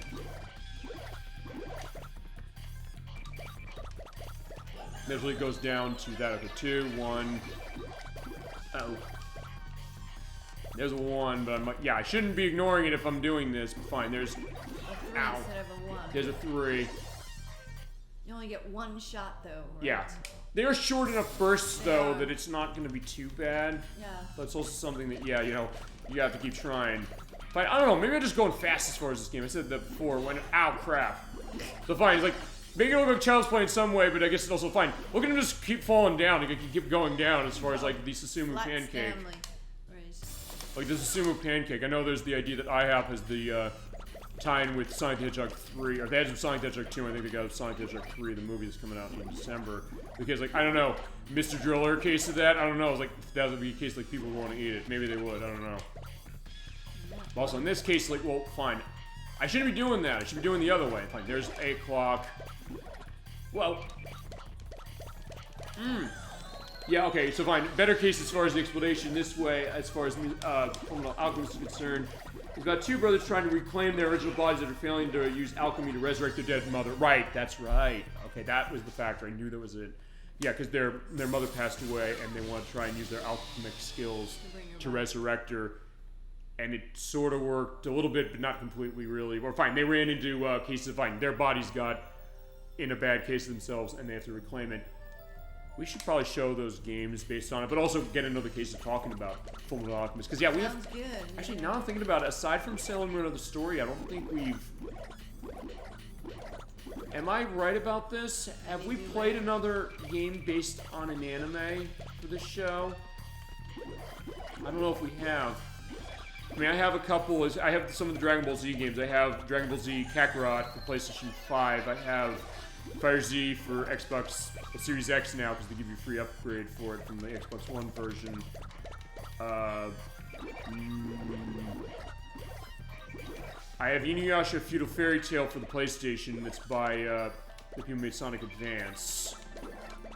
I don't know if I have anything else. I don't have those at Fullmetal Alchemist games. I heard they weren't that great, but hey, you know, reflection of franchise. Like, I don't care. Like, hey, if we get a case of giving a love to a series that way, we can do that.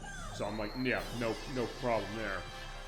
As we got to the goal, but yeah, it's gold times fortune seconds. It's not happening. Yeah, I'm not gonna force Mansion necessarily that much. That's the toughest one.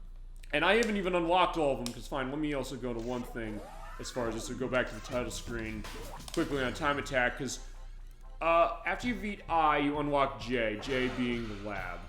After you beat the lab, you get another set of missions. Yeah, you do have to beat all of them in order to get it. I don't think there's an unlock everything code for this, if I remember correctly. And then survival mode. I'll show survival mode, and then we'll do the accessory showcase as well.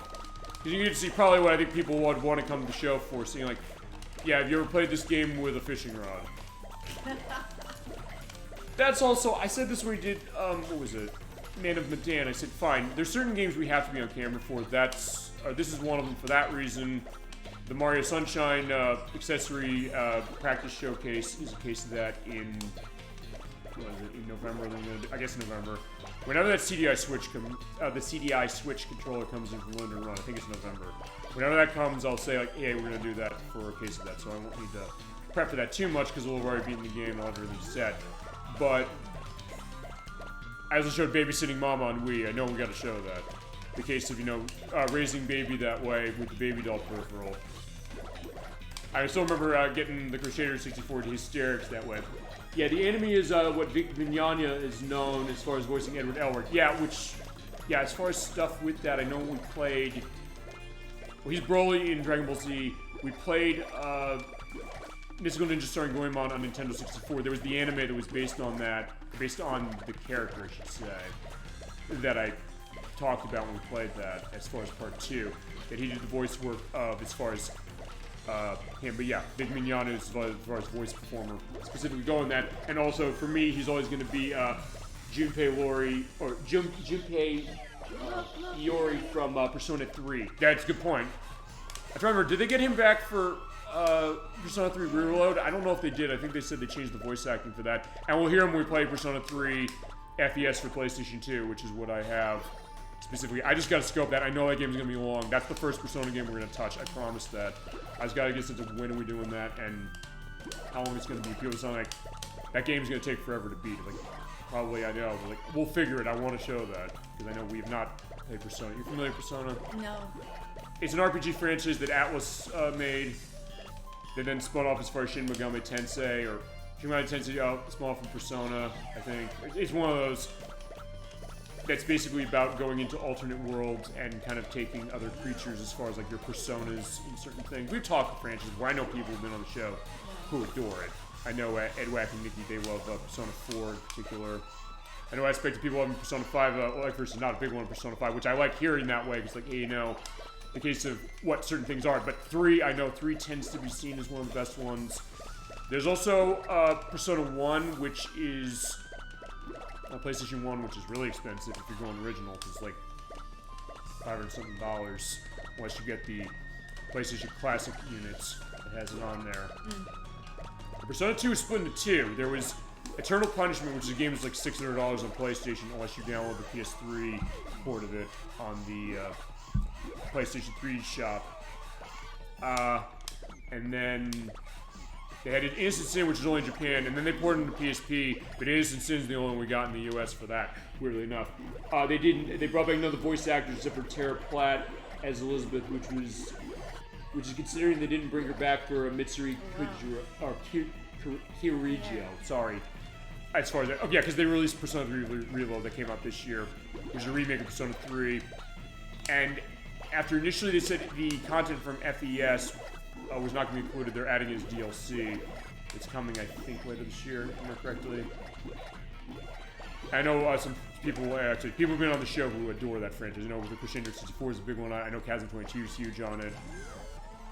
Anyway, Nikki isn't mentioned specifically. And I've heard Persona 3 Reload is good. Actually, I should feasibly play it because it's on Game Pass. It's available to play it that way. And I have 3 FES as far as PS2.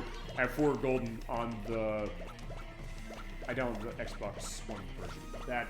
It's confusing they didn't bring her back for Mitsuru, but only for Elizabeth. So basically she voiced more than one character, but they brought her back for only one character, not the other, so they can cast aspects of the role. Which I guess is weird because they have the same voice actors. Like, hey, why not do the same role? So that's... I'm trying to think if there's been a case of a game or anything really where... They do that. Well, they'll have...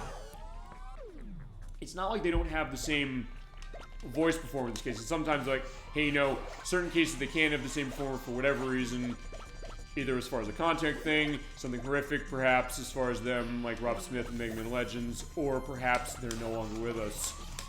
So I know in some cases, like, fine, they might have to recast the role, but in this case, as you're saying, same voice actress, she's here, she's in the game, she's voicing one character but not another one. Although, I guess, I don't know, did they do a good job as far as who they put in place? I mean, it's a weird one, I guess, that way.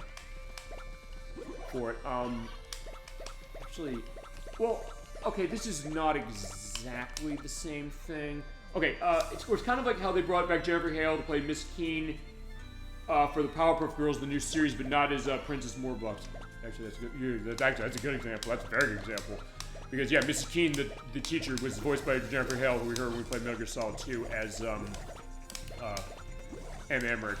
And also as Naomi Hunter in Metal Gear Solid 1. And she'll feasibly be in... I guess she's in the Powerpuff Girls Relish Rampage, I believe. Okay, and I got my death, so, like, fine, that's the survival mode. But yeah, that's a really good case, because they rebooted the Powerpuff Girls, I think, twice, technically. And then they rebooted it again. They got Jennifer Hale back to do the voice of Miss Keen, but I guess for Princess, they recast that voice, which is kind of strange. I don't know, maybe... Yeah, I don't know what that's about, but that's a very good example. I was like, what's a good example? Like, you got it. There you go. Best on Twitch. For a reason, no question, when it comes to that. I have to figure as far as what the Powerpuff Girls we should show, because Some of those are awful, but I also know that some of them also might be interesting to show even because they're awful. And some might also... I heard Relish Rampage is okay, and there's one Vicarious Visions made, which is on Game Boy Advance, so at that point, I have some hope on that one. Feasibly. Alright, fine. There is our hard case of survival mode. That way. Okay, so... we can keep this train going as far as how it is. We're going to save and exit, but I'll tell you what we're going to do. Since we are running live program, we can do this. I'm turning the Dreamcast off briefly. What do you want to see first? How do you want to play this? DollyFinn, your choice, or ElecVerse, your choice. What do you want to see first? Fishing rod, keyboard, or microphone? Fishing rod. I'm here, fishing rod. Oh, and also Jeffrey Hale voiced Samus Aran in Metroid Prime 1, 2, and 3. That is true. Yeah. That's true. Although, yeah, she didn't speak much as far as that in those games, but yeah, she does. And we're going to start with Metroid. We're going to start, I guess, with either Zero Mission or Metroid Prime... or either Metroid Zero Mission or Super Metroid, and doing the grunts. But yeah, you do hear it, so it is a voice performance. That's true. And yeah, I'm also trying to get a sense like, hey, I want to have the VMU controller in the one slot. And there's the beep. Also, yeah. By the way, also Metroid Zero Mission is on Switch Online now. Thank God. I've been waiting for that forever. That and the Legend of Zelda Link to the Past for Game Boy Advance. And they did that mature rated app, and Jesus, I have to do that again? Okay, fine. It's September 20... Fine, it's November 27th, 1998, which is the day, by the way, that the Dreamcast launched in Japan. I saw that. And also the mature rated app for the Switch Online, where they added in Turok Dinosaur Hunter and Perfect Dark, which has problems with his emulation, but fine, it's Perfect Dark. And they showed the new one, so like, okay, fine. Okay, so we got the successful loading. Okay, so let's talk the Dreamcast fishing rod as we can continue on discussions. One thing I'm also doing is where I have here. It's on camera, I can use this. Yeah, the Dreamcast fishing rod. This came out with the console in 1999 on September 9th. It's a really nice looking device here. There you go. You can go zooming in that way. You see on the side, like, yeah, he's ready to drill. I'm running a fishing rod. So there you go. You have the nice twirling thing, so you can kind of twirl to roil in the fish.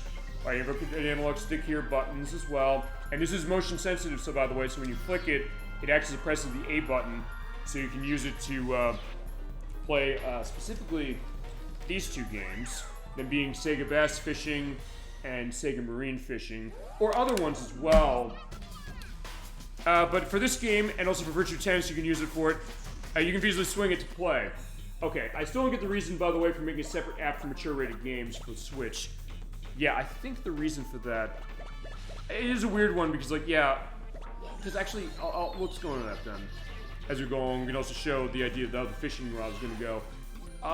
The reason I think they did that is because when they announced the Switch Online expansion pack to start, which added, it was Nintendo 64 and Sega Genesis they first added. Was it? And it's worth pointing out, actually, they've not put a Genesis game up there in almost a year. But that being said, they did have them rated teen overall, as far as how it was. Because one of the first games they put on there was Win-Back Covert Operations from Koei. And that was rated teen initially, so they said, okay, I guess then they said, well, they couldn't update that app for it, I guess, and here's the other weird thing, because the mature rated app actually exists in Japan since last year. Because what happened was that we got GoldenEye last year, Japan service didn't, and the reason for that is because in Japan they have the 0 rating, we have the ESRB rating here. It seems kind of redundant. Yeah, I get that, but I think that's the reason why. But point is that for Japan, GoldenEye is basically considered an adults-only game for them, as is Jet Force Gemini. So they said, fine, we launched it for that so we can get a sense of, here's a mature-rated app for that, to have those games, and now they launched in the US with Turok Dinosaur Hunter and Perfect Dark, which are definitely mature-rated games that you can turn off the blood on both of them, and Perfect Dark has the language filter, you can turn off the language, which... makes some of the cutscenes not make sense, as I realized. Even just because they say, like, damn it, man, in one line, but they cut the entire cutscene. There's a line that comes afterwards that makes no sense because of that. But, yeah, point is they put it up for that, and I guess they figured, well... I guess the only reason I'm thinking is maybe Nintendo wants to... I don't know, I guess... Fine, the other one's teen-rated. I guess they maybe want to do that just because they maybe have more control over... I don't know, if kids are playing and they had, like... If their parents or whoever else controls going to the eShop to download the app, doing that, I guess? I don't know, but I get what you're saying. The thought, like, rate the whole thing mature and so, like, just put mature games on there, maybe. Which I guess that means the sky's the limit of what they can put feasibly that's mature rated from Nintendo 64. Yeah, I mean, ElecVerse, what do you think you want to see for that? You think Nintendo goes back to Conker's Bad Fur Day again? Which is from Rare as well. I remember that. Yeah, we could show that on the show. Amazingly, that's gonna be an interesting one. I don't know how people are gonna take that. There's certain aspects where I don't know if that game's just like aged that well. I know the Retro Pal show, they basically went on a moralistic rampage looking at it, and modern days like, oh Jesus, this is horrific. I was like, and it sort of is in some ways, in other ways it sort of isn't. And Nintendo kind of played around with that one so much anyway. In the sense they published it, but they hid away from publishing it. They didn't market it anywhere except in Playboy magazine and Maxim magazine on their website, on late night TV, and to the point where Nintendo Power didn't just stop talking about it eventually. They didn't cover it. They came back later and said, by the way, we should have covered this. We had a player's guide written that nobody knew existed at the time. Somehow, other magazines were saying, hey, Nintendo Power is not talking about this anymore. This game got canceled, didn't it? They're like, no, it didn't. It came out. It sold 1 million units, but it was not a massive amount. It now costs a lot of money. I have it on Nintendo 64. You can play it there. And we do get to that. I'll also show aspects of Live and Reloaded, which is the Xbox remake, specifically for the side of the multiplayer, which is local multiplayer and it does have extra story content. But I think that might be a case of maybe Mortal Kombat. I think you like Mortal Kombat 4 up there or something. They maybe go to Warner Brothers for that one. I don't know, but I mean, I get what you're saying. So worth pointing that out. So like, hey, maybe a redundant case of saying, hey, have it all in the app. But I don't know if that's the only thing I'm thinking. I'm thinking maybe there's something about the way that ESRB rating for the app worked, because that's the only one that's like that. There's nothing that's mature rated that is up on any of the other systems or that they're rated high enough for that. I mean, you go back older games, maybe there's cases you're not going to run into mature rated games that much anyway, but even then, it's something that on Game Boy Advance, I know there's Wolfenstein 3D that's on there, that was rated mature. Doom isn't for some reason. Doom was on Game Boy Advance. It's a great version on Game Boy Advance. Shocking, you'd think like it'd be horrible on Advance, but it's terrific. But he's like, could the Game Boy Advance handle this? Fine. The question anybody asks is, can it play Doom? Dreamcast can play Doom when you emulate it, specifically as far as running emulation on this console. It does not have a specific version just of Doom on the console. But yeah, the Dreamcast can feasibly run Doom. You probably run that on your toaster, from what people have said, specifically based on. No, I'm not joking. I've seen people get that thing running on a calculator, where they basically will program it specifically around like a TI-83 graphic calculator. They have this primitive look as far as how it is. We're basically having Doom guy running around. So it kind of becomes the question you ask when it comes to something like that. Or for that matter, for any accessory, can you play it with Doom? I guess feasibly you could get Doom running, emulated on this, running with this thing. I like to see this. Okay, well, we're gonna show it here that way, so we'll not keep you waiting for running with the fishing rod. So we'll go to survival mode again, or hit the A button. Let's see. You know what, fuck it, we're doing 5,000 challenge. We're not getting far, but here's the thing. So, with this normally, move left and right. You can do that and move left and right, up and down like normal with the analog stick, and hit A to face buttons to drilling, as so. That's fun, but that's normal. So let's do this. Yeah, I'm playing the game. DollyFinn, if you want to play the game too, that's fine. You can also move left and right, so it's not like, hey, you're gonna be losing this way. It's just like, hey, basically shake, shake, shake like crazy. Yeah, I'm casting the rod, like, oh, it's getting disconnected. Wait a second, hold on, what's going on here? Okay, okay, I've never seen that happen before. Okay, okay, the question is this, what can't run Doom? Yeah, good question, okay, fine, I don't know, maybe I'm fishing too hard now. Okay, to answer that question, what do you think? What can't run Doom?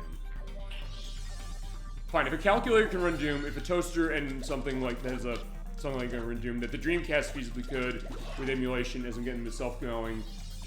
Your PC, of course, can. A bicycle. Yeah, okay, bicycle. Someone to get on that bike, Doom bike, or fine. I know it's... Flashlight? Yeah, a flashlight, fine.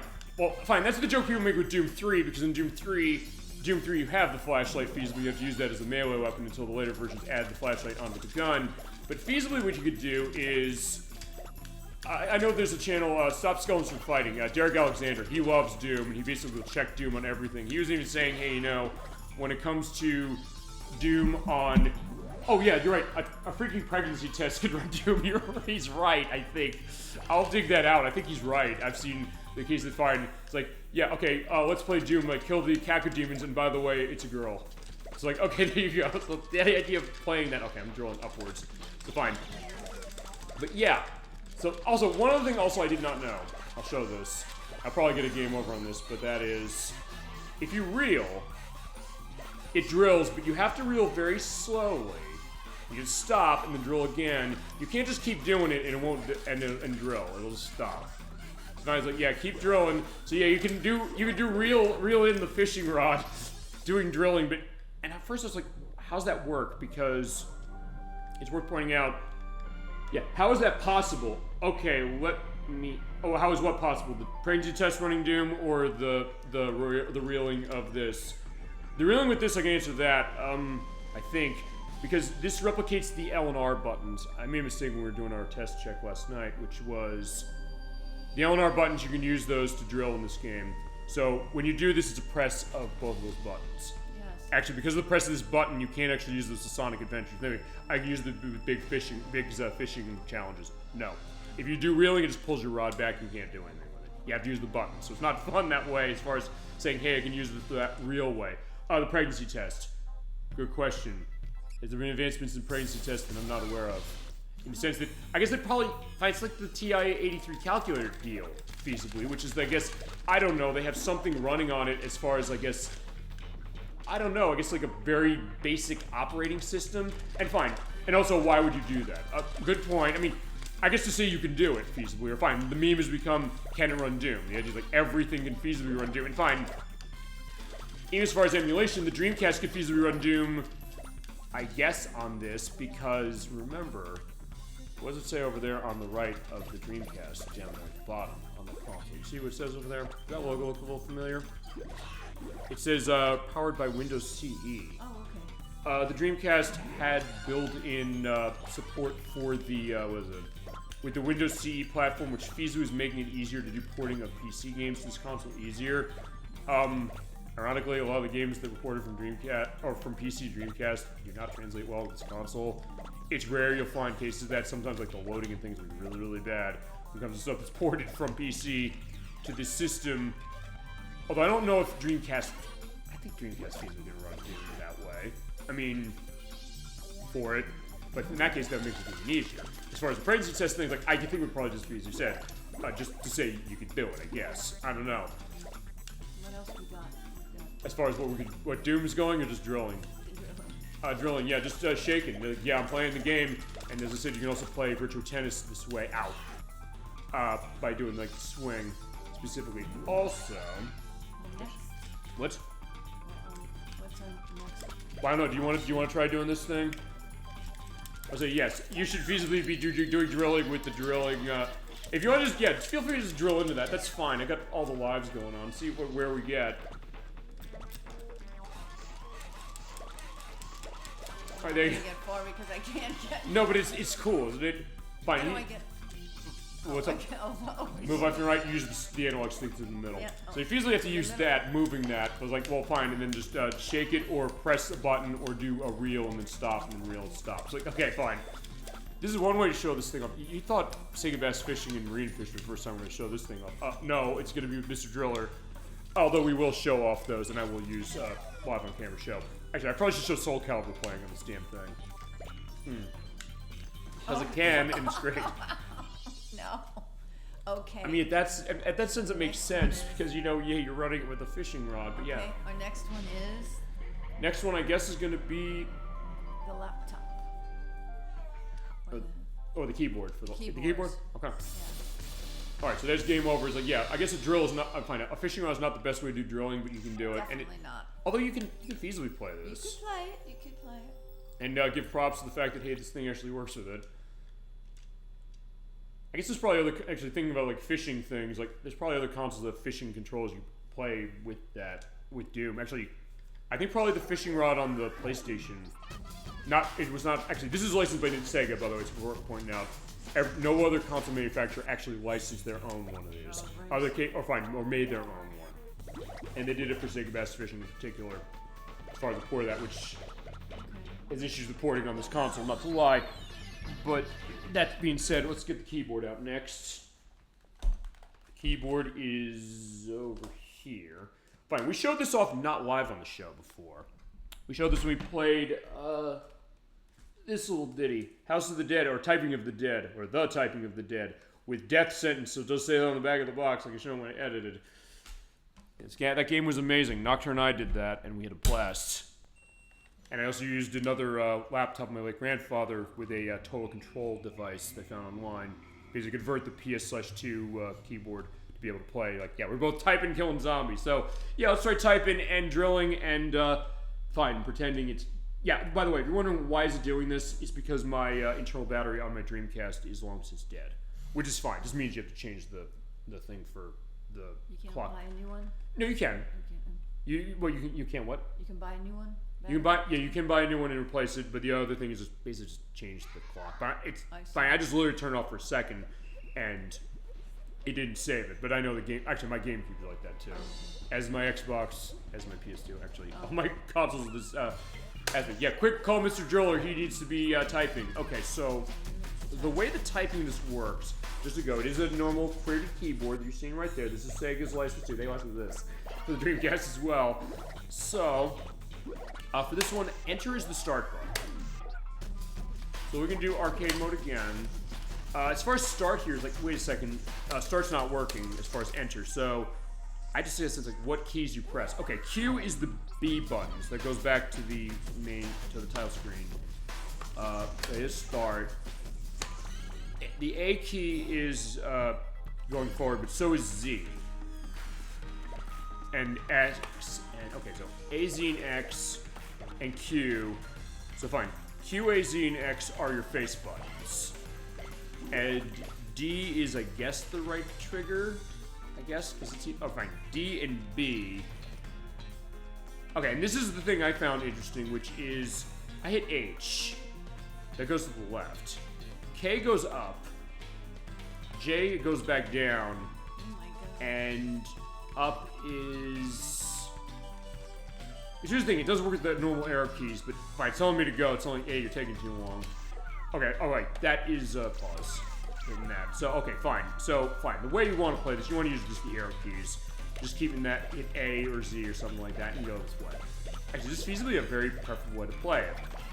It's actually, ElecVerse, good point of you mentioning the idea of playing Mr. Driller for PlayStation in your emulator days, because fine, if you don't have, I don't know, feel free to go on this, when you played it, did you have a controller for your PC to hook up to play it with? I guess you would reprogram within the emulator. Or did you perhaps do what I did in my earlier days of emulating, where I did, actually, it was the first time I played Super Metroid, going back to Metroid again, where I played it with the keyboard. Like, why would you want to play with the keyboard? Like, fine, because I didn't have something else that was either able to run that emulator, which was good old SNES 9X back in the day. And fine, I did use that to check something when we did Justice League Task Force. I said, hey, can I figure out how to get the best ending going on show? I couldn't, but the point is I used that to check. But anyway, it was feasibly something you could play it that way. I even tried playing Mega Man X3 that way. That was before they were able to emulate the CX4 chip properly. Now they can, as far as how it is. That was actually like the early days, like 2001. But honestly, for something like that, it feasibly something that it kind of plays okay. Like, you're just kind of moving left and right, like this. I mean, it's not as hilarious as something like the Typing of the Dead, but it is something that, yeah, it is still something cool. Like, hey, if you don't have the key, if you don't have a controller for this console, I guess, and you end up just having this, you can play this. You can do it. Or it's like, hey, you know, I just want to play it this way. You might be big in your PC gaming and you can use this. Unfortunately, as I mentioned, the mouse is the one thing that does not respond with this game. It's like one of the only things that does not work with this. The keyboard does. Like, hey, if you want to get your keyboard on as far as this, you can play stuff like this. Mention the Typing of the Dead, of course. Other games I know, Outrigger lets you use that. Quake 3, Unreal Tournament. I think other stuff that runs keyboard control. Also, there's one other accessory I don't have that actually does work with this, and the manual does explicitly indicate it. It's the only one that actually indicates, aside from the jump pack and DMU, and that is the arcade stick. Which makes sense because it's an arcade game. So you can play it arcade stick way, you can play it controller way, play it fishing rod way, or you can play it with keyboard. And in that case, that's a good. Isn't this gonna be something with? Wait, hold on. I didn't. Did I select the expert mode? No. I had the 2500. Okay, I was gonna say, because if I did, I was gonna say, would we be able to? That'd be something if I did by. Say it. No. If I did it by accident, then I did it with the keyboard. Yeah. Fine. In this case, maybe I'm just trying to get myself going. I don't know if you also want to try the keyboard as well to see how this thing works. Actually, if you're okay with it, maybe you should just see, like, wait, get that experience. Because fine, I'm not gonna hog all the fun. Like I said, I had my struggle as far as what I had to do with 5,000. We did it finally after many hours of attempts. Many great discussions and tangents went off on. But I got to that one, so that's 20. Okay, I did got 2,400. You want to try 2,400 with this? Okay, so for this one, basically just use arrow keys and then hit, I guess, A, Q. This one only? Yeah, okay, enter is your start button. And then these? Yeah, the arrow keys, and then hit A, Q, Z, or X. For what? Drilling. So in this case, you hit start. Okay, enter, there you go. So these just move left and right and just hit one of those keys. And basically just then aim downwards, pretty much. This is more basic. Actually, it's worth pointing out, Mr. Drill is on the PC. I think it was, in Japan it was, I believe. We didn't get it for PC as far as I know. Although Drill Land, the most recent one, I don't like the keyboard. it's weird to play with a keyboard. I mean, It's weird. but still, it is something that it works. I don't like it. You can't really control it very well. It is a bit hard that way. I get that.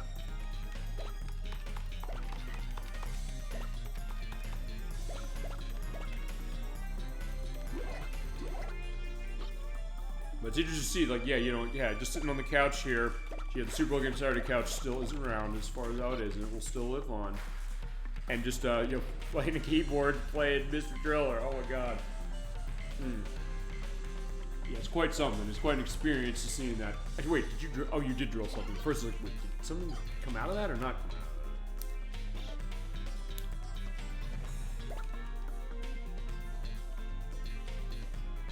out of that?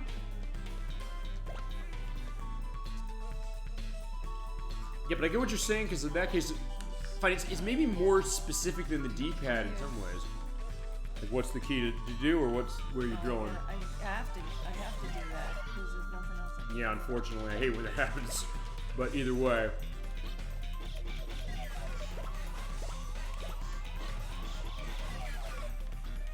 I'm dead. And I guess in his next life, Susumu's going to become a expert typist or something. I don't know. Yeah, 'cause I'm trying to think, as far as other games that run the keyboard that I own, I have Quake 3. I do have the mouse. Actually, I don't have the mouse. Although I have that device, I can just put a PS/2 mouse into it. So, at that point, it's totally usable. Outside of that, and the music does have to reload, by the way, off the disc. Which actually I did not know until we just heard that.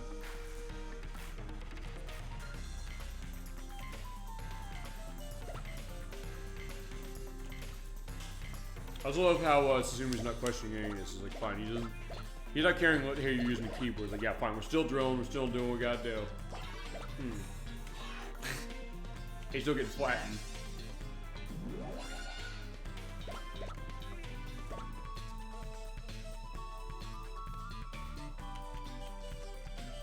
Okay, actually, no, I remember. There is another game that uses the keyboard that I have. Choo Choo Rocket.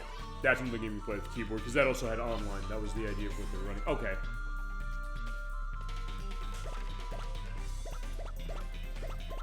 It seems like it's also, I guess, maybe a bit slower even that way, but, alright,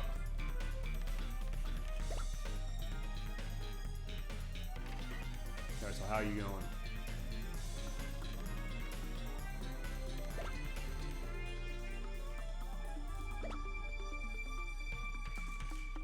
And that's a safe method, so yeah, feel free to go on in that way.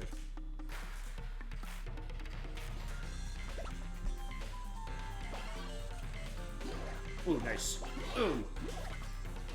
Almost. Okay. I don't like it. Yeah, he's crying too, as far as it's... I'm crying and he's crying. Okay, but there you go. So yeah, if you want to play it that way, the PC way, on Dreamcast, you can do that. Oh, right, I forgot. I had to A, because, like, yeah, that's not... Enter's not your confirming this. It's also pointing out you also can't do what you did in House of the Dead, or Typing the Dead, which is soft reset it by pressing Control-Delete. Actually, wait a minute. Oh, the delete key is... You know, I want to see something.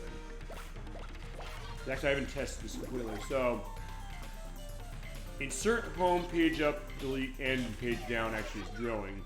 Pause break is the start button. Scroll lock doesn't do anything. The F keys do something. Actually, all of the F keys... Fine, you know what? We're going to try every key thing on that. Okay, escape is pause as well. So fine, it's random keys on the keyboard that are doing things. Except basically at the bottom where... Okay, fine. S1 is like the Windows key, basically, or the start button key. Or it's like the Apple key if you have the Apple product. S1 does do something, as far as how it is. Like, the number pad over there doesn't do anything. Okay, so, I think we tested all the keys as far as... Because actually, I didn't test them all. Right, so there you go. It's kind of random what keys they are that they go, except for the key, except for the interface, the pause button, and then the up, down, left, and right for the arrow keys. That makes sense. Yeah. But there you go. So that's the keyboard method. And so lastly, as far as our accessory look over, is actually a case where I'm going to have to swap out the jump pack. Because I did have that, just to show that briefly. Yep. I had this. This is the jump pack. This is the rumble accessory the Dreamcast has. It does not require batteries. You basically put it right in the back of the Dreamcast controller like so. You do have to put it in the back, by the way, because otherwise, you put it in the front, it looks like that, it looks weird, but the idea is that it's not securely fastened, so you basically pulls out like that, but it does securely fasten in the back like this. And then the VMU, the memory card, the visual memory unit, goes right here, and you see the nice screen there. But for this, we can't have the jump pack. So jump pack, bye-bye. So we're going to have this thing. I was like, am I showing this correctly? Yeah, right there. This is the Dreamcast microphone. This came bundled with a couple of games. Came bundled with Alien Front Online, which is a port of the Sega arcade game. But as soon as I get this thing in, I also don't have the green fuzz that goes with this. Or I do, but it looks like death, basically, as far as how it is. Turn this on, but fine. The game, it really is designed for use with. I own it. There's another one that goes for some money, and we're going to show this. It's also a question of is this a game or not. Let's show this one. Seaman, which was developed by Vivarium. This came out in 2000 as well for this console. This is the best-selling game on the Dreamcast in Japan, it's worth pointing out. You do need the microphone to play it, and what you do in that game is you raise a creature that has a face. You're talking about things that are like a Y case as far as ElecVerse. You ever played Seaman for Dreamcast? I think they did a PS2 version in Japan, from what I understand. It basically is a voice-controlled case of raising like this virtual pet that's like has a human face on a fish. It's narrated by Leonard Nimoy, the late Leonard Nimoy. When we first turn on, he's the narrator of the game. And then you have they start talking. You talk to Seaman with the microphone. The manual explicitly states, don't worry, he might ask you questions, but there's no personal information that's going to be lost to anything, feasibly. But then he starts talking, and when they translated it for the US, they had Jellyvision, the people who made You Don't Know Jack, come in to do the translation help with that.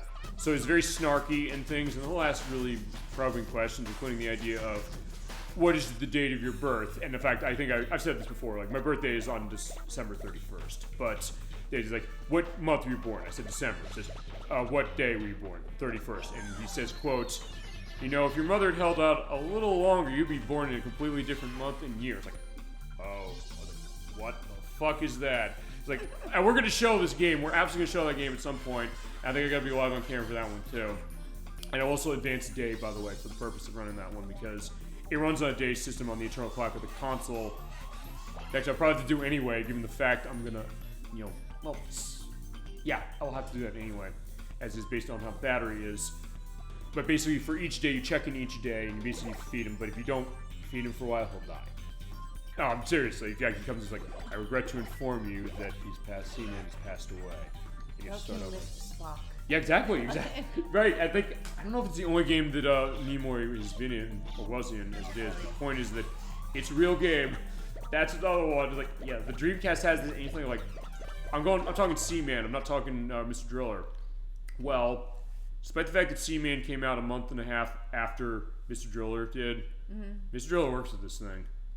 So let's show you how it works with this thing. Let's go to arcade mode once more.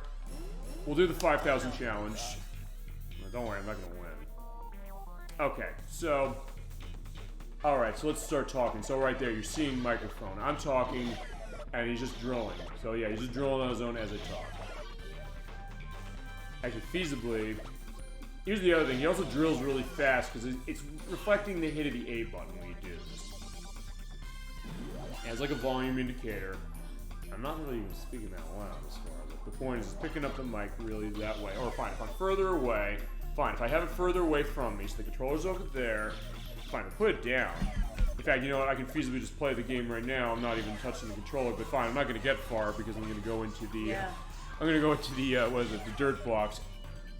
And because of the way that the talking works for this, and not recognizes it, he's actually drilling really fast. I'll show that. See right there? He's hitting the A button really, really fast. What if you talk really, really slow? Well, fine. I guess fine. It's because I guess what it's doing is picking up the vibration of your voice. Really, when I think about it. So okay, you can feasibly play it that way. I mean, you can still use the buttons. So it's not like, hey, you know, I can't use the buttons. But the thing is that, hey, if you're it does voice. Fine. If you're like, hey, I gotta just keep my mouth shut or something, that would be hilarious. I should probably do this as an April Fool's Day joke. Just come on a show, not speak. It feels like, wait, what? This is not right. Something's going wrong. But I don't think I'm ever going to pull that on the audience. I'm sorry. So whether you like it or not, I'm going to have to keep talking. Sorry. But in that way, it's like, hey, you know, if you're that way, just, yeah, just if you just keep quiet, you feasibly can go through and just drill normally. What's the number 3? Wait a minute. I'm running out of air. What's that? Running out of air. When you run into your last 10, it counts down. Oh, I never saw that before. Well, hey, at least we're going to get a look as far as look at that. Oh, there. Whoa. Ooh, that was quite good. Yeah, so feasibly, as I said, I'm playing, what is it? I'm playing Mr. Driller just by talking into the microphone. And it's worth pointing out also this, is that thankfully, the way this microphone works, it's not causing interference on that one. Which is good. It's like, well, sometimes you think, wait, is this going to go like, ding for that? It's like, no, it's not going to do that, don't worry. In fact, there you go. So actually I get to show this again when I get my hair down a little bit. Or not now, when I was like, fine, you know, So yeah, I mean, this is an interesting comparison then between the fishing rod that we saw and the keyboard. It's fine. The keyboard is, alright, fine, you put it down. That seems like it's pretty basic aside from the fact the keys are random. And it seems like it's, fine, definitely is working very weird, no question. The fishing rod is funny, but it also does kind of work, but good luck moving with that thing. This one's, I guess, the most sort of practical, but also something that it's, I mean, maybe, I don't know, the most, I don't know if redundant is the right way to say it. I mean, because you can still use the button, but like, fine. It's just fun to see that. As the manual does not advertise the usage of any accessory in this game that's not, you know, the DMU, the jump pack, the arcade stick, or the VGA box, which is more for output of visual. Because yeah, Sega technically had the idea of saying, hey, you know, we'll have a box that can attach VGA screens, and feasibly it actually means that there's a port for HDMI. This is back in 2000. Well, actually, 1999, actually. So, Sega had the idea of HDMI feasibly back then, before everything now has it. So actually, if you're able to get one of those things, you can actually hook up and get amazing picture quality on Dreamcast. The way I set Dreamcast up, by the way, it is S-Video, which honestly still looks pretty good as far as it, and it's worth pointing out, not every game is compatible with the VGA box. And sometimes they use it interchangeably with VGA cord. You can use the mic too, yes. Yes, ElecVerse you can. You can also use the maracas for Somni Amigo. You can also use, I'm trying to think, what are the other, you can use the light gun. Yeah. I saw you can use the keyboard. You saw you can use the, that's true, you saw you can use the fishing rod. You saw that we can use the mic now. We can use the maracas for Somni Amigo if you have those. I do not have them anymore, so I cannot show that way. You can use it with the light gun if you have that, although if you have the light gun, the only way you can use it is, I mean, I could even show it on this, but basically what it is that you move left and right with the D-pad on it and you can pull the trigger to drill down. The mouse is the one thing that doesn't work, the broadband adapter and the modem, because there's no online for this. But yeah, everything else works with this thing. I'm trying to think, is there an accessory that's... Oh, well, actually, wait. there is one sort of accessory that I don't know what the compatibility is of this. Are you familiar with Virtual On? Either DollyFinn U or ElecVerse. It was a game of Sega's. It was an arcade game. There was a couple versions. There was Cyber Troops Virtual On. They ported it to Sega Saturn. It's a mech fighting game of sorts, arena game, where you have, what is this? You run with a dual stick setup. So they made these twin sticks for these big things. And these are like two big joysticks. They're like right next to each other. They made this accessory for the arcade version, but when they ported it to Saturn, they also made it for Saturn. There's an adapter for the Dreamcast that lets you put a Saturn controller into it. You can use those sticks with the Virtual On game that's on this console, that being Virtual On Aritario Tangram. So feasibly, I don't know if you actually can use it. Feasibly, Mr. Driller could work with that. I don't have it, so I don't know. I played a little bit of Virtual On the PC. Yeah, and it was on the PC as well. I think it was Cyber Troop. Yeah, I think it was Cyber Troopers Virtual On that was on the PC, because that was back when Sega was porting their Saturn games on PC. I think that was the one. I don't think Aritario Tangram got a PC port. I know it's on PS3 and Xbox 360, and the 360 version does run on the modern Xbox consoles. But feasibly, you could use that with this game, but I don't know. I will also put an edit here saying, is there some confirmation? What do they call them again? I'll look it up. They call it the, I think they call it the mission stick. Okay. Is it the mission stick? I think that's what it's called. Or is it the Virtual On twin sticks? Something. This is a Virtual On twin. Stick Saturn? Yeah, it's a mission. Okay. Oh wait, mission stick. Is it one stick on that or two? Look at it. Oh no, that's okay. Never mind. The thing is something else. It's the twin sticks. Twin sticks. So basically, just say Virtual On Mr. Driller. That's basically the idea. So yeah, DollyFinn is doing my job for me that way as far as the edit, saving me stuff for the edit, saying, hey, let's do that. Because I don't know. That's the one thing I don't know works. Because even in the audio test last night, I was asking, like, I don't know if this thing's worth the maracas or Dreamcast. He said, yes, they do. I was like, they do? Oh, no. Like, oh, yes. I guess it's a great case. I mean, there's no game on the Dreamcast we're pointing out that is compatible with as many accessories as Mr. Driller is. Even Demolition Racer No Exit, that has a big car hunter mode that uses the light gun. Even that game does not beat this thing. Yeah, that's the idea of playing Mr. Driller with the mic. You want to play it with the mic as well when you're done with it? Unless you find the thing on the sticks of Virtual On. I also have a picture of what those sticks look like just in general. And the mission stick, just because may as well. It's an accessory for Saturn as far as the mission stick is concerned. For fight stuff. But alright. And I'll figure also what demo disc the Super Magnetic Neo is on. Just as an idea. And I don't think that game runs with this. Actually, I think this might, aside from Seaman and Alien Front Online, this might be the only game that uses this thing for game. Fine. The only game that uses it for gameplay purposes. Fine. So I'm trying to remember if Alien Front Online had the option for using, what was it? Voice control for anything with game, like End War from the PlayStation 3 and Xbox 360. That's an interesting one. Which is a fully voice-controlled real-time strategy game. Well, I was only playing that actually for that very reason.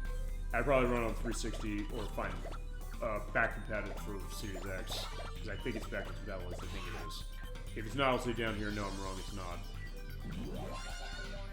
I don't know. What are you seeing? Is there anything on that? No. Okay, so fine. Maybe it doesn't work with that. Fine. That's a Saturn accessory. Although, fine. By that standard, that adapter feasibly could mean that you could use the Saturn controller to play this, because at that point you have the A, B, and C buttons.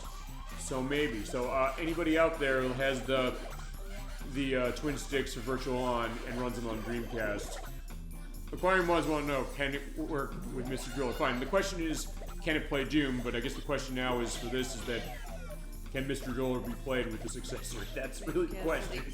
CMAT AFO Micro Chemi. We got that. Yeah, we got that.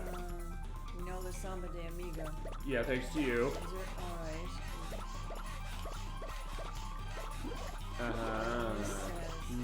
Yeah, just keep going, keep drilling the drill. Joypad out of the box. For this? Yeah, I had some issues. Basically, the same Dreamcast.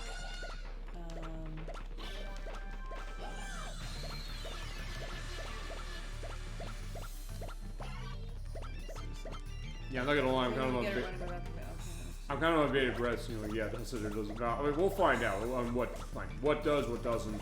I covered a good amount of what does, was fine. Maybe I didn't know the Sound Amigo maracas. So you have those shake it to fine. You're shaking it with the fishing rod specifically, or you're shaking it with the maracas, which I was like, yeah, I didn't know I worked with that. So yeah, just keep going. Yeah, it's also perfect to show, like, hey, I can just talk and play at the same time. Fine. Yeah, you go, so fine. Unfortunately, Mr. Drill is running out of air, as am I. And he's mad. You want to run the mic as well? No, it's good. I'm going to do this. I'm still looking for this thing. Okay. Zero, I'll use the directional ones on A and F. Okay. I guess in the meantime, before we go on to the last thing we'll show is a little bit of an extra. What we want to do? Want to final thoughts on this game then, as far as Mr. Driller? It's a great game. Yeah. Start us off. It's yeah. I don't know. I couldn't find that. It's really fun. It really is fun, and you can get better quick. Yeah, that's a good point. Yeah, no question. You can get better very quickly with it. Even like. I think all of us, as far as tonight, you, myself, and also ElecVerse as well. Kind of, I guess, are going to be a proof of that, as it is specifically.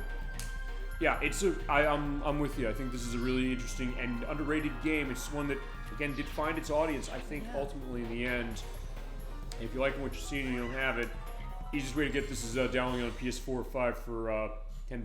But if you did download on PS3 before they listed it, I'm pretty sure that if you're running the same PlayStation account for that, you can download it for free on the PS4 and 5, I believe. Because I know that works for the other PlayStation Classic games for PS3 where they're on the later consoles. Then a Twisted Metal is a case like that, and Harvest Moon Back to Nature amongst... And the Legend of Dragoons and Nolan, which had a bug in it that they fixed time button presses, but they did fix that thing. There's a lot of modes that are fun. Yeah, there's some. Yeah, I mean, and people say they thought this is skimping on modes compared to some other games. Like, I don't know. I think it seems like it's giving a good amount of variety still, and I mean, it doesn't have multiplayer, admittingly, but still, even without multiplayer, fine. Later ones have that. Drill Land, I know, being that, and I think next time we come back to Mr. Drill, we probably should play Mr. Drill or Drill Land. I'll see what version. I'll probably do it on PS5, but maybe on Switch, depending on like control reasons for this as well. I know, it's fun. Yeah, the Dreamcast is a bit more money. It's actually more than when I bought it. It was $60-something when I bought it last year, but it's now like $100. The Game Boy Color version is shockingly the most expensive. That's like $200. I was shocked they went for that much on Game Boy Color. It's actually a pretty good conversion from what I saw of it, but it was also something that, yeah, for Game Boy Color, you think that to be the cheapest. That is unless you import it, because if you get the Japanese version, it's $20. And remember, Game Boy Color, Game Boy Advance, every game from it is region free. It's region free, so fine. You might want to save yourself the scratch saying, hey, I'll get the Japanese version, just read the Japanese text, as opposed to pay $200 for the game itself. And it's also the Wonderful on Color in Japan, where even it doesn't cost as much over there as it does in Game Boy Color, like $150-something. And yeah, Modern Way is that PlayStation port. It is PlayStation that's porting. Yeah, if you have Dreamcast, it's also worth looking at for the accessories if you have them. But yeah, it is going to be money for some of that stuff. I don't know how much the mic goes for. I know the keyboard is like $60, and the fishing rod I think has gone up. I don't know for like 60-something or what. Is it? I don't know how much it goes for now. I'll have an idea as far as like how much does the fishing rod go for. Is that a Dreamcast fishing rod? Yes, yeah. But there's also third-party versions of the fishing rod for it. I have Sega's specifically, so it's either way. But yeah, so there you go. That is our aspect. And thank you so much, ElecVerse, for the request of Mr. Drill. We're not completely done with the show yet, because what I'm going to do also is I'm going to take out the mic, and I'm going to put the jump back in again, just because. Now I'm going for Hunt on Demo Disc. I believe it's Demo Disc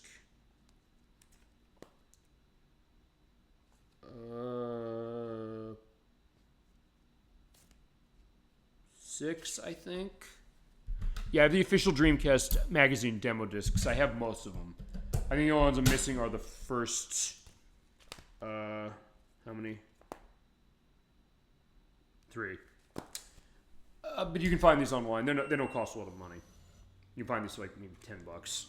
Because I guess they made enough of the magazines as and the demo discs came out of them. But I got a ton. And we could feasibly do demo disc tonight. This is going to be a preview to that, because we're talking Super Magnetic Neo. I believe it's on this one. If it's not on this one, I'll put the other one in that has it. Because I know it's on one of these.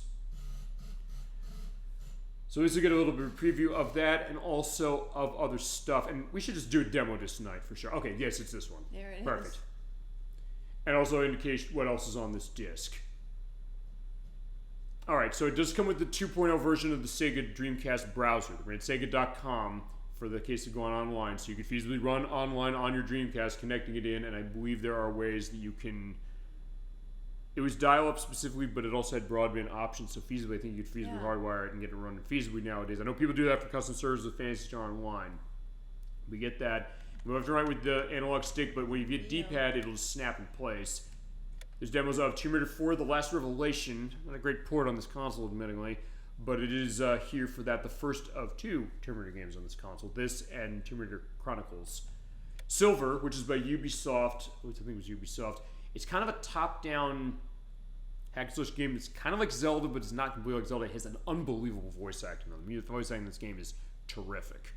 It's kind of repetitive about how it plays, but it does look really good. The music's good. The voice acting is fantastic. The story in this is definitely a good reason to pick up Silver. No question. There's Fur Fighters. This is by, you remember this one? Fur Fighter. Mm-hmm. This was by Bizarre Creations. The people made Project Gotham Racing. It is a third-person platforming shooting game where you're playing as animals, and you go around to pick up animals of a bunch of kinds. Also, actually, it's like Donkey Kong 64 in the sense you're collecting animals for the specific animals. That's great music and a great multiplayer aspect. It's kind of weird sometimes playing with a Dreamcast controller because it's a case where you move with the buttons and you have to move or you aim with the analog stick. This doesn't have 2 analog sticks to it, but this is an underrated one on the Dreamcast. There's also a PS2 version that I believe has dual stick controls. There's Railroad Tycoon 2. They ported this to the Dreamcast, where it's going to have online. Unfortunately, it doesn't. This is a PC port. It doesn't run really well as far as that, because the Dreamcast does not handle PC ports generally that well. But it is pretty interesting as far as getting yourself going, as far as like building the railroads that way. So yeah, bit of strategy stuff on the Dreamcast. And unfortunately, I don't think this game has mouse support, which is a big missed opportunity. I would have thought, hey, they'd have mouse support for this thing. I don't even remember if it's keyboard support. It might not. You'd think it would be mouse and keyboard for this. There's for some of the stuff they were playing for this, because they were planning to put Age of Empires 2 on the Dreamcast. It unfortunately fell through. It came out on the PS2 in Japan, thanks to Konami, weirdly enough. But last not on Dreamcast. There's Tony Hawk's Pro Skater. We've shown this before as far as on the PlayStation. We come back to this. We'd show it on Dreamcast, which I have it on, but we'd also have to mute the music because it's all licensed stuff. And there's Super Magnetic Neo, so there we go. That's the idea. And when you select the game with this, you have a little button map to give a sense of what do you do, which is jumping is on the X button. I think you can change that. North and south is for polarity. That's on A and B. Using items on the Y button, moving with D-pad or analog stick. Let's take a look at Super Magnetic Neo, which came out in July of 2000 for the Dreamcast from Crave, who published it, and Genki, who devved it, who made Daytona USA on this console. This game was, at the time, not yet out, so it said, hey, it's still in development. The final retail release might be in line, not in line completely. 1996. Took them 4 years to... Yeah, Genki developed. There they are. I think the volume on this is going to be okay, but I might be able to turn it up a little bit. We'll see how this looks as far as how it is. Feel free to go into memories on this one. I don't have this game actually as it is on Dreamcast feasibly at this time. I can pick it up if you want to see it. As far as demo, you do have limitations stuff. There is challenges that you have in the full game. There's load if you have that. There's sound options of stereo and mono. There's VMU if you want the beeps of the VMU on. Definitely want the beeps of that on. Configuration of your controls. So fine. I'm not going to lie, I don't like the X button for jumping, so I'm going to actually change this. So I'm going to change A button to jump. I'm going to change, and it does automatically swap off to something. So for... Alright, R button is your run. I forgot about that. So I'm going to put my polarities of north and south on X and... Yeah, that's fine. B button and then Y button for use. So let's take a look at Super Magnetic Neo. I'll turn this up a little bit. I think I might be able to get away with having this up on both ends. I'll take a look at the intro, which is very colorful. It is 60 FPS as well. That being said, there's no subtitles to this, so I usually mute Mike on subtitles. I'm not doing it this time.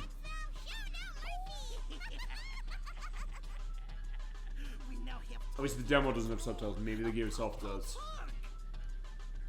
If it does have in the main game, we get to that. Well, we'll show it that way. Otherwise, I'll mute Mike. Okay, it's like yeah. It's almost like Alpha 5 from Mighty Morphin Power Rangers as far as that robot guy.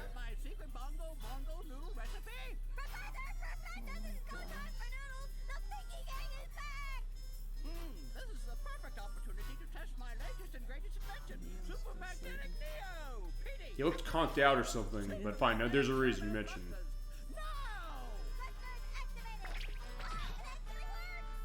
Yeah, right.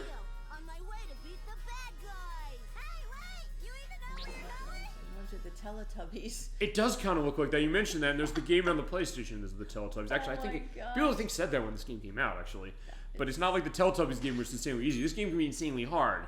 Yeah. Okay, so how this game works is move around. You move kind of slow by default. If you hold the right trigger, you can run. But you also have an energy meter, so you can't use it all the time. So the polarity thing. In this case, I have A button is my jump. It's very expressive. You have north, which is on X, and that also drains your energy. And then S is your south. Basically, what you do is you set it to the color. That way, you bounce up to bounce on and get those Z coins. You get like the baby token as well. I think you hit the start button. You have your there's pinky medals, and there's hidden items. There's also a target time, like Doom, as it is. But you get this kind of great drum music going on because like. Also, here's the thing: as far as defeating enemies, if you have the same polarity as them, they die. If I had it on north and hit them with that, I turn them into a box. In this case, you do an opposite polarity. You go on there and drag across. You do the same one, you get yourself knocked back and you get yourself drained off, but it's either way. Although it seems like maybe it's eating my jumps a little bit. I played a little bit of, no, sorry. I thought ElecVerse was saying something about this game. I was like, wait a second, no, that's not right. I made a mistake. Oh, yeah, there you go. Yeah, if you get hit once, the controller rumbles like crazy, and yeah, you're dead. Also, by the way, VMU view. Let's show that. You have the not Alpha 5 from Power Rangers on the VMU. Just doing stuff and fine. Let's also look at Neo this way. Alright, so DollyFinn, what are you thinking on this game? You said you sort of kind of saw this a little bit. Yeah, I think it's funny. It's very weird, isn't it? It is. And it's still only on the Dreamcast. There's never been another version of this on anything ever that I'm aware of. And it's not a case where I think they've made a new version. At least I don't. No, I know they haven't made a new version of that. If I'm wrong, I'll have an edit down to like, how the fuck did I not know this was on something else? But I'm pretty sure it's only on the Dreamcast. Or Chad, if you know I'm wrong on that, tell me I'm wrong. Who is it? This one. Ow! Except I guess I can't get him. He gets him. But you have lives, by the way. So it's like, yeah, it's a platform game that's lives. So fine, I can't just walk past. Okay, I can't defeat him. But I think you can get other stuff, and there's a life. So it's almost like fine. It's very much Crash Bandicoot. Except when you die, going whoa. He'll go like ew. So yeah, you do this, and basically what you do is like, when you're in the air, you use the north polarity again to hit him. Actually, I'll show what happens when you use the opposite one. Turns him into a box. Yeah, puts him into a box, and then you can use him to throw at enemies. So actually, I can do that. In fact, or it'll just die on its own eventually. Ow! Except there's rocks, and I couldn't see that. So I was pointing out this, which is that there is no camera control in this. So fine. It's like it's exactly like Crash Bandicoot. Crash Bandicoot doesn't have full camera control either. But the idea is that you gotta pay attention to that. Yeah, there's that toy. Let's throw him. Boom. Oh, right. Right. There's a beep that was going on. Hang on. Right, because there's the... Okay, fine. Before the gyroids in Animal Crossing, I guess they were in this game. Okay. Jesus. Okay, I didn't know. I didn't even know that. Actually, I'll tell you this. Go on these demo discs. I'll tell you one thing I've never done with them. You can use the VMU for them. It'll show the stuff as far as the picture. You can't save game to it. But apparently, I guess... Yeah, that beeping you heard, I guess it's like hidden treasure under the ground. So he uses the beeping for that. I know Skies of Arcadia does that. When we get to Skies of Arcadia's gonna let you do that. And he respawned, so I died. These are all like wind-up toys. Like yeah, a little bit. Or it's like, you're familiar with Clockwork Knight from Sega? It was on the Saturn. There's another one that's kind of like that. In some capacities. Yeah. So weird. It is. But it's surprisingly fun, even though it's like, yeah, it's hard. This game is really fucking hard in some places. You think, it shouldn't be. You think, hey, with Pinky the baby there, you think like, oh, this is going to be nothing. Toys and things, you think it's supposed to be easy. Right. It's like children's imagination. yeah, I guess then they're imagining like, hey, this game is insanely hard, feasibly. Oh, I don't know. Or then again, I guess it's also a question like, how well does this game really do? Probably not. I don't know. I mean, fine. In that case, I don't have a way through. So what I feasibly want to do is, I guess, go backwards. Fine. Okay. Like with Crash Bandicoot, usually going backwards is a bad idea because you're on the track. But one thing I guess it is worth going into is that the camera does, like with Crash Bandicoot, it does zoom out dynamically, but it does seem like you can kind of maybe see more going on. And fine, Neo's default walking speed, we're not using that run, is actually a lot better. So actually that should be fun. Actually, there's a checkpoint. I was saying, can I just jump over this? Okay, I can just go to the side because I don't think I have anything to hit him. Yeah, I'm in the polarity zone, nothing's happening. So fine, some things are not able to be taken by your magnet, so I guess that makes sense. The spinning flowers. Yeah, so the spinning flowers, I can't magnetize them. I can't necessarily magnetize the pot. You're like, hey, maybe... Actually, usually pots like that tend not to be magnetized. His head is a magnet? Yes, his head's a magnet. It basically grabs the hands there onto that, drop down, hit that quickly, and grab onto that. There you go. And here's the exit. If the exit, you're dead. Fine, I got my, not target time yet. Target time's that way. I got some piggy medals. I got the hidden item. There you go. And there's the bonus stage. Actually, I don't even remember what the bonus stage is like. Because honestly, DollyFinn and ElecVerse will tell you this. I don't think I've played this game or this demo in years. Challenge the bonus stage. Okay, now I remember the bonus stage. You basically have to bounce up and you have to bounce hitting the button each time. And then swap it off in time. Because like, hit the X button for the north. Now hit the south there. And south. Oh no! But then at the top I have to hit the north again, so. That. You do have a little bit of a break when you have the other one. Oh no! Oh yeah, that's also what happens, by the way, if you hit the wrong polarity. He gets stuck that way.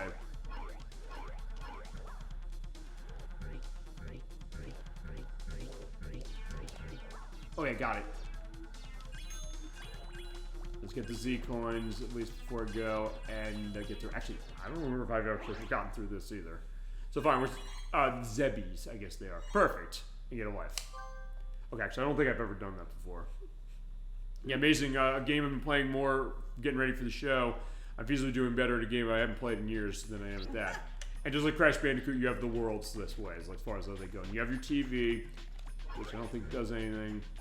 There's this, which is, I think, going back to the lab, but for the purpose of this, as we're in Pow Pow Park. That's, by the way, the world here. Going there, we're going into the tube. I don't know, you want to give this thing a run? Where is he going? To the next level. You want to give this a run? No, you... No? I'm going to watch. Why, are you thinking like, hey, it's going to be too difficult or something? Yeah. Start.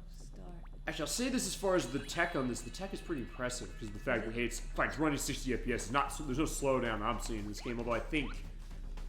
I did play the full game at this at one point. I rented it.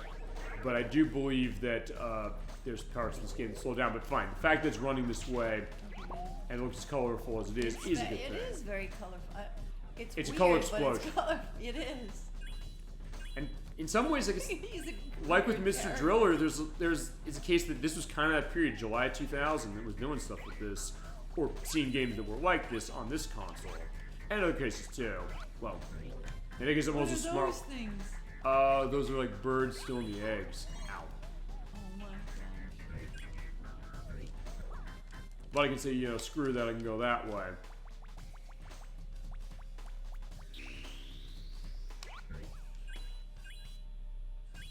I mean, it's basic as far as the backgrounds, because it's kind of like an enclosed area, and you see like the JPEG image of the background over there. But, all right, let's get you. Okay, fine, that's what happens. They put it for puzzle doors. So the idea is that you'll never run out of cases where you'll be out of boxes. You have to use the box to knock down the bridge. Oh. So it's kind of like a bit of a puzzle case as well. So definitely some interesting things this game is doing, no question. Boom. Oh no, yeah. So fine, if you do run a case like that, I feasibly can run and jump. I had to do that very specifically, otherwise I'm going to get myself killed. And in this case, I also have to be careful because I'm over the water and he can't swim. And yeah, this game isn't... Actually, I guess that's probably the reason. You're right. I was like, wait a second, why is that? Well, here's the other question. I'm gonna go around again because I want to see if I can get that pinky medal. Oh, right. Go off on the ledge. Actually, okay, fine. This is also a preview back to going to Croc in a few weeks. Yeah, not to be back in 2 weeks for that one. I did talk to her specifically for that, so she can be all set. I guess that. Fine. I'll ask her about this. As I said, I don't assume on the show. At least I don't assume. And fine, I guess you're not assuming either. DollyFinn that way. But I'll tell you, I'm going to assume she's never played this game before, ever heard of it, but I will still ask anyway. Because fine, I will ask that because not to so that, hey, I know more than they do or something. That shit, I did it again.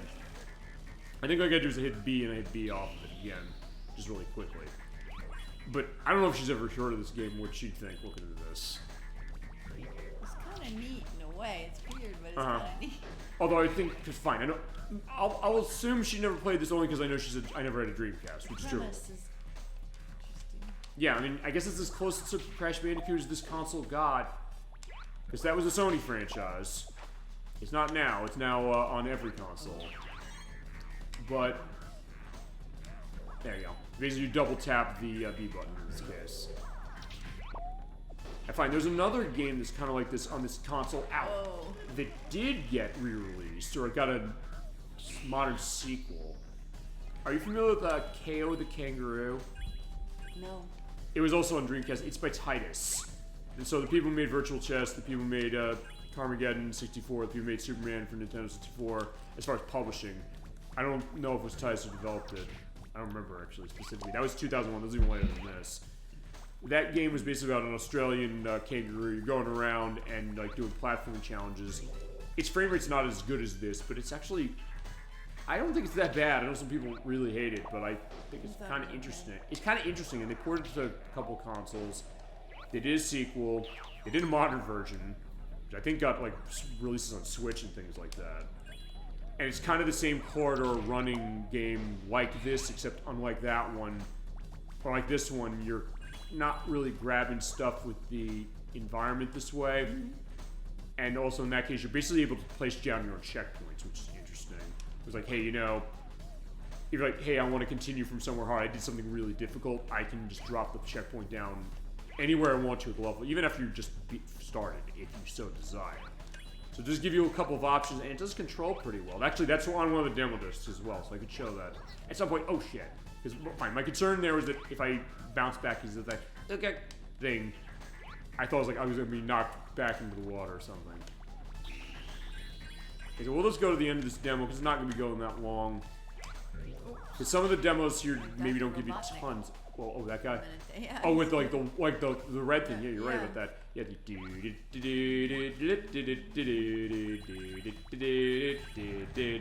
cross between Sonic and, I don't know. There's kind of a Sonic vibe to this game, you're right, to a certain extent. Oh, but I think, I'm trying to remember if I hit that and I die, if I come off of it. Oh no, I don't. I just trudged through the water. It has a life. Everyone's like, is this poison water? No, it's, oh, okay, no. Okay, I remember now. I think, I don't remember if you're sinking if you're in it too long. Uh-oh. That's how out of this game I am as far as having not played in a while. But for a game oh fine, you also have momentum by the way to that, so yeah, if you go to that you'll get thrown off. But the checkpoints are decently placed as far as so you're not going to necessarily have to trudge through too much more as far as going backwards. But fine, I think that's good about it. Yeah, I guess so. I mean, fine. I guess also the other thing about that is that that's the frustrating bit of some of them. What's that? Where you have to go back all the way to start or something. Oh, I mean, I'll tell you, there's one thing the Limited Run Games announcement came out of. They're doing a collection of Fighting Force. You familiar with Fighting Force? I don't think so. It's a beat 'em up from IDOS. It was actually, Sega was initially going to be making that as Streets of Rage 4, before the one we eventually got. Okay. They said, okay, we're going to do 3D. They said, we don't want to do this.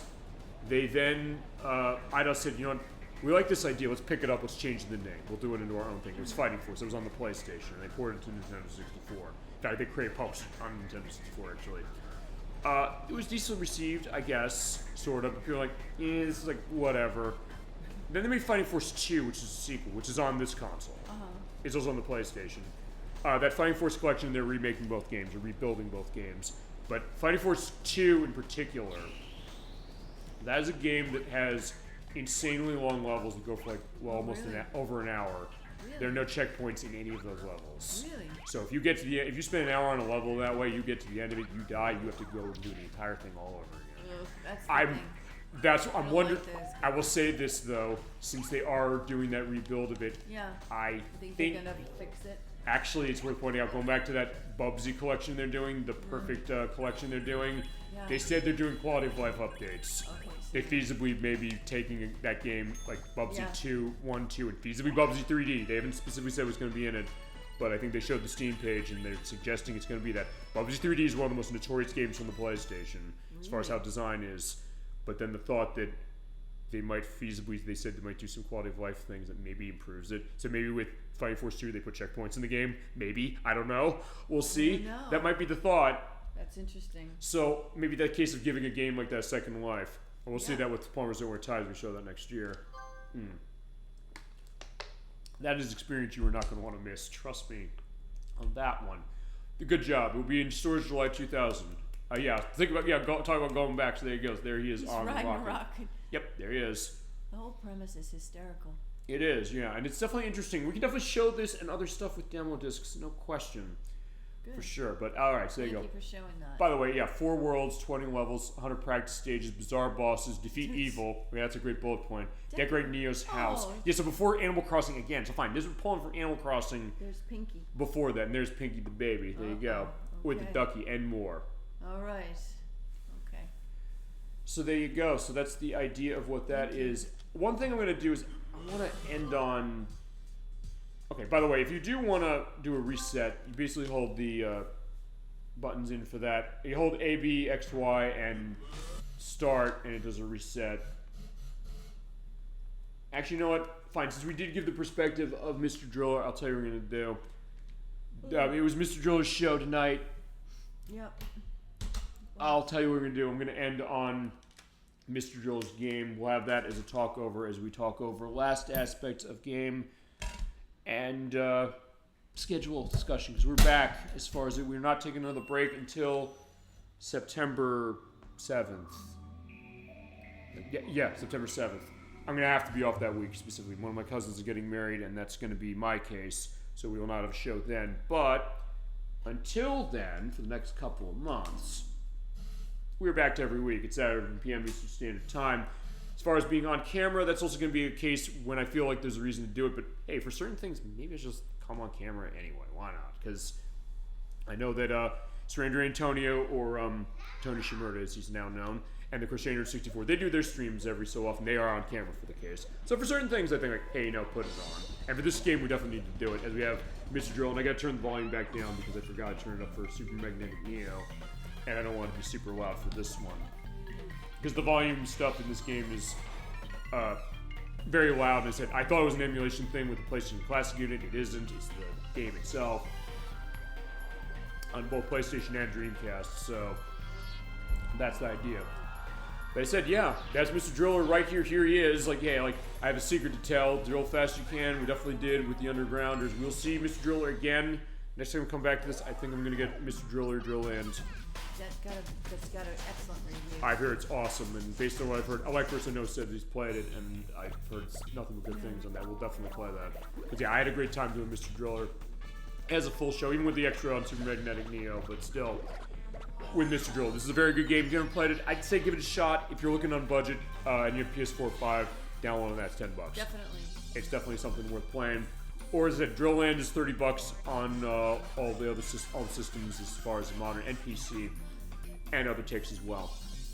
But yeah, there you go. So there is Mr. Drill. Had a great time doing it. For sure. Thank you, DollyFinn, for joining me. Yeah, by the way, surprised everybody as far as her being on the show. I didn't actually know specifically until someone recently she was going to be on, but here she is. There you go. So let's talk schedule for the next couple of weeks then. Next week, coming back to Super Mario Sunshine on July 6th at 7 p.m. Eastern Standard Time. We're finishing it. Yeah, I know. We started this game like just barely a month ago. Based on how schedules worked, yeah, so far I've done really well. And I guess I'm getting time off for good behaviors. It's been a good game playing because, yeah, Mario is Roland convicted of a crime he didn't commit. We've proven now it's not him. We just have to go finish the job. And the job to finish is getting the rest of the blue coins and then going over to Corona Mountain again to find Bowser Jr. and see what's going on. Then rescue Princess Peach, and we'll have our 100% completion of the game. Depending on how long that takes, by the way. I might throw in a little extra. I might take a look at other aspects of the Super Mario 3D All-Stars collection, give a brief taste of the other 2 games in it, which are Super Mario 64, which will be the next of the 3D Mario games we come to, and Super Mario Galaxy. So that will be a little bit of a taste for sure for that one. And then the week after that, Nocturne's back for reals this time. Yeah, she was sick last time, but that's fine. That's why we ended up getting into a case that Mario Sunshine's finishing next week. Week after, July 6th on the 13th at 7 p.m. Eastern Standard Time as well. She's going to be back for Crocodiles and the Goblins for Sega Saturn. She's been doing that one blind. She's in part 3 now, and we'll see how that's going to go with our next aspect of that. Week after that, we're coming back to a game that's been sitting for about a little over a year. It's Game Dev Tycoon. I'm running the Switch version. As I said a couple weeks ago, it's not going to be Protorova as far as it's going to be myself only. I went into why that is for Metal Gear Solid 2. I will not reiterate that. I'll reiterate it briefly again when I do it, but you know why. But anyway, that'll be where I'm coming back to, because we're almost done. We got pretty far when we first did it. And I said, I didn't have room in the schedule to continue it on, and we were starting Lunar then, so I said, okay, I had to shelve it. But I'm going to come back. I do want to get it finished, because we don't leave our games hanging. Fine, fine. I'm leaving that one hanging, but it's also a case that, fine, we'll come back, we'll do it, because it is a good game, and we introduced it that way. As far as it's like, yeah, curious about that. We'll continue our adventures with Tamsoft. That's the company we named. The people who made the Battle Arena Toshinden games and Guardians Crusade on the PlayStation, and the Oni-Chanbara games as well. Our idea of let's go into the next case. I think we'll only need like 2 more parts to that, I think. I'm going to do some practice on that one over the next few weeks. But I'll be able to do that because I don't have much to do with Mario Sunshine, and the same with Croc. So I'll be set for that. And July 27th, ElecVerse, we got another request I know you wanted to see. We're into a franchise we have not touched in a couple years either. Top Gear 2, we're playing for the Super Nintendo. You play Top Gear, any of them? No, I'm familiar with it. Right, because I showed you, you were in the chat, I think, when we did Top Gear 1. We had a great time playing Top Gear 1. And, like I said, I'm familiar with Top Gear 2. I have Top Gear 2, actually, over on the shelf here to show you I'm not lying, that I do own it. Oh, wow. Here it is, right here. Top Gear 2 for Super Nintendo. It's also on the Sega Genesis. It's also, I think there's a CD32 version. Like, wait, there is. And it's now a modern released in the Top Racer collection, which is on all the systems and the PC. It's called Top Racer, by the way, now because of licensing reasons with the BBC series of Top Gear. Back then it wasn't, and actually I think that was the Japanese name. The Japanese name, they called it Top Racer as it was. This is by Kemco, and it's from Gremlin Games, who made the first Top Gear game that made Wacky Races on PlayStation that we played. Oh, on Dreamcast that we played. But there is, actually no, there is a Wacky Races game on the PlayStation, but in Europe only, as it is. Yeah, this has got a little more stuff going on for certain things as far as building up your car, kind of RC Pro-Am-ish as far as how it is. This is a fun one, and yeah, this is another really good one. Yeah, talk about really good viewer requests for sure for this one. This is a fun one and an underrated one and good one for your summer driving case. And it's been 3 years since we played Top Gear 1, so, and I gotta thank you, ElecVerse, once again for Top Gear 1. That game is fantastic. That one slipped me by for years, but I played it. This game is really, really cool. So I said, let's take a look at the rest of them. And then after that, we got Top Gear 3000, which I'm going to use that Top Racer collection for because that's a semi-expensive one. We got our Top Gear aspect going fully, and other ones I got as well, or other ones that are around. Then in August, dates to be determined on this, but we're looking at so far, I'm going to come back to Sonic Mania for the Encore mode. It's the extra side, which is actually technically a sequel to a game we have not played yet, that being Sonic Forces. We'll play Sonic Forces eventually, but the end of Sonic Mania, when we played it, had Sonic going into a weird dimension. Spoiler warning, in Sonic Forces he gets out of it.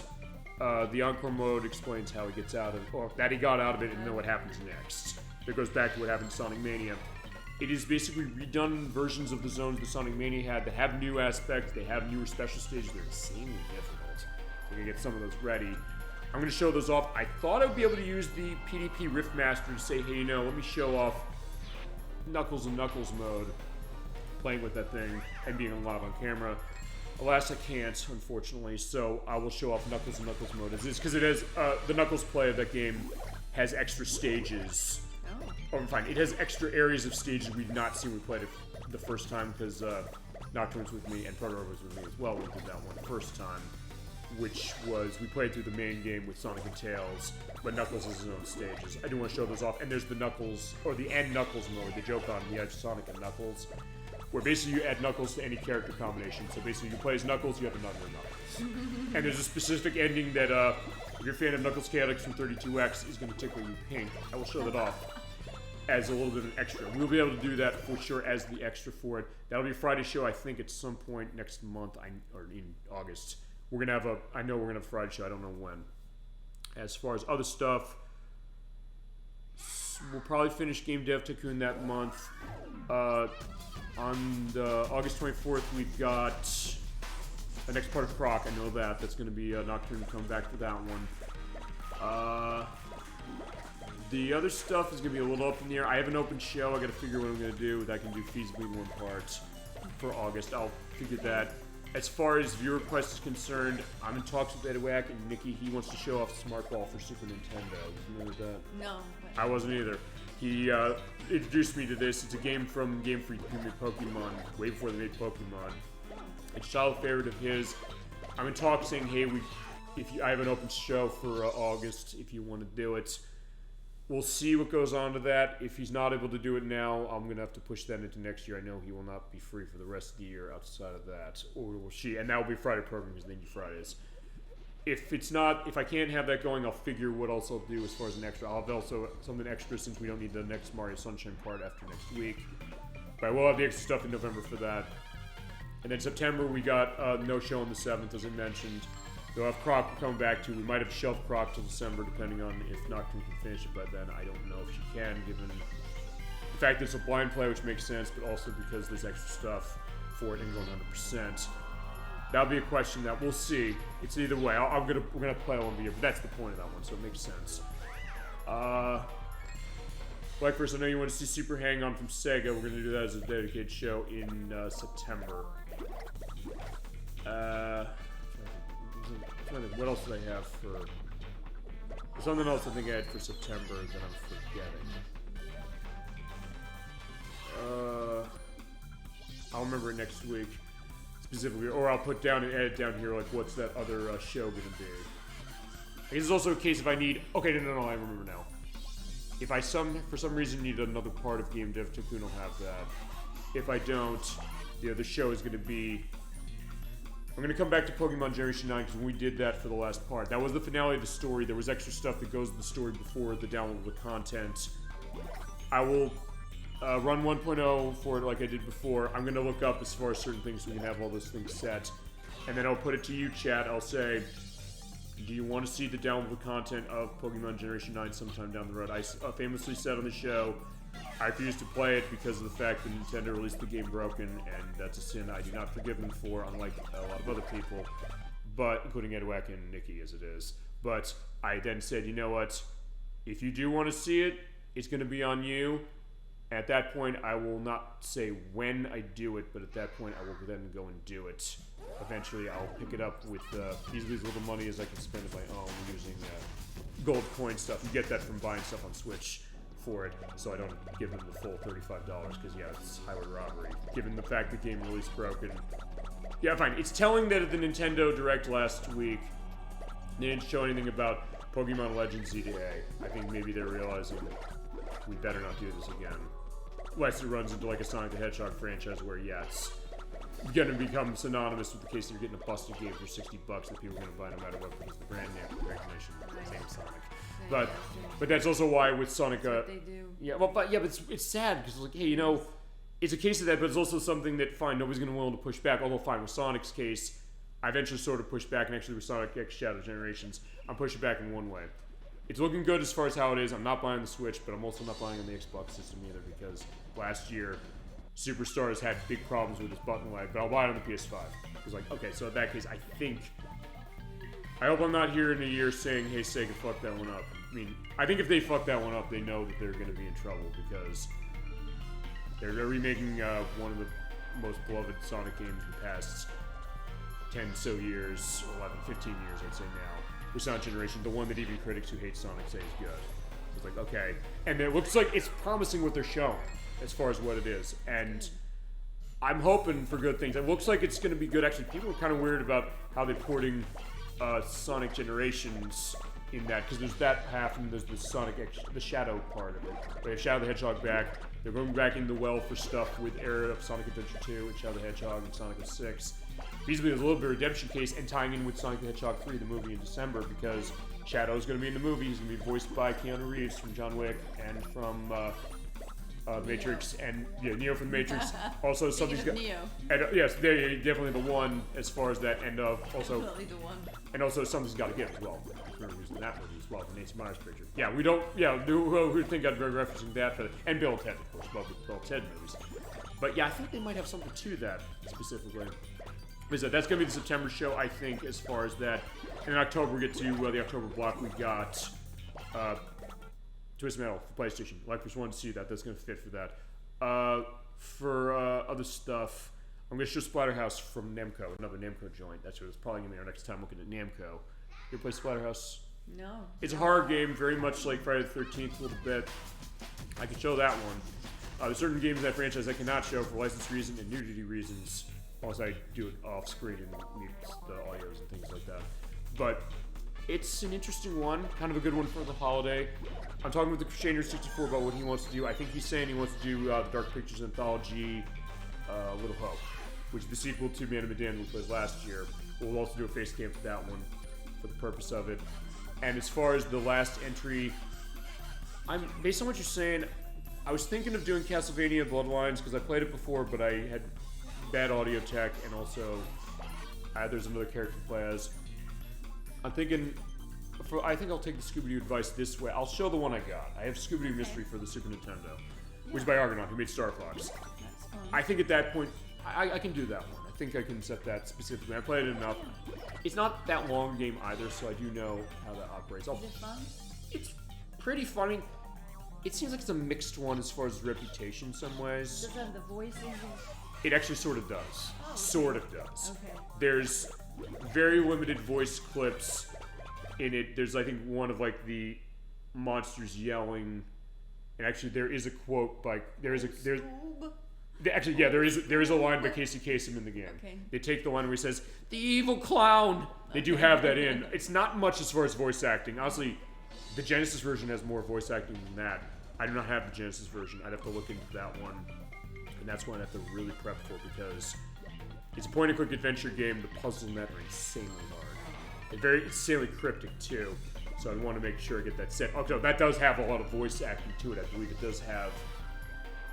I think it was Frank Welker voiced Scooby-Doo, so he does say the Scooby-Dooby-Doo. They do have that, but they don't have that in the Super Nintendo game. At least I don't think they do. Fine, they have the cutscenes. I can feasibly do the cutscenes that way for that. They don't, but they don't have. They don't have much voice, but it's art. Okay, they have more than the voices I just indicated. Oh no, they do have the voice of Scooby in that. I forgot. So never mind. So yeah, the Super Nintendo version does sort of have that. It is also of interest because, as I said, it's by the people who made Star Fox for Super Nintendo. At some point, I haven't forgotten you as far as I know you want to see. But we're going to go back to Star Fox eventually. It'll be Star Fox 2 for Super Nintendo, as it is. So yeah, we'll do that. And then November, we got Mario Sunshine's showcase thing. When I get the controller for that. We got the Donkey Kong Country Portable showcase with the ports of the Donkey Kong Country trilogy from the Game Boy systems. Game Boy Color for 1. Game Boy Advance for 1, 2, and 3. The Delicious Xbox Live Showcase at the end of the month. I'm picking up games for that. I know there's stuff that people have been asking me for. Got my points card ready to kind of go on shopping sprees when the next sale comes down. The last one came out about a week or so ago. I picked some stuff up before that. Took some footage for some of those things to show off. And yeah, it should be pretty good. And then Disney game for the year is going to be The Lion King for the... well, your choice, because I'm running the Disney Classic Games Collection on the Switch for this one. It's Super Nintendo, it's Sega Genesis, it's Game Boy. If these would show all three, the preference on which one you want to see as far as the full look on it. I feasibly do them all three, because I can feasibly beat them quick, assuming I don't get destroyed and be prepared the 8th level, because it's insanely hard. because that game is insanely hard. And it is 30 years since the movie this year, so I said, fine, I think that's going to be the best one to do. And then November also starting Tamba, which is getting its re-release in August, it's worth pointing out.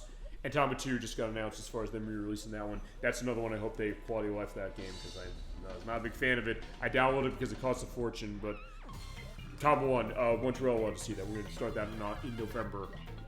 And then we'll also have more of Tamba in December. We'll have feasibly, I guess, if we need another part of Croc, we'll have that then. End of the month, we're going to do 2 shows DollyFinn you're going to be involved in.